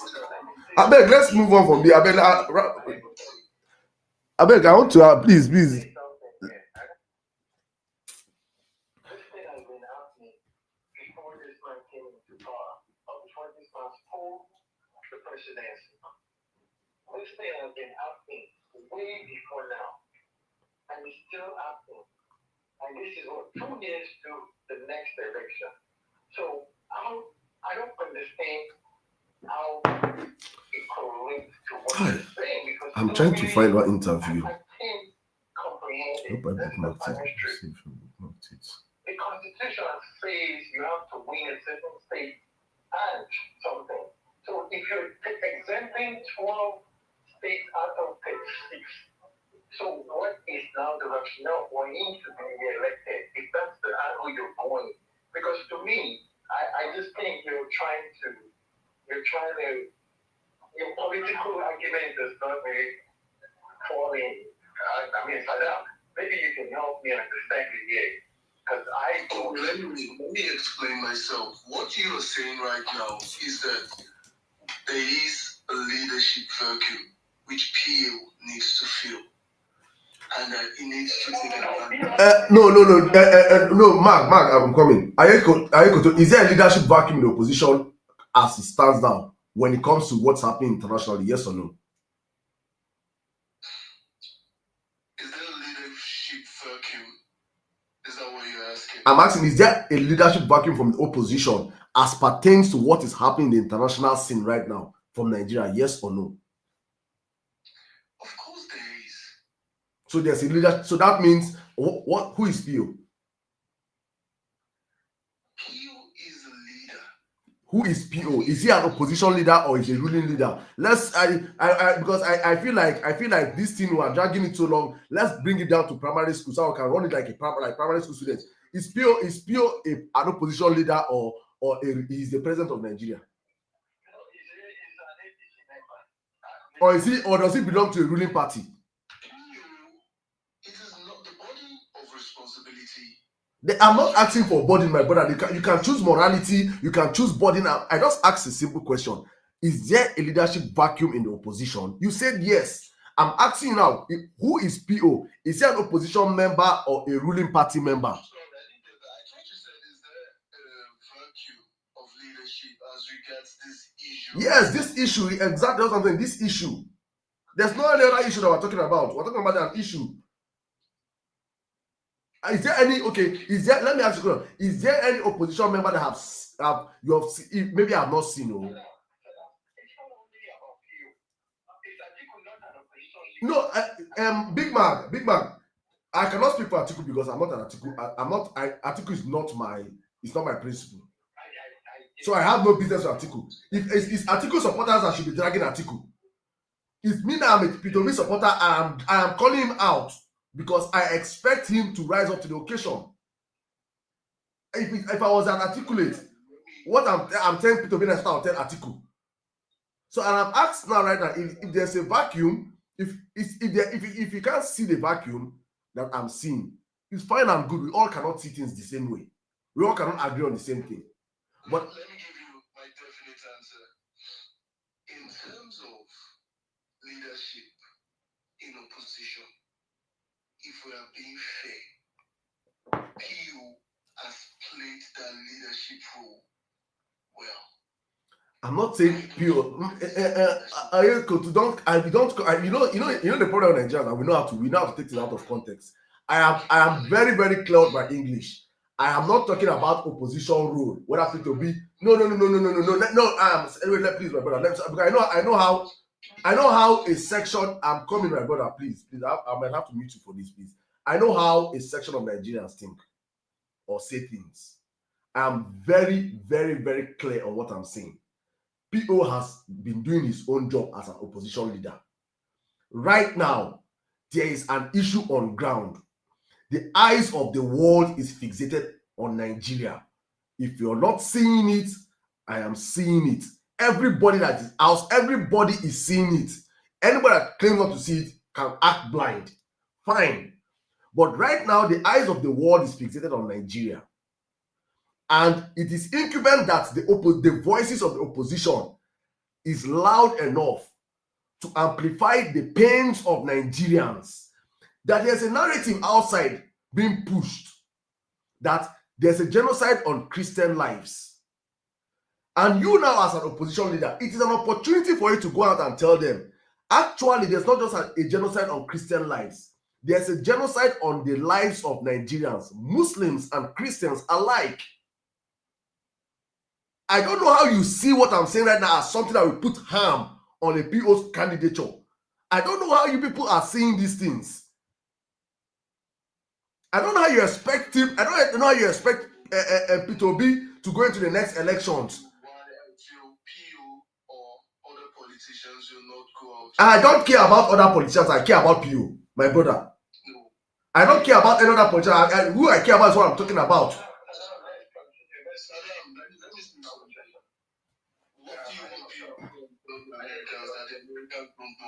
I don't care. I don't care what PO wants to go and tell the American. I want PO to be seen as an opposition leader that is speaking. That's what I want you to understand. I know you know they see the picture. He has to globalize what's going on. He has to make every Nigerian all over the world understand that this is a serious issue. And as the leader of the opposition, he strongly condemns it that these people are not doing their job. He has condemned it to who? To who? To who? Who has he condemned it to? To you or your ex account? To you or his ex account with less than 2 million impressions? Live interviews to who? I have to go. Please let me. I think at this point, I should school you, please, because honestly speaking, you people that do politics, that's how people think. That's the unfortunate. You're a politician. So I'm not a politician. I'm a straight hitter. I hit it as it is. I'm not into politics. I'm not here for any position. I'm here as a Nigerian, concerned Nigerian. Sorry, please, Big Mac. Sorry, I thought I wasn't speaking. Say, please, let me just put it this way, please. I thought I was on mute. I have to my brother. You people are politicians. You people know how to do politics. I'm not a politician. I'm a straight shooter. I'm here for Nigeria. I'm here to help this man. That's the way I see things, and I'll say it. You say Pio is speaking. He's speaking to who? If Pio holds 1 million media interviews in Nigeria, APC does not freaking send him. They don't care. The simple, you see, your enemy is showing you that this is where I am scared. Your enemy is showing that every single time you go on the international media and you talk, they are scared. You hit them hard. An opportunity arises that you don't even have to pay a dime. You go to the international media and they will give you no media station will PO people send message and say our principal wants to have an interview with you. Have an interview, that they will not open their doors now. An opportunity for you to speak for the Nigerian people that you want to lead in times where they're in sorrow. Nobody says you should go and lead protest. To go on international media and speak, and you people are still holding him down. My brother, well, I'm doing this so that let posterity remember that I was not among those people that just kept quiet and said, Pio, keep quiet, protect him. No, I opened my voice loud and I said it. Those I want to be protecting for what I don't know. Like if he does not speak, APC will not attack him. Like if he speaks, they will not attack him. Let us keep playing. Please, I beg, Big Mac, please, let's bring back our speakers, please.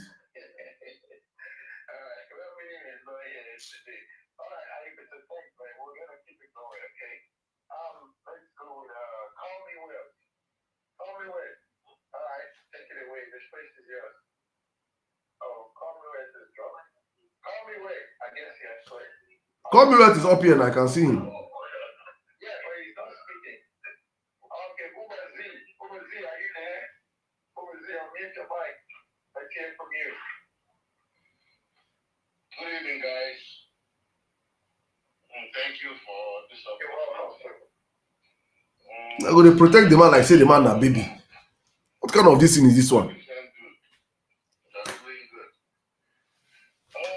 I beg, just 1 minute, please, Ubazi. I beg, Ubazi, no verse. Somebody just gave me a reference. Look at what Natasha did to Akpabio. Look at what that woman carried him and mesmerized him across the globe. That's what you should do. What I'm going to do, they make the man more conservative. Like say like, okay, this is one shot, or you have one bullet, one shot at 2027. Yo, Bazi, please continue, I beg.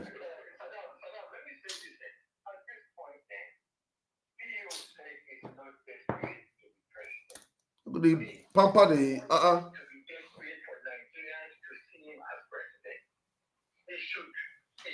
No, he does no Big Mac. He does not have to be. I know. I will not tell him to do what. I will never advise people to go out of order of who he is. If he does not want to be desperate to be president, fine and good. Nigerians are desperate. Nigerians will, and that's why we're pushing and we're desperately calling him out. But what I will advise him is his strategy right now is not it.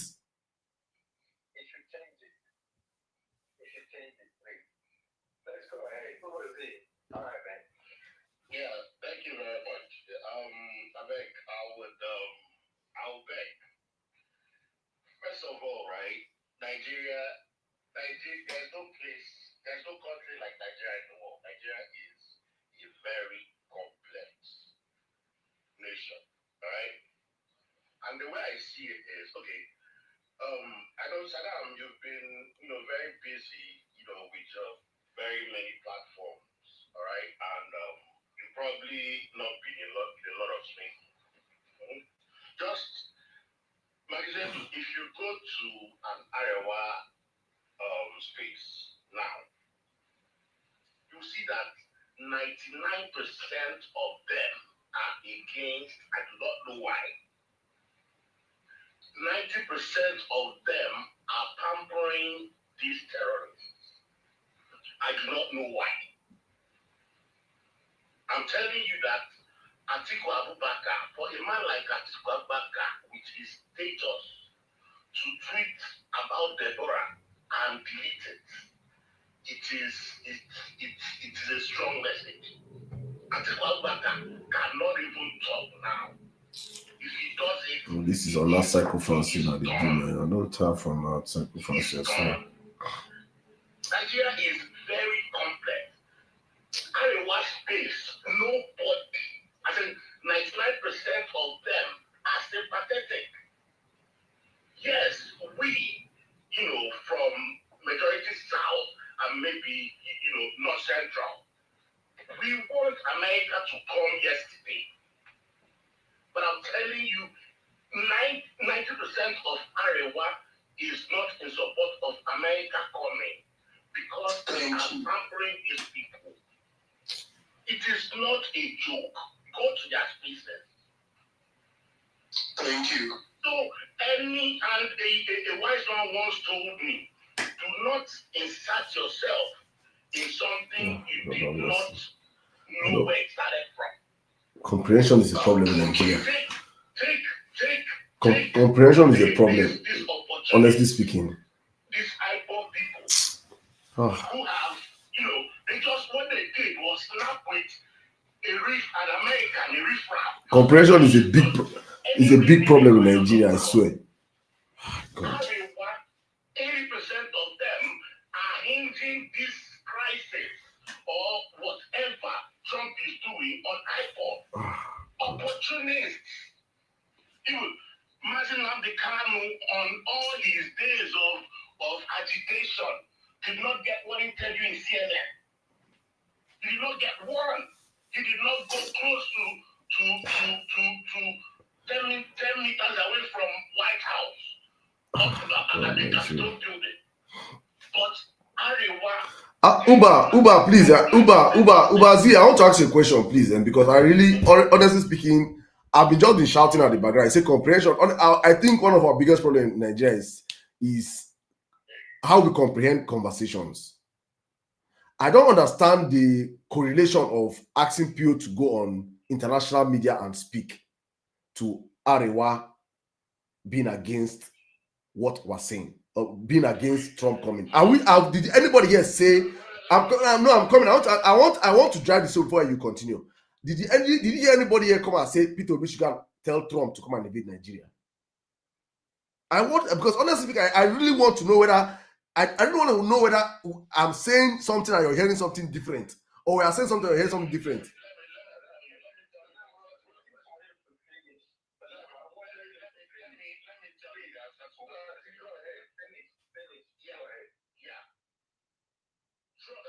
Peter Obi books an appointment with CNN tomorrow, exposes Vawulence. It even makes everything worse. Boom. America, sends their soldiers tomorrow. My goodness, how? Hey God, this kind of country. Understand me.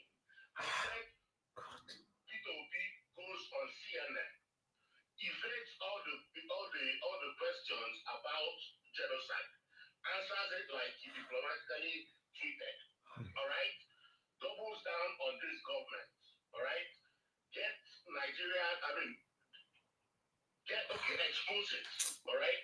Then it makes the matter worse. It complicates the issue. All right.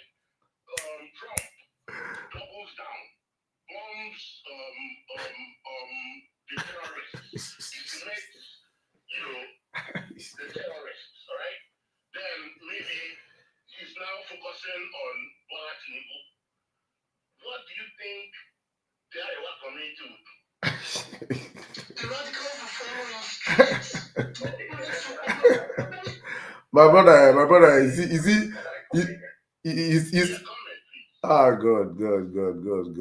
God. Prior to now, during Jonathan's time, is it not the same region? Everything wrong. No. South Africa had a minute issue in the early days of administration. Did not take a day.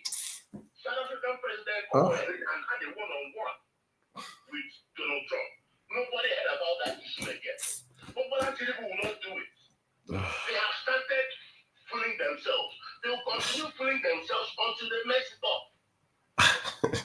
Yes, everybody hears it. And yeah, Mark, you're audible. But Uber is speaking. the satellite of the world or America is on Nigeria. The circumstances. Sustain this thing. Let us see where it ends. At least what happens. Is it coming or is not coming? Then we carry along from there.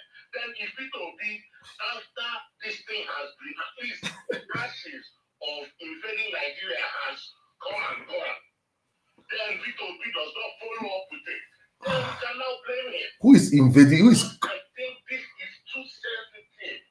And remember, this man is president of Ubazi, please, I want to ask you a question. Please. No, Uber, please, I'm coming here, please. You see, what I don't want here. Uber, can you hear me, please?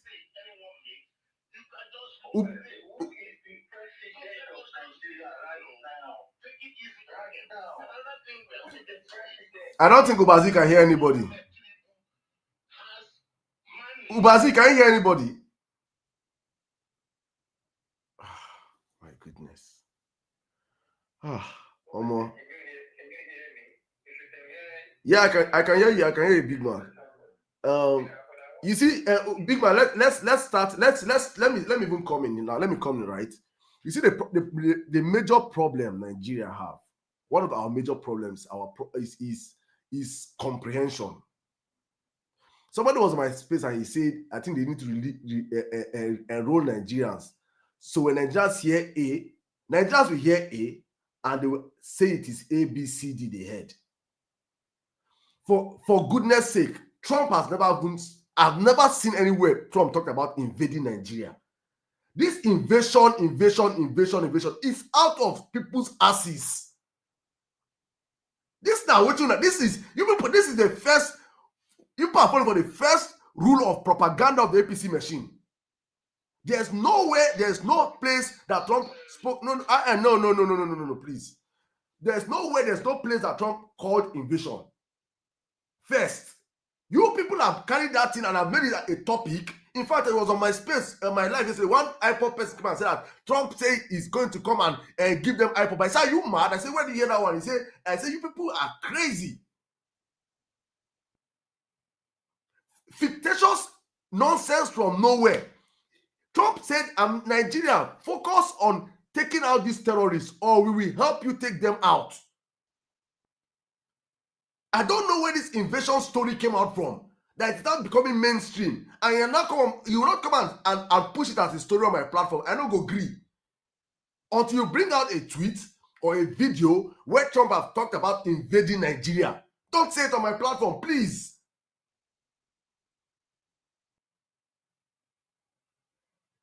And that is on that premise now, you people are trying to use it to tell people to not to go out and speak. Exactly. And we're not telling people to come and support Trump invading Nigeria. What is that talk like this? Where is this one coming from? APC don't carry propaganda, come back and say they want to invade Nigeria. From where to where?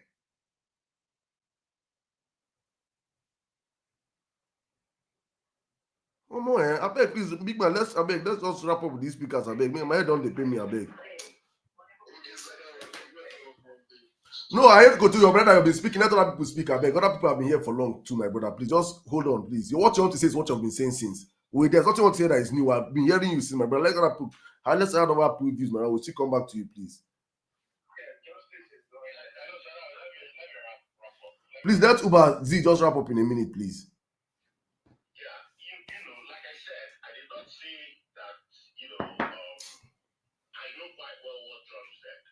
But when I talked about the invading of the North, I'm telling you that this is the narrative the average mother is pushing. Then, my brother, you don't amplify their narrative. You come out and you speak the different narrative. That's the problem. You focus on what other people are saying. Why don't you say the truth? I'm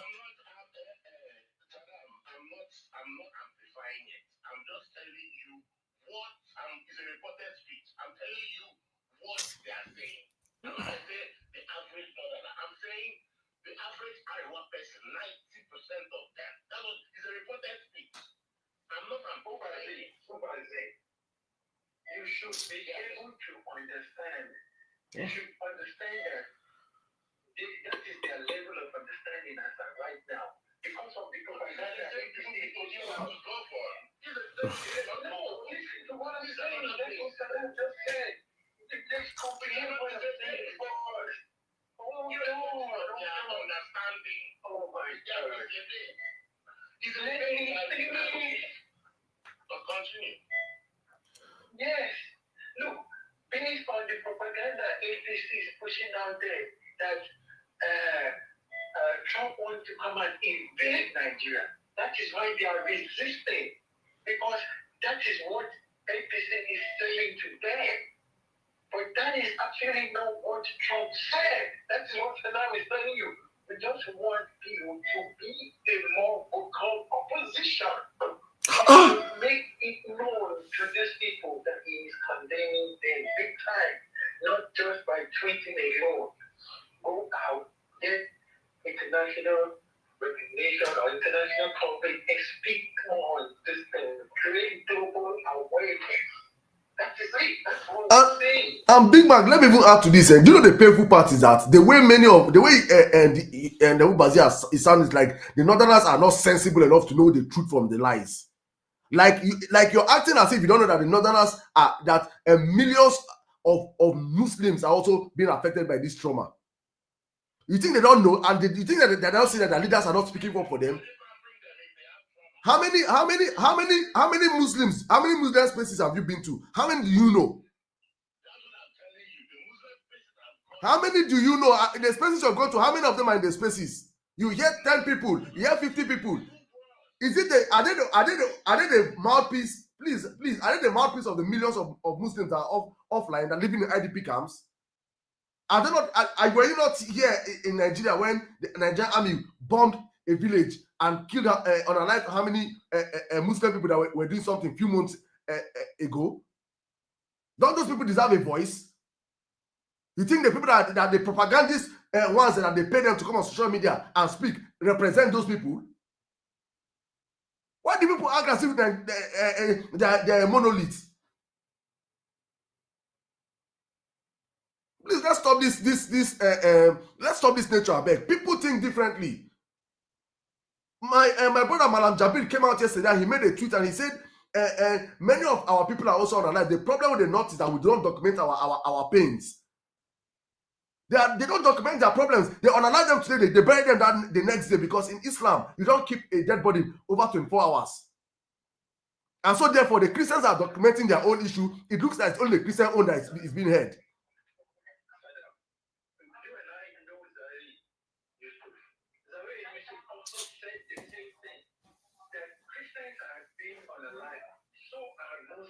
But they start the region at which they are finalizing most of these Christians, and predominantly where the Christian population are more in Kaduna, southern Kaduna, even Sweden. But it never shies away from the fact that Christians are also being unalive. IDP is not only Christians that live in the IDP camps. Yelawanda is middle bed, yes. okay, Zamfara, where they are mining all this thing and stealing all the resources there. And is that not a predominantly Muslim state? Come on, man. Castina, uncle. It's not Muslims that are there. Haba. They're all there. These people are, come on. Then you now come and tell me that the opinion of Saraki and what's popping that they pay APC on that APC payroll with his gang of APC bigots. They are on space speaking. Tell me that that's the voice of the North.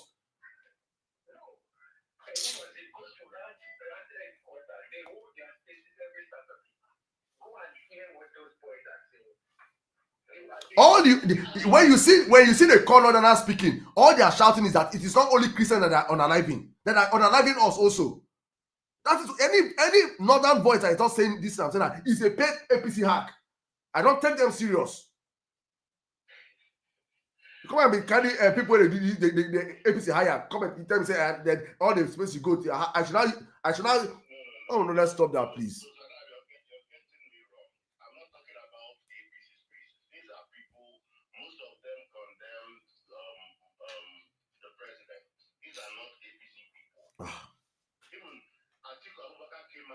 Said that majority of his followers or his voting bloc do not have internet. So the truth is the narrative that the average northerner shaped for them that they would listen to. Why hasn't any of these northern elite, why haven't they come out and lended a voice? My guys, it is dicey. Oh my goodness. If you ask me, I will say, let Bola Tinubu make his mistakes, which we know he's going to make. He has started making them. He will continue making them. Let these ashes settle down. This excuse is too much, man. Let's go. Then after this dust settles down, if people does not now act, we can blame him. But right now it is dicey. And if you ask me, him going now is taking advantage of people's lives. And that is what the same opportunities that they've been telling him. EndSARS, they said people took advantage of EndSARS. Okay, check the EndSARS situation. The Southerners were the ones who were doing EndSARS. Uber, I beg you don't do. Because if I follow your mentality and people will not do anything, please don't do. Because I don't understand this mentality we people carry. Whether you're dealing the fact alone that you're echoing APC talking point alone, I'm not interested, please. I'm not interested. What do you expect APC to say before? Like, what do you expect APC to say in the first place? Peter B was silent. Didn't you see them tweeting that he's silent? Did you not see that tweets dragging him for being silent? Whether you like it or not, Peter B is in a position whereby they know who this man is. They must drag him. If you're expecting APC to say something good about Peter B, then you're wasting your time. I don't know the day people will wake up to understand that APC will never say anything good about Peter B, or that they will always find a way to drag him into an issue. So because of that, he should not do anything. Make him just stay in house and sleep.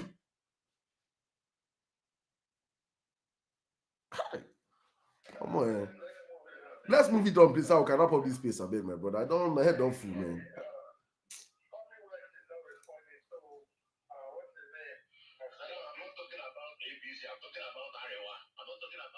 You are echoing APC talking point of propaganda that they sell to the Arewa community. That's what you're doing. I'm not a hardliner, my brother. I'm giving you facts. I'm not a hardliner, bro. I open this floor for people. I've heard your side. I'm born and brought up in the north. I have northern friends. So your argument is false. I've been hosting my lives for the past couple of days. Northerners come on my live and they give their own views. It's not resonating what you're saying. You're giving me APC. You're selling for me APC talking point. You're sounding like an APC member to me. Play safe, play safe, play safe. No, now.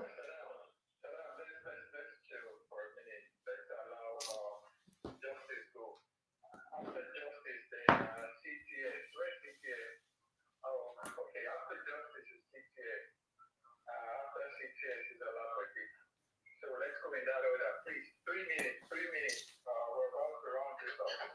So that's it. Yeah. Yes, thank you very much for giving me the opportunity to speak again.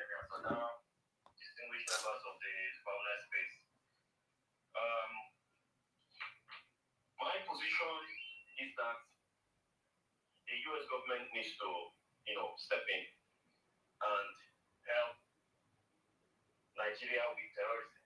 We need to flush out, wipe out, eliminate, deter, and degrade terrorism in Nigeria. The outburst of the former military officer in the name of Ahmad Gumi is a pointer to the fact that our institutions have failed. They have failed in protecting the lives and property of citizens. They have failed in their primary responsibility of territorial sovereignty. They have failed in keeping the ethics and ethos of their profession. They have also failed in compromising themselves by allowing bandits, terrorists, and what have you to infiltrate their camps. Right now, nobody can say that we have a military that is not compromised. It's the worst that we have seen in our history. So, in that regard, I would always support an external force to come and help us where we are failed, because for me, I don't think the military would handle the insecurity situation that we have. In fact, it's no longer an insecurity situation, it's terrorism. The killing of Christians is a fact. Anybody who comes there to just make it a trivial matter is a fool, and that person is not patriotic. Let us be very honest. There is absolute wiping out of a particular group of people, be it in the middle belt of Plateau and Benue states, which is very, very, very, very, very sad. It's very unfortunate that something like this is happening. So I don't even want a situation whereby people say, oh, they are Nigerians. It's bad enough that Nigerian citizens are killed. So essentially, again, fundamentally, the government of Bola Tinubu, the criminal drug baron and certificate forging bandit of Chicago State University, has failed on his primary responsibility. So if this ultimately leads to even the bringing down of his government, I'll be very glad. This has been my prayer. So yes, the US should come yesterday. These bombings and guns are blazing should have been since 2 days ago. Because the more time we waste, the more these terrorists re-strategize, the more they use local communities as human shield, the more wiping them out becomes even more difficult. We all saw what was happening in Gaza, where these terrorists were now hiding in hospitals and in places where you have densely populated human beings. And it made flushing them out a lot difficult. God help us. So, whichever way, foreign agencies are now, it is very clear that Nigeria can no longer, Bola Tinubu can no longer take care of this epidemic we have in Nigeria.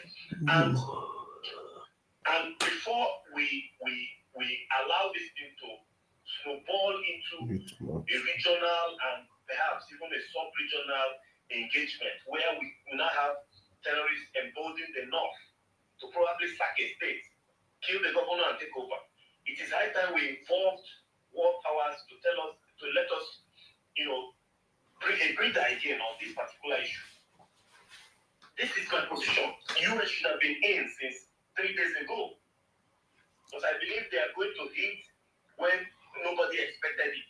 But as far as I am concerned, I am 150% or even more in support of Donald Trump putting foot on the ground in Nigeria. A lot of people have come out with the notion that, hey, they're coming to take our resources. God damn it. Our resources have not helped us in any way. Nigeria is still poor. This is the only propaganda where Bola Tinubu, the criminal bastard in Asuro, cannot solve the propaganda with bags of rice. It is very clear. If he had powers to send rice to White House, he would have sent trailer loads of rice. But this is think I agree with Saddam 100% that the opposition parties and their candidates are not doing enough. I expected that even within the local media, just like Saddam said, if Peter Obi approaches any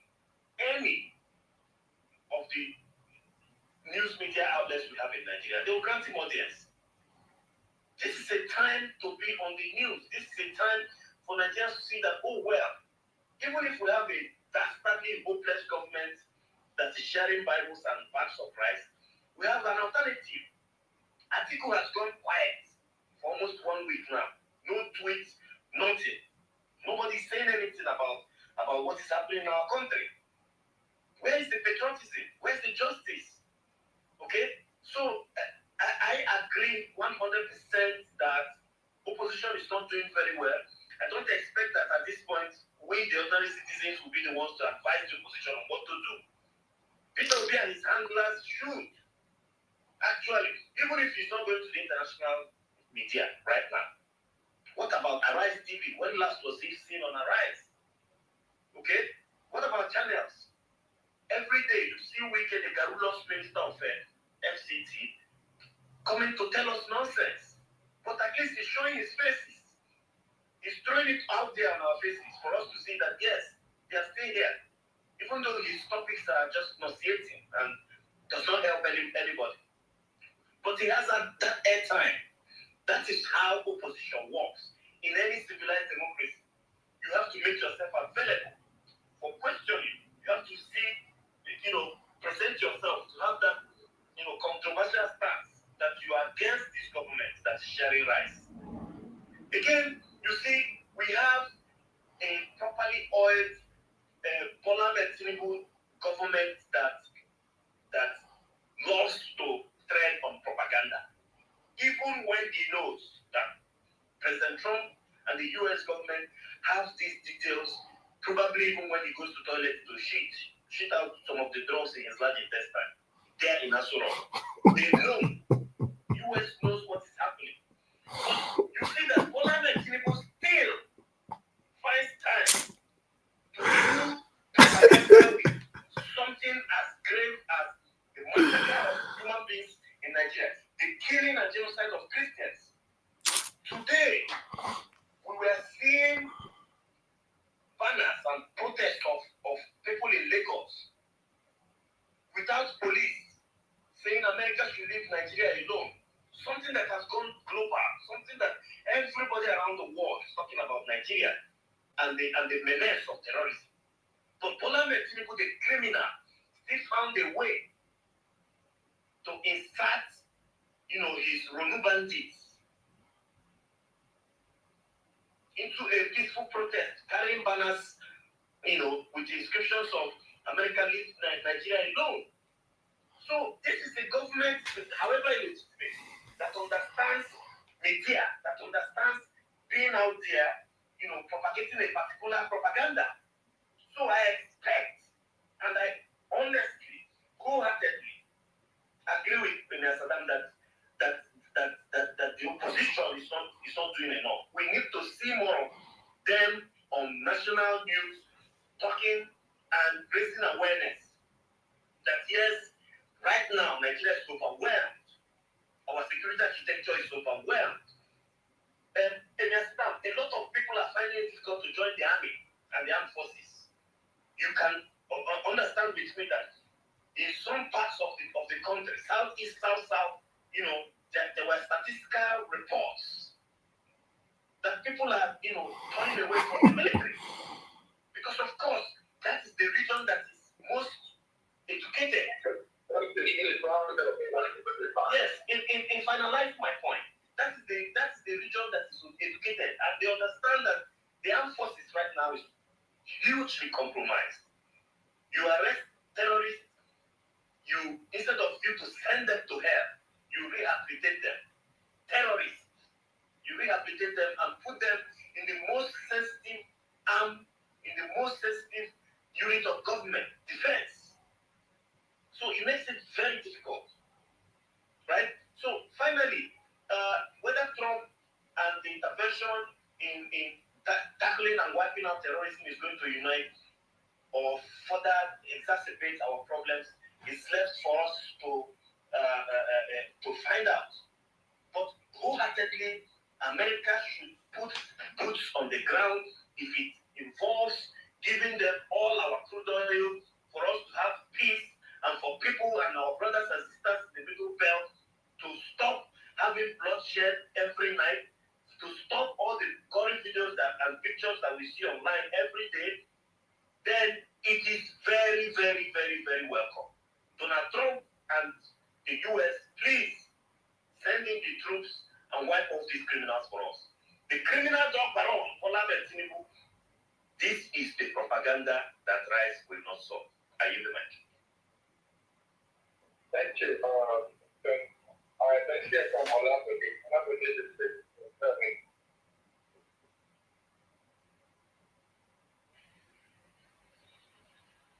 Good evening. Thank you for the privilege. Thank you for the privilege given me tonight. I'm surprised that a lot of us here are even surprised by expecting Bola Tinubu to handle insecurity, to tackle insecurity in Nigeria. It is complicit. Who were the one that brought these people in the first place to outsmart Jonathan? They were the one. So how will you now say you want to eliminate the people you brought in, the people you were paying, people who were earning money, any monthly money allowances from the government? All through Buhari regime, we have stories now. Buhari said he cannot kill his brother that he brought in. News that a lot of news on social media, how ABC imported terrorism. So if you are expecting Bola Tinubu to do something about it, we are just fooling ourselves. I think our only advocate should be to encourage this Donald Trump military assistance. That should be our only advocate. Expecting Bola Tinubu to do anything about it is a waste of time. It's part of the system. It's just part of the system. So I'm not even expecting him to do it. He was going to go to Yerwata. What happened? We went for a political meeting where millions of over 200 people were murdered. So that shows somebody who has the capacity of tackling security. No. They imported these things. In our side, they say, and that is not happening. That's why I keep saying, in my community, austerity should be one thing we should be keeping in our mind. What you do today, or tomorrow, it will speak in tomorrow. And that is what is fighting him. What he planted 2014 is what is fighting him today. And I pray this thing ends him, take him out of the office. I don't have any other, all the people around me know I'm anti-Tinubu. And they have left me for it. So concerning the insecurity, he can do nothing. He can do nothing. All they can do is propaganda. So let me like that. That's just my own contribution tonight. Thanks, guys.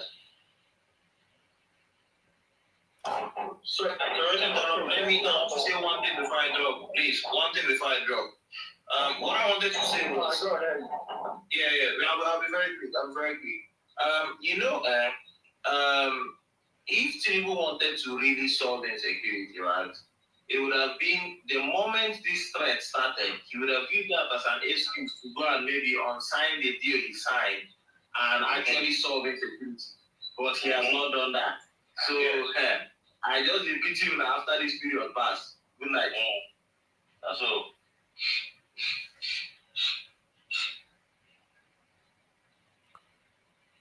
All right, thank you very much. And Nobody, I think you're the only one left, so go for it. Okay, thank you, my brother, Big Mac. And Yasadam, welcome back. Good to have you, my brother. Yeah. God bless you, my brother. I've been in and out. So for me, this is it. I support Saddam 100% when he said that We need to be on international media. Yes, we need to. Any opportunity PO has to be on that.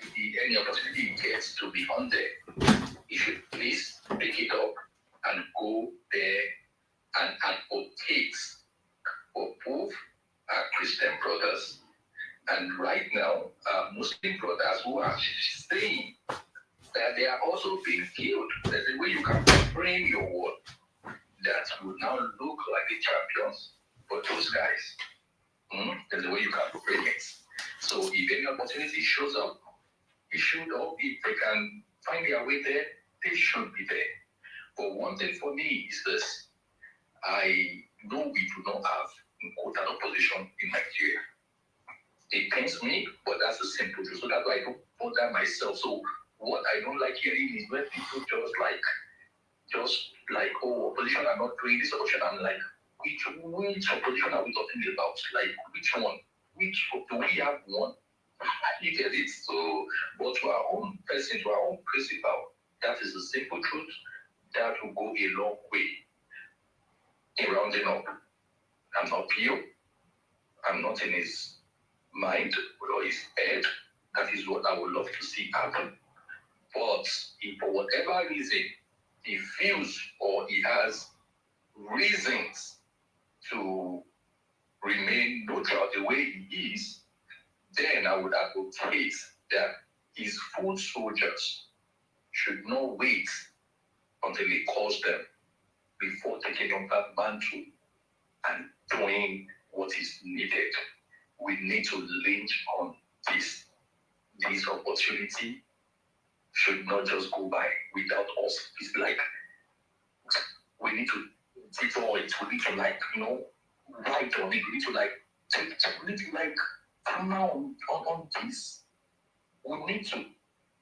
And that is all I want to say right now. God help us. Thank you.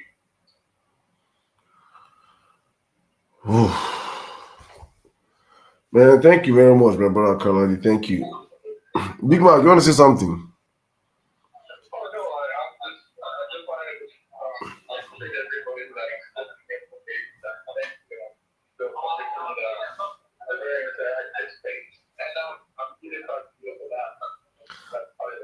Thank you very much, my brother. Thank you very much. Honestly speaking, I don't even know where to even start from. Self, I have a whole lot of people that are still requesting the mic, and many of you in my DMs want to speak, and I honestly I don't know. I cannot satisfy everybody. I beg, and it hurts me to know that everybody cannot speak today, and I have to shut down this place because I've been here since 8 o'clock. That's like 4 hours plus now, close to 5 hours, man. And I'm even meant to even wrap up the space on TikTok, but honestly, even TikTok, I'm not even sure I'm going to do that. I'm just going to rest tomorrow. Tomorrow we'll be back on TikTok live. Hopefully, I'm not even certain about tomorrow, but let's see how it goes, though. But guys, thank you very much. I've just come out here tonight just to make sure that we say what we have to say, because when one good thing about me is that I've been one of the fervent. I know how many obedience are falling out in this movement from the early days. Or any small thing they want to talk about P2B, I'll say no. I don't protect. Tire. Many of people know. In fact, they say it's like say Saddam P2B picking. No. It's just the fact that I, for myself, I try to make sure that even though I understand where he stands and the position that he stands, times have changed. My position and my postulation towards him in the early days is not the same thing now. This is how a coach will be training. He will be pushing his players in the first minutes. Now you push your players in the 90th minute, right? So times have changed, and you have to just move on with times and stand up. So for me, I feel is a serious opportunity for him and for the opposition in general, and for we as a people to keep speaking, because one thing I will always appreciate Nigerians, especially the well-known Nigerians, obedient, and those that don't identify as obedient alike, is that you guys stood up and held a government accountable for as long as it is up until now. It is not something that you can take for joke. This is active citizenship. This is I respect every one of you that, because many people have given up. I know many people that have lost hope. Many people that are not even tweeting anymore. Many people have just left their account. Many people want to come back probably on the election circles, and you can't blame them. You can't blame them because Nigeria keeps happening to our people. Many people say might have even lost their lives. We don't even know in the space of this whole period. So it's those that have stayed steadfast, kept the conversation going. It is all I can say is, man, let God keep increasing people's strength. We have no any other country. Even though I understand, I keep saying that I understand the sentiments of those wishing or asking for help from diaspora. I keep insisting that I believe that to salvage Nigerians, the safest bet is Nigerians doing it ourselves. The safest bet is that we now know that power lies in our hands. Even though I know that no country lives in isolation, I know that no country works in isolation. I know that we cannot live alone and expect that there will not be foreign interference with our country, whether we like it or not. Right now, the Chinese are posturing, the Russians are posturing, Americans are posturing, all because of what we have underneath our soil, not because they like us. Right? So if we don't see this, or if I don't say this, it means I'm lying to our people. That is the truth. So yes, it's not left for Nigerians to now, like one of my friends on the Real African Man, he says, Saddam, none of these people like us. It is not left for us to now play them and use them. I don't know if we are sophisticated enough to use them. Our leaders are stupid. Our leaders are useless. Our leaders don't understand. If Tinubu truly cared about solving the insecurity in Nigeria, this is the time for him to have done it. I've always insisted that for any serious president, what you do is that you put a time cap to your ministers, you put a time cap to your service chiefs. If Tinubu was a serious president, in the first 6 months of his administration, he should have sacked all those service chiefs because they have failed. But he kept them till 2 years, 7 months, until the only time he sacked the service chiefs was when there was a rumor that there was a coup plot, or probably there was a coup plot, intelligence information that there was a coup plot. Then he felt threatened. Then he sacked the service chiefs. He did not sack the service chiefs because they have failed in securing the lives of me and you. He sacked them because his job was threatened. Now is another window opportunity for him to fix and tackle insecurity head on. He will not do it because he does not know how. He doesn't have the capacity. He does not have the wherewithal. He does not have the brain power to do it. He does not have in fact, he cannot push. The Bible says there's no courage, my brother. Or not even the courage. There might even be the courage, but I think the Bible said something about when can the devil fight the devil? You cannot fight yourself. These are his children. The bandits and terrorists in our forest were brought into Nigeria by APC. APC brought them. So if we ever think as a country that there will be an opportunity to end insecurity in Nigeria, APC has to go. APC has to go. And that is why, for me, it is important you understand. And that's exactly why I'm screaming right now, because for me, the best bet of taking APC out of power to secure the lives of Nigerians from the north to the south is via the ballot box.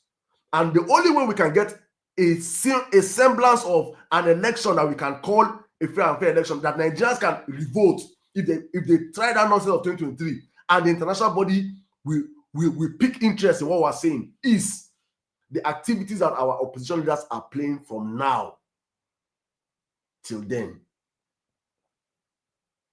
So I hope our leaders are listening, and I hope they will do the needful. And maybe I'm naive.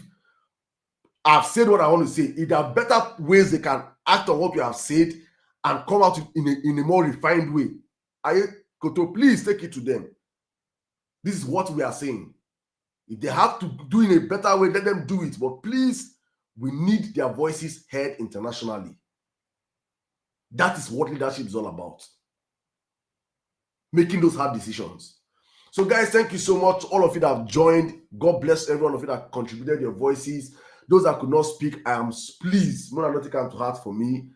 We have brought as many people up here to speak. Some of you will bring you up, you fall down. We'll bring you up, you fall down still. But whatever your submissions, I believe you want to say, somebody must have said it for you here already. And that is why it is a Vawulence space. So guys, till I see you guys next week, We'll be back here, hopefully, God's willing, next week, Thursday, on the Vawulence space.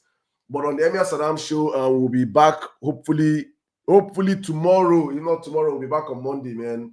Because I'll be human being like Una too, yeah. But thank you guys for coming out tonight. God bless you guys. I think my TikTokers, I'm just gonna spend the next 15 minutes on TikTok. If you're on TikTok, you can join us there, and it will be live also on YouTube and on the video part of X. But for X space right now, thank you guys. I'm going to shut down the space. God bless every one of you. My brother Big Mac, thank you so much. My brother Ayekoto, thank you. That is, this is the spirit of the obedient movement. People feel like these people are zombies. We're not a monolith. We argue, we fight, we drag ourselves. That is exactly what we do here. We're not psycho fans. I just everything we talk, we follow. No. We not be and don't do be. If you say I be bigot, and I be APC member, and I be bigot. Now I'm going to shout my bigotry pass.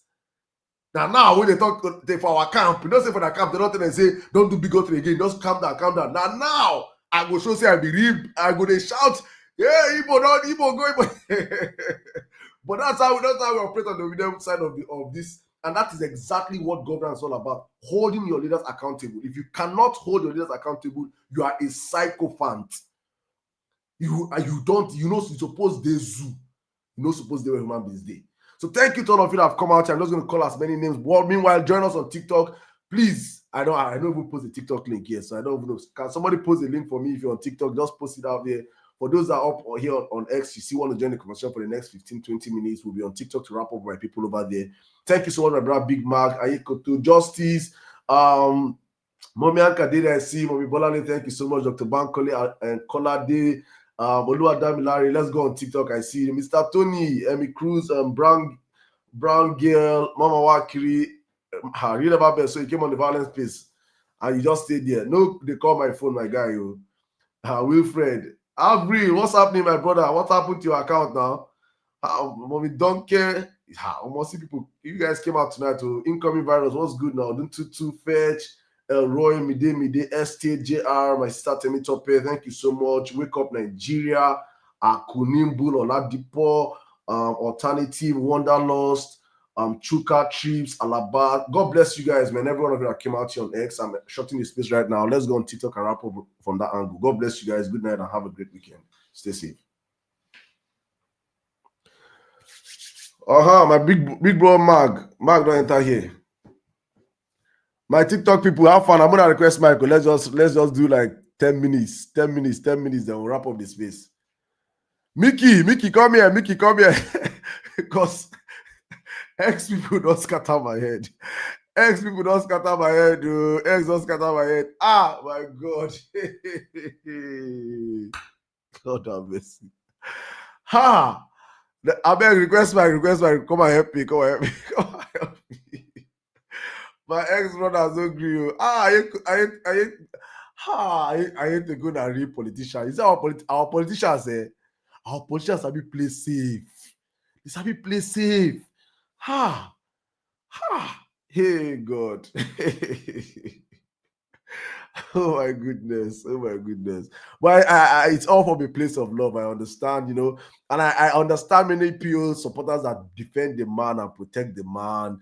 They don't want anything to touch him. They love our PO. They love PO. People love PO pass a wife. They reach 1 billion. Though. They reach 1 billion. Honestly speaking. My goodness. Mickey, I can't see your invite. So let me invite you. I'll send you the mic. Yeah, our egg. Let me say our egg. Hey, they don't want touch not our PO and do our PO no harm. Hey. It shocked me. I comment for that ex. I was commented.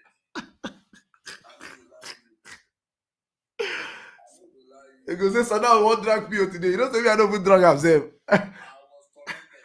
All the people just talk some kind of thing. Oh my goodness. You get some kind of narrative. There are some kind of narrative you almost want to give up. I'm telling you. No, it's just if you've dealt with obedience. I've dealt with obedience now, so I know before I came up with this to say this, I know that this is how it's going to be.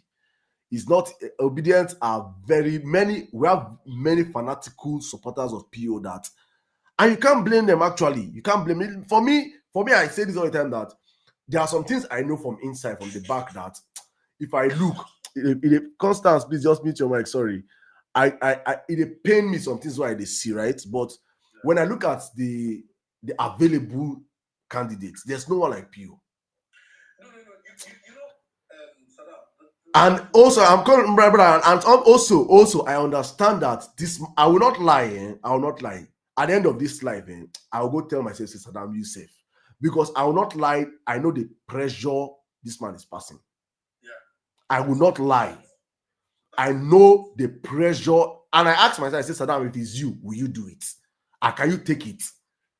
The mantle the man is carrying is heavy.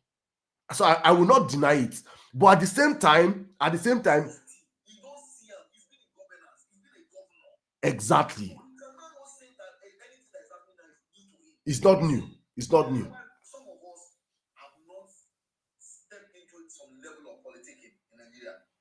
It's because with the little that we know, we don't look at our strength. Say, he pass us. Yeah. once you put yourself out there and you commit yourself, because look, you're talking about the emotions of millions of people. The life of a lot of people are resident in your hands. In your hands. Carrying the weight of millions of people on your shoulder. So even when you day weak, you cannot afford to. You have to be strong. Yeah. And that is where I felt our opposition is failing, because to be honest with you, I listened to a lot of sentiment today and a lot of articulate rubbish. People were saying nice things, but they are.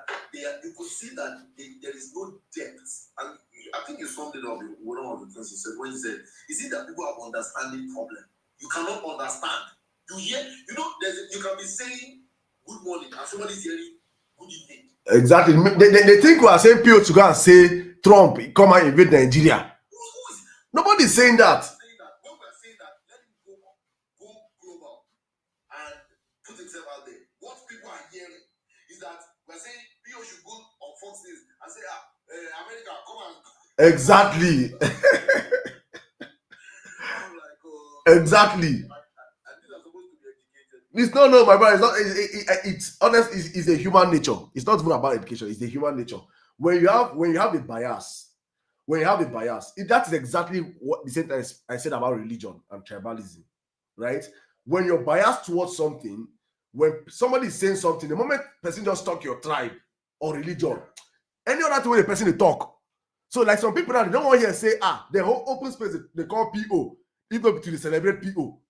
So any other thing where they talk, it's like you're telling them to go and put PO leg inside fire. Somebody made a comment. I want mad as I read that comment. I want mad. He said, hey, God, make I find that comment read that. I always they talk. Please, guys, let's get to 100K, please. Let me find this comment. I want mad. I say, what did I read? What did I read? I said, let me find that comment and say, my God. Hey,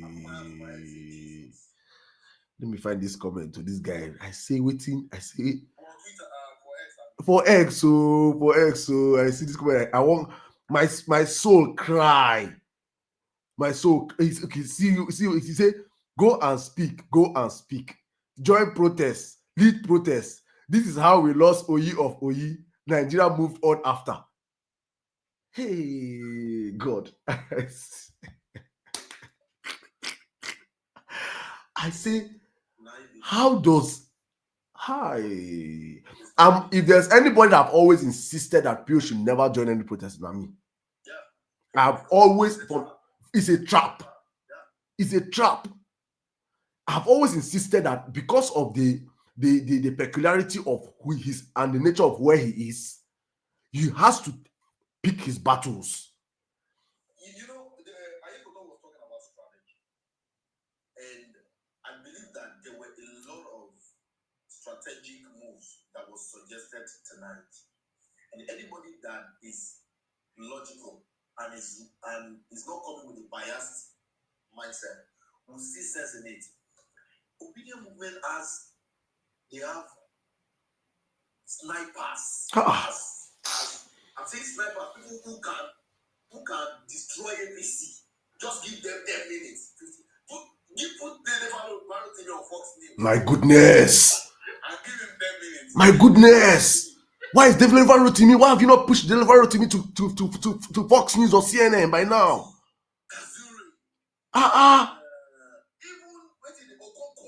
Even Okonkwo guy call him. Kai. This is the time to reach out to Dati guy, and Dati, can you please? This is politics. You have to play. They say, you have to play politics. You have to play politics. You, with all your good intention, all your great innovation, you cannot change Nigeria from outside. See, I have to go and check what politics is about again today. I come like I never hear that word. I have to go and Google politics. And I realize that I think what people forget is people think that power is only when you grab a particular seat. People don't understand that even when you have a global relevance in itself, it's power. Yes. And people don't need to understand, and that is the opportunity that the opposition in Nigeria, PO, PDM, have not seized. Play local leagues. Do you know how much money this man spent to travel to Chicago to meet this group, to meet that group, to meet this group? Yes, he's meeting all the groups, he's meeting all those people, but those things have not been escalated to a global audience At all. Most of us in the street, you know where they see him, Symphony. Yes, now. Global coverage. Say he's going to this place, make it get global coverage. It doesn't. And these are the things. And if Peter is listening, let me read one DM, my brother. Make it before I carry. I'll also bring the constancy. Somebody sent me a DM. He said, "Thanks, Baba. You said it all. In fact, you want to bore. If you say, hear this guy now. Obedience gets smart obedience. See what this guy tell me. He said, in fact, if you want to bust Trump head, just mention he was convicted of drug trafficking, and the case happened in Chicago. If Trump hear Chicago, he will go so mad. Then if you want to make him madder, just mention that the Biden admin refused to release the documents. Baba, everywhere will just bust scatter. If play it. Oh God.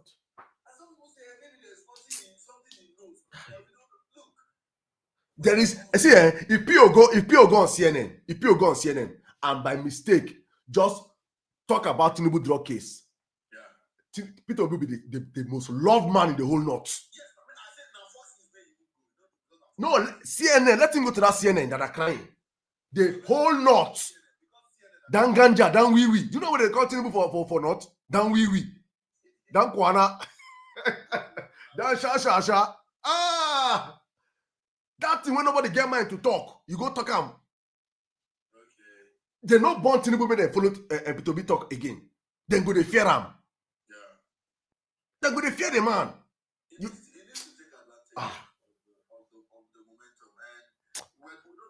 Constance, please, Constance, come in. Constance Edible. Let me just hear you. Constance, is it from X, right?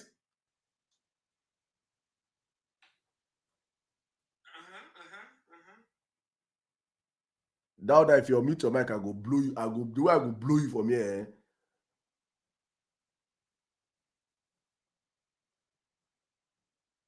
No, and what you said Trump is aware of Tinubu's CS and FBI record. I want to pretend and act like he's not aware. And that's exactly the posture you will take to as a this thing, as an opposition. You take you're going on international media because if Trump is aware and he has not spoken about it, that means you pretend that he does not know. You act on his naivety. Oh, and you can remember that in case you check your court file, this current man was indicted for drug dealing in America. And one thing I've always like before the pre-American elections, many people, when I was speaking out for Trump, then I lost a whole lot of American followers, obedient. I lost many of them, blocked me, many of them unfollowed me. And when I gave out my point, I said something. I said, for me, at times like this is when you know why people like us were supporting Trump. It's not like I'm saying he's better off than Biden or anything, but because I know that a man that has a base of politicians, that if his base stoke him and pressure him, he bends to them. At least, even if he will not do everything, but he will show this pretense that make I follow my MAGA base, make them no vex on me. That is someone that you can, if we as a movement or as a country harness that and take our cries to his base, and his base elevates that cry, he will put his mouth. That's exactly what has played out right now. So let us believe that he's pretending. He knows Tinubu's fine. He's not talking about it. Imagine we amplifying it to a point whereby his base. Imagine what's this girl's name? Candace Owens. And then Tucker and the rest hosting podcasts talking about, do you know that even the current president of Nigeria currently right now is actually a drug dealer? I am certain that he might not even know. It's a possibility that he doesn't even know. He might not even know. God bless you. Yeah, so they shield the president away from a lot of things. You get in the CIA, in the FBI. In the FBI, in the CIA. Yeah. So if you want things like this to get out, get your lobbies out. ABC literally did this in 2014. They did the same thing. Constance, please come in, I beg.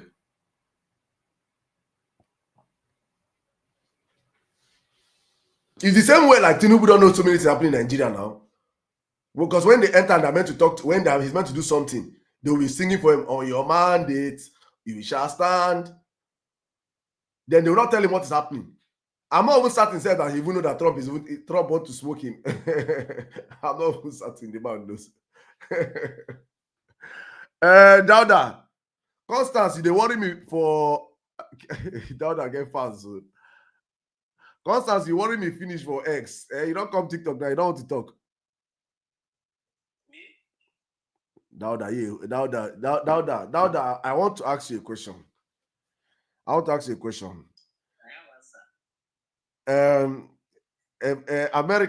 America needs guidance to come into Nigeria. Are you willing to provide for them guidance? I am in America. I'm schooling. I don't have time. So you don't get power. You don't get time. I only get my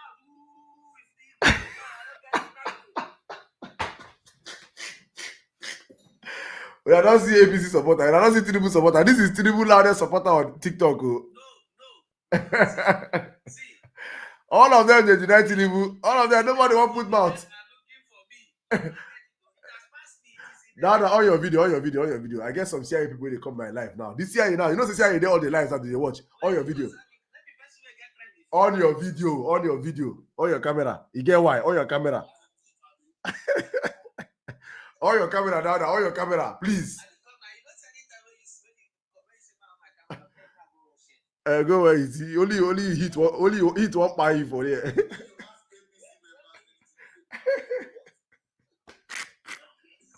You got your camera. I want me see how you see you. Better capture your face first. I want me see how you see you first. Better capture your face. May I see you. Better capture your face. Because I must set you up.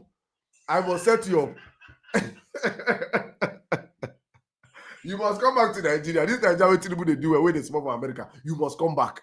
Now that you must come back. You don't know say the Pashipi will get document also. You don't know.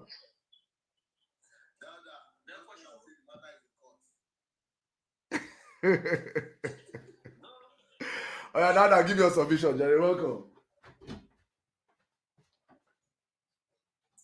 Yeah, you see, the wonders of the evidence cannot finish. You know, one thing I like with the evidence, they're just looking for whatever they use to please themselves. As they say, they don't win their election, any small thing will come their way, they will take time. happy, the joyful, the grand. If I present a diagrammatic presentation of the obedient arguments, if I present the obedient argument, CIA, na him be this, oh, na him be this. CIA, na him be this. In the form of diagram, my brother, the kind of diagram that I will produce. Film the face, CIA, film the face. We will not. Film the face, well. You don't see this place. You don't see where they are. I don't know where they are going. If you're not on TikTok, you're missing, oh. The commission is AI. Oh no, Witcher has died. They have carried this one there. You don't know where these people are going. Where they are coming from. Now they are here with Trump. They are begging. We're here with what? They are begging Trump to come ahead. They are begging Trump. They are begging Trump to come ahead and do what they cannot do. Are you against it? Are you against it? Are you against it?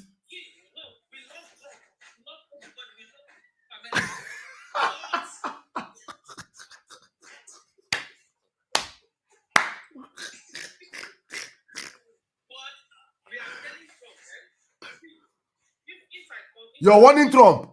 You say you're warning Trump.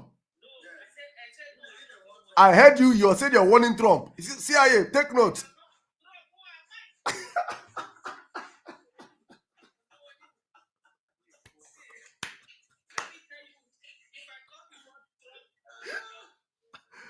You say you will flog Trump. You will flog Trump.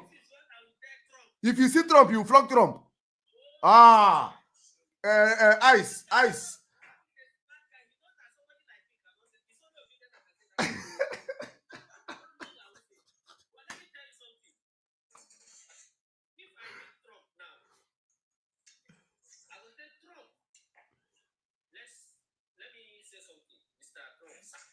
You're calling him by his name. You don't have respect.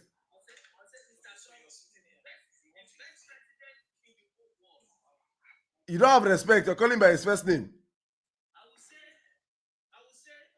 do you remember that before you included Nigeria in that list, do you remember that our president, wonder-working President Bola Ahmed Tinubu, had sent request to buy weapons from you and you approve it? That's what I've asked him. Oh, you question Trump? Yes, I'll ask him. I said, with respectfully. Oh. You approve that Mr. President Okay. can come and buy weapons. I saw what you mean. What $366,000 million? You will say yes, right? Now that they say you're not audible, speak out. You're hiding your voice. So Trump knows that he's the one that gave that approval, right? Then I will say, is this the character of a government that is not ready to provide a solution to a challenge? A government that sent $366 million seeking your approval to buy weapons, even before it was reported.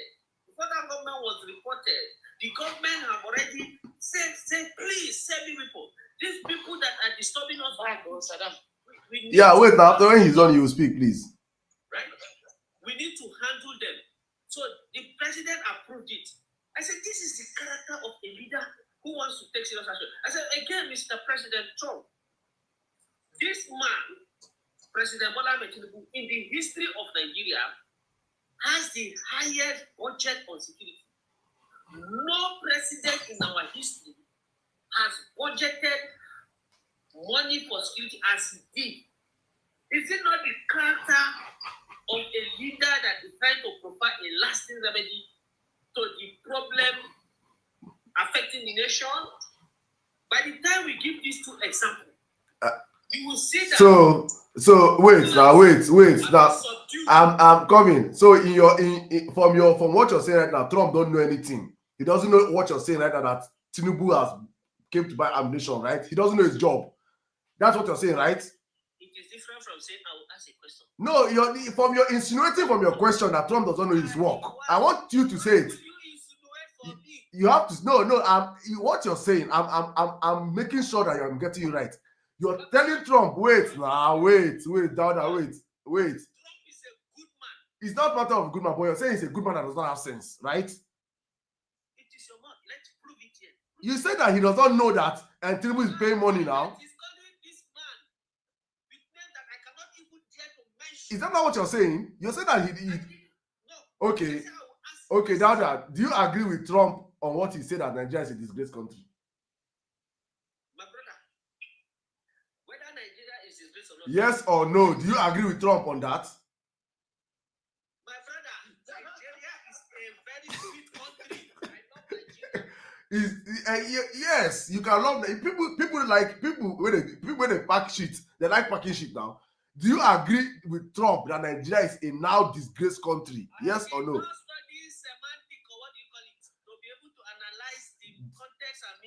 You must answer this question. I asked you a question.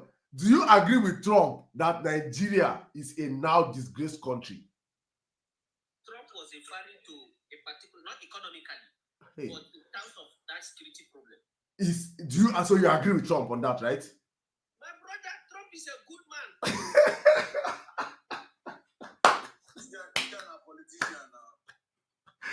Hey, the fear of Trump is the beginning of speak well.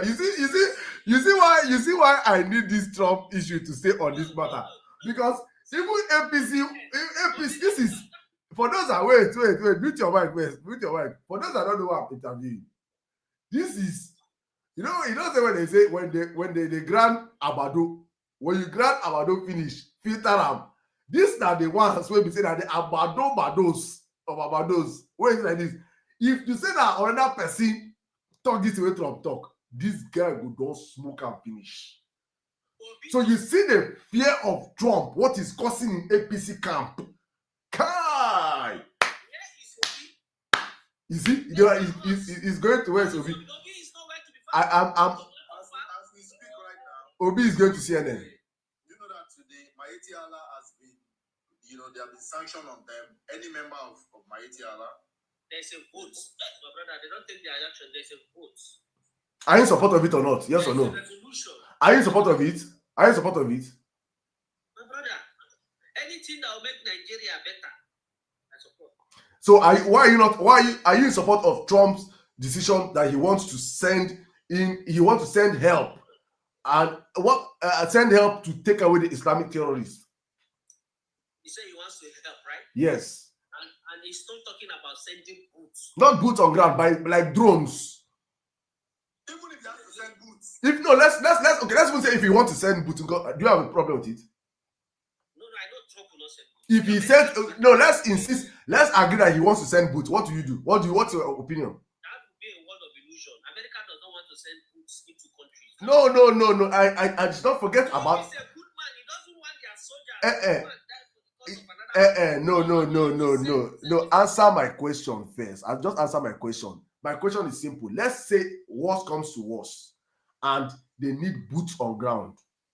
Are you in support of Trump's sending boots on ground in Nigeria? Who are you? Now that you guns, okay, yes, guns a blazing. My brother,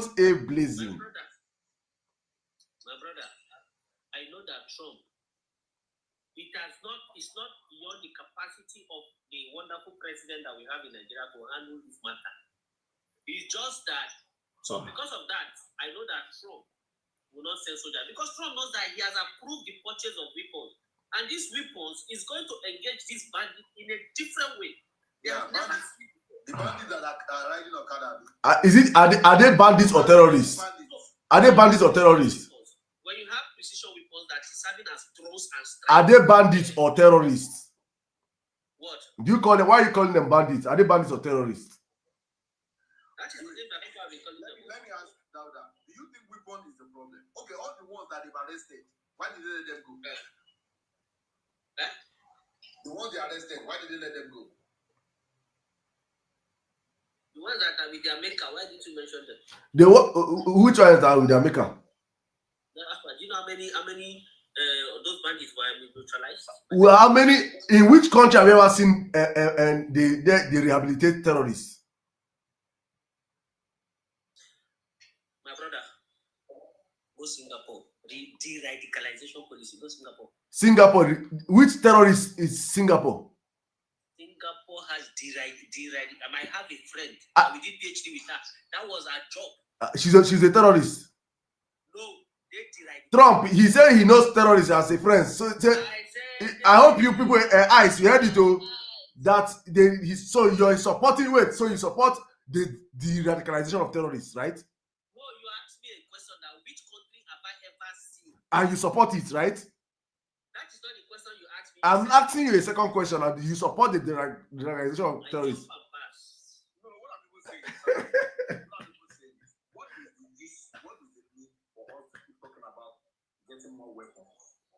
Well, do you know that if Trump is coming to Nigeria now, there is insecurity in North West, not Central. There is insecurity in North East. Yeah? There is also insecurity in Southeast. Yes, now we know now. And he will send everything there. Yes, now he has to go. Yes, everywhere. Anywhere there's terrorists in Nigeria, Southeast or Northeast or North Central, everywhere there are terrorists, he should reach there. Why should you have a problem with that? What is the need for buying new weapons when all the terrorists that have been captured ends up being released again? So why do you need now? Did you the essence of the problem? No, the essence of now, if you say that captured terrorists were released, yes, were they not released? And that prompted the president to buy weapons. That means he doesn't want them to even leave, Mr. Man. The example is not working. As what? The example is not working. Hold up. Constance, please come in. I will let me bring in Constance. Hello, Saddam. Please, let me shrink Dauda for now. Dauda, let me shrink you. I'll still come back to you. Let me hear a lady. Madam Constance Edible, welcome. Yeah, hello, Saddam. You can hear me now, right? Yeah, Audible. Go on, please. In the first place, make I start with this Dauda. This Dauda. No, they give her mic again. Now you're a dictator. You're a dictator. Dauda, we all wait. Hold on. You don't talk. Hold on. We only wish that what happened to people, the Christians that have slaughtered, will happen to you and your family. Now, let me stop. Dauda, keep quiet. I'm talking. No, you cannot. Keep quiet. I'm talking, Dauda. Now, let I tell you what did happen, my brother Saddam. Let me just go straight to the point. My anger is this. Anybody when no Obi, Saddam, I tell you, beg you. If you know Peter Obi, make una go tell us, make him know they tweet anything when go make, when go dampen, go just bring down the movement, go bring down the pressure. You go just bring down everybody down. If Obi don't know what you go tweet, make blow whistle. Make you know go they tweet that nonsense when you tweet. I need to want to be tweet. You go just come make the situation calm down. Now so Tinubu use Biro, rig election. He rig election, rig the whole institution. Tinubu took over the whole institution in an election that Buhari conducted. He rigged heaven and earth. And nobody voted for him. He made himself and imposed himself on us. Obi came out and said, don't worry, we'll go to court. Anybody want to know Obi when they go collect his phone from Abu? The Obi tweet is very weak. Let me tell you how this Obi tweet, America, they did that. He can decide because they respect Obi or not. They feel ring Obi tweet and that decide to withdraw. Because Obi tweet is requesting that they should talk diplomatic talk with Tinubu. How do you go talk diplomatic talk with a government that is not ready to stop insecurity? In the first place, which country on earth that they slaughter a particular set of people? Look at the numbers.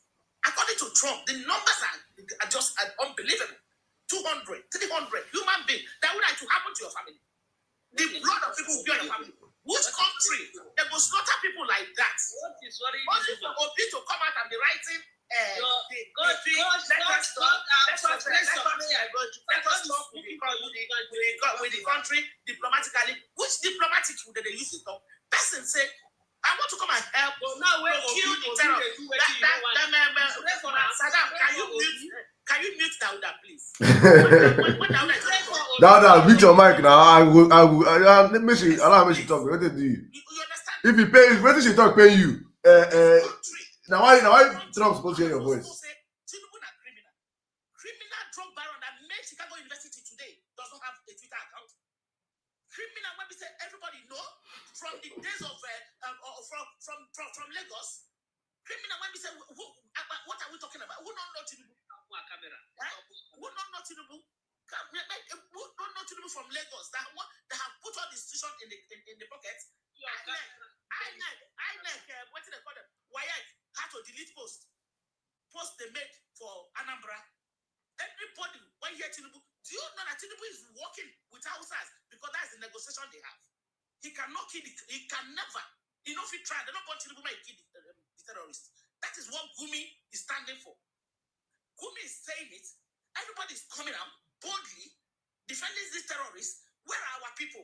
I heard something somebody said, like you, Saddam said, why don't somebody like Dele Farotimi and the obedient movement? Let me tell you, there is no opposition, no. Opposition no day again, no. So right now, not only Obi day, and Obi does not even have a party. Saddam, I hope you know. Obi doesn't have a party. Right now, he's no longer opposition. No party. He's out of Labour. He's out of ADC because ADC is a paid opposition. A package opposition from PDP. Sowore is working with Tinubu. How can somebody come and tell you that I want to come and kill the terrorists that is terrorizing Nigeria? Then you are telling the person, don't come and invade us. Then come and invade us. We are okay. Is everybody from Dauda to Tinubu? Are you people not mad? Are you people not mad? Now, look at how bold that Dauda, you better go back to school and keep quiet. Look at how bold APC people are defending these things. No, no, what you're saying, the problem is Dauda trying to argue with you. What's it called? Kayamu has come to put up a post. All of them. Look at all these people defending that there is no terrorism, there is no genocide. There is no genocide. What are you talking about? And it's been on the Christian community, setting up Christians ablaze. How many Christians don't go burn mosque? And I hate to hear when everybody is telling me that Muslims are being killed. Now, me kill Muslim. Now, my Catholic church. Now, waiting me time for what you did. It's not correct. It's 12:51. I gave a lecture about this. Dauda, keep quiet. I'm talking. When you're going to talk, I will disturb you. You understand? How now when they talk, say Christians and Muslims are equally affected? No, Madam Constance. Yes. Madam Constance, wait. Madam Constance, wait. Yes. Wait. If it's an exam and it's 10 over 90, then the 90 will win. Madam Constance, wait. One thing I will not do is to downplay the fact that Muslims are also being killed. Please. Who killed them? Islamic. I'm coming. Wait. Let me speak. Yes. I'm bringing context to this conversation. Yes. There are Islamic terrorists that are operating in the north. Yes. That are unaliving both Christians and Muslims. Yes, I agree. So I'm coming, man. Wait. So calm down. So when you hear people say Christians are not the only one being unalived, it is not false. It's a true statement. The indictment that should be is, why should anybody be allowed to unalive anybody? Unalive people in Nigeria. That is the conversation, because what you people are, what many, I'm saying, I'm coming, man. What I'm coming. I want to say this, Dad,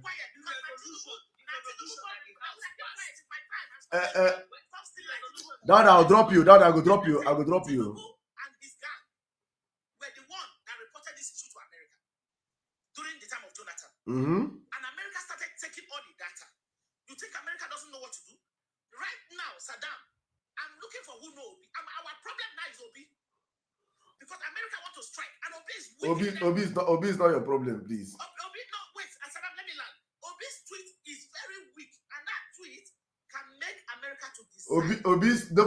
Nobody in America is reading Obi's tweet. Saddam, you might think that way.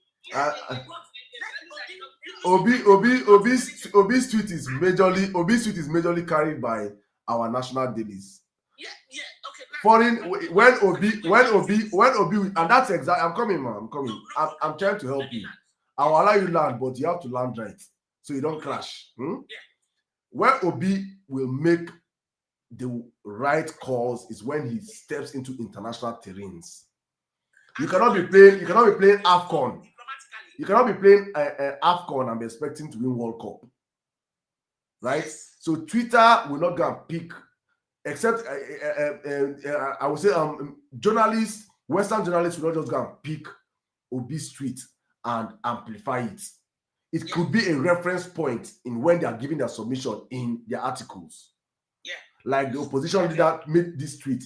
But when you want to have a statement of intent, you have a press briefing or an interview on an international TV station. That is when you can say his statement was not strong or strong enough.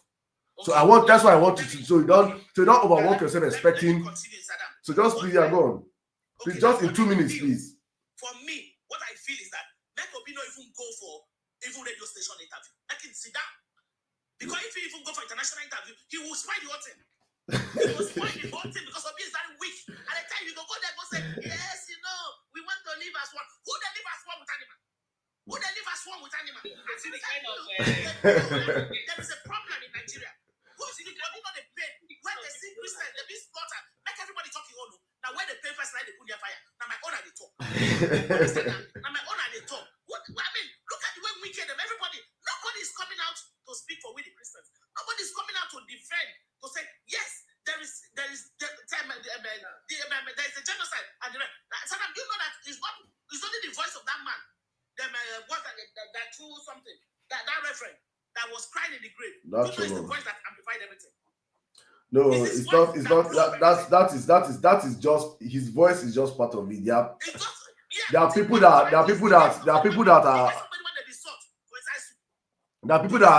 on ground. Man, I've seen a lot of people coming out, people in America. And so it's not just the man's voice, but the man's voice is an ample voice, though. Yeah, but right now, Saddam, nobody is in opposition with Obi. Atiku cannot say anything. Everybody cannot say anything. That's why I in your Twitter space one time, I told everybody that Rufai and Tinubu are not quarreling. Tinubu planted Rufai as artificial opposition. Rufai and Tinubu are acting opposition. Let me tell you, Tinubu election when Tinubu no conduct, he rig heaven and earth. Not to talk of this election that he wants to conduct.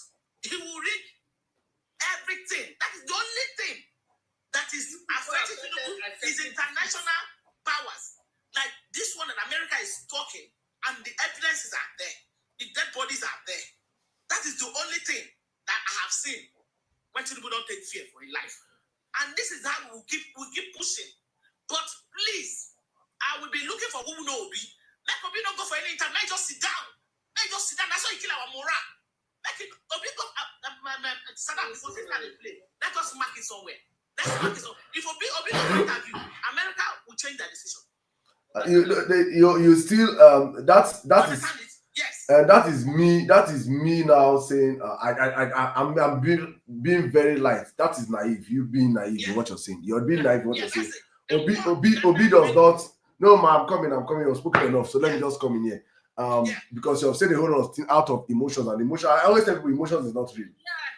What you've said here, or just you've made sense with mixed with emotions, and I want to sieve out your emotions and tell you the reality.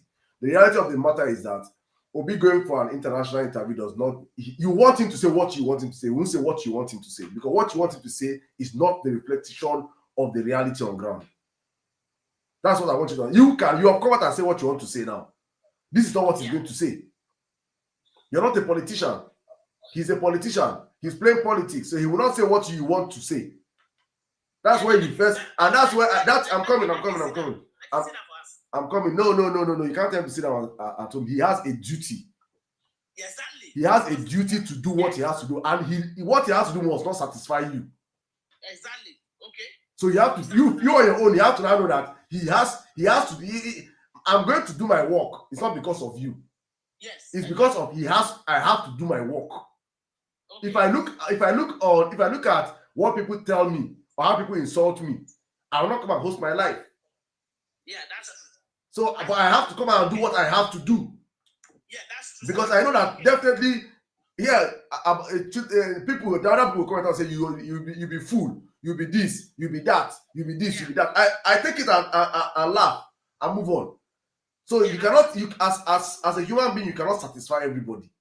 So with Obi, I will not advise him to sit down because he will not say what I want him to say, or what I want him to say, or live under the illusion that he will go and water down the reality of Nigerians. Mr. Saddam. Okay, now let me round up. You've rounded up. I want to bring the next speaker. I want to end this live now, I beg.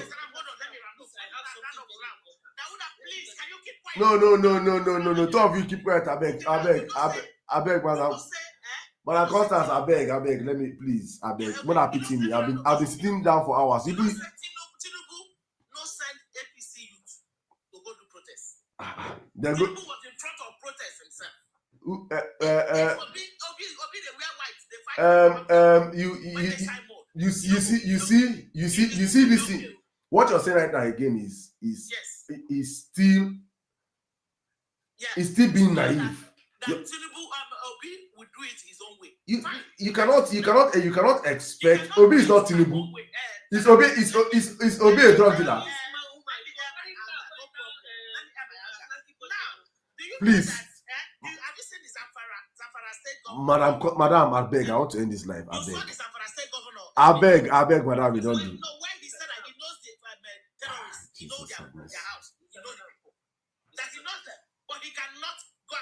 Madam, you don't do, I beg. I don't see him. No, madam, please. I don't, no, please. Please. This is crazy. I don't do now, down. Look at how people talk now. You'll be speaking. Why don't they do this thing now? You were asking me questions. I didn't present. No, you presented now. You finish your presentation. Wait, I beg. You don't do. I gloss off this life. I gloss off the life. I don't want to hear your point. Point it to yourself. Ah, God, Nigerians. Oh yeah, guys, thank you so much, everybody. I beg. We'll see tomorrow. I beg. Tomorrow is on Friday. I beg. We'll see on Monday. No. Please.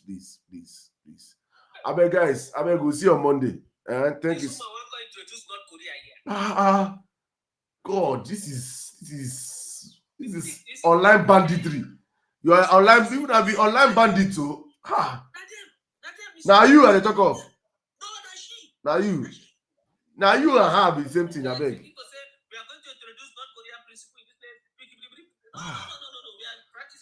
Oh yeah, guys. Oh, thank you so much. Oh, I am Dozy. Please, 3 minutes. You know, even allow me to bring other people to speak. Come on, hi, Nigeria. Well, Mr. Saddam, next time allow me to make my presentation. I've already given Ice your this picture already. Now I'm happy. I am Dozy. If Trump is your father, fear nobody. So Trump is your father. Trump is no longer your father. God, I say God. You know, if you be God, if you be your father and you support Tinubu, your father na Satan. That means you don't create your own religion. Your father na Satan. You cannot be. Oh my George, my brother, how you doing now? Oh yeah, now Mickey, we'll see tomorrow now. We'll see Monday. I mean, do Monday, guys. I beg Monday. Let me rest this weekend. I beg, guys, we'll come back on Monday. I beg, man. Thank you so much, guys. Thank you all of you that came out tonight, please. Thank you so much, all of you. God bless you guys. It's been a wonderful time here. All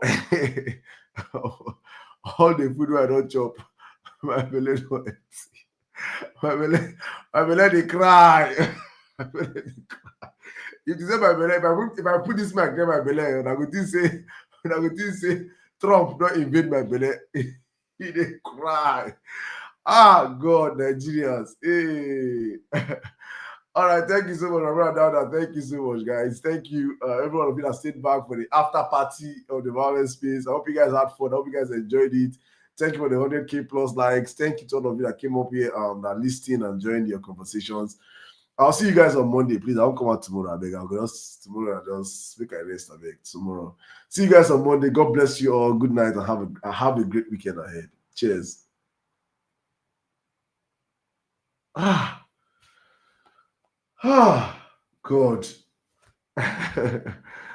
Oh yeah, bye bye. Hey, Jesus.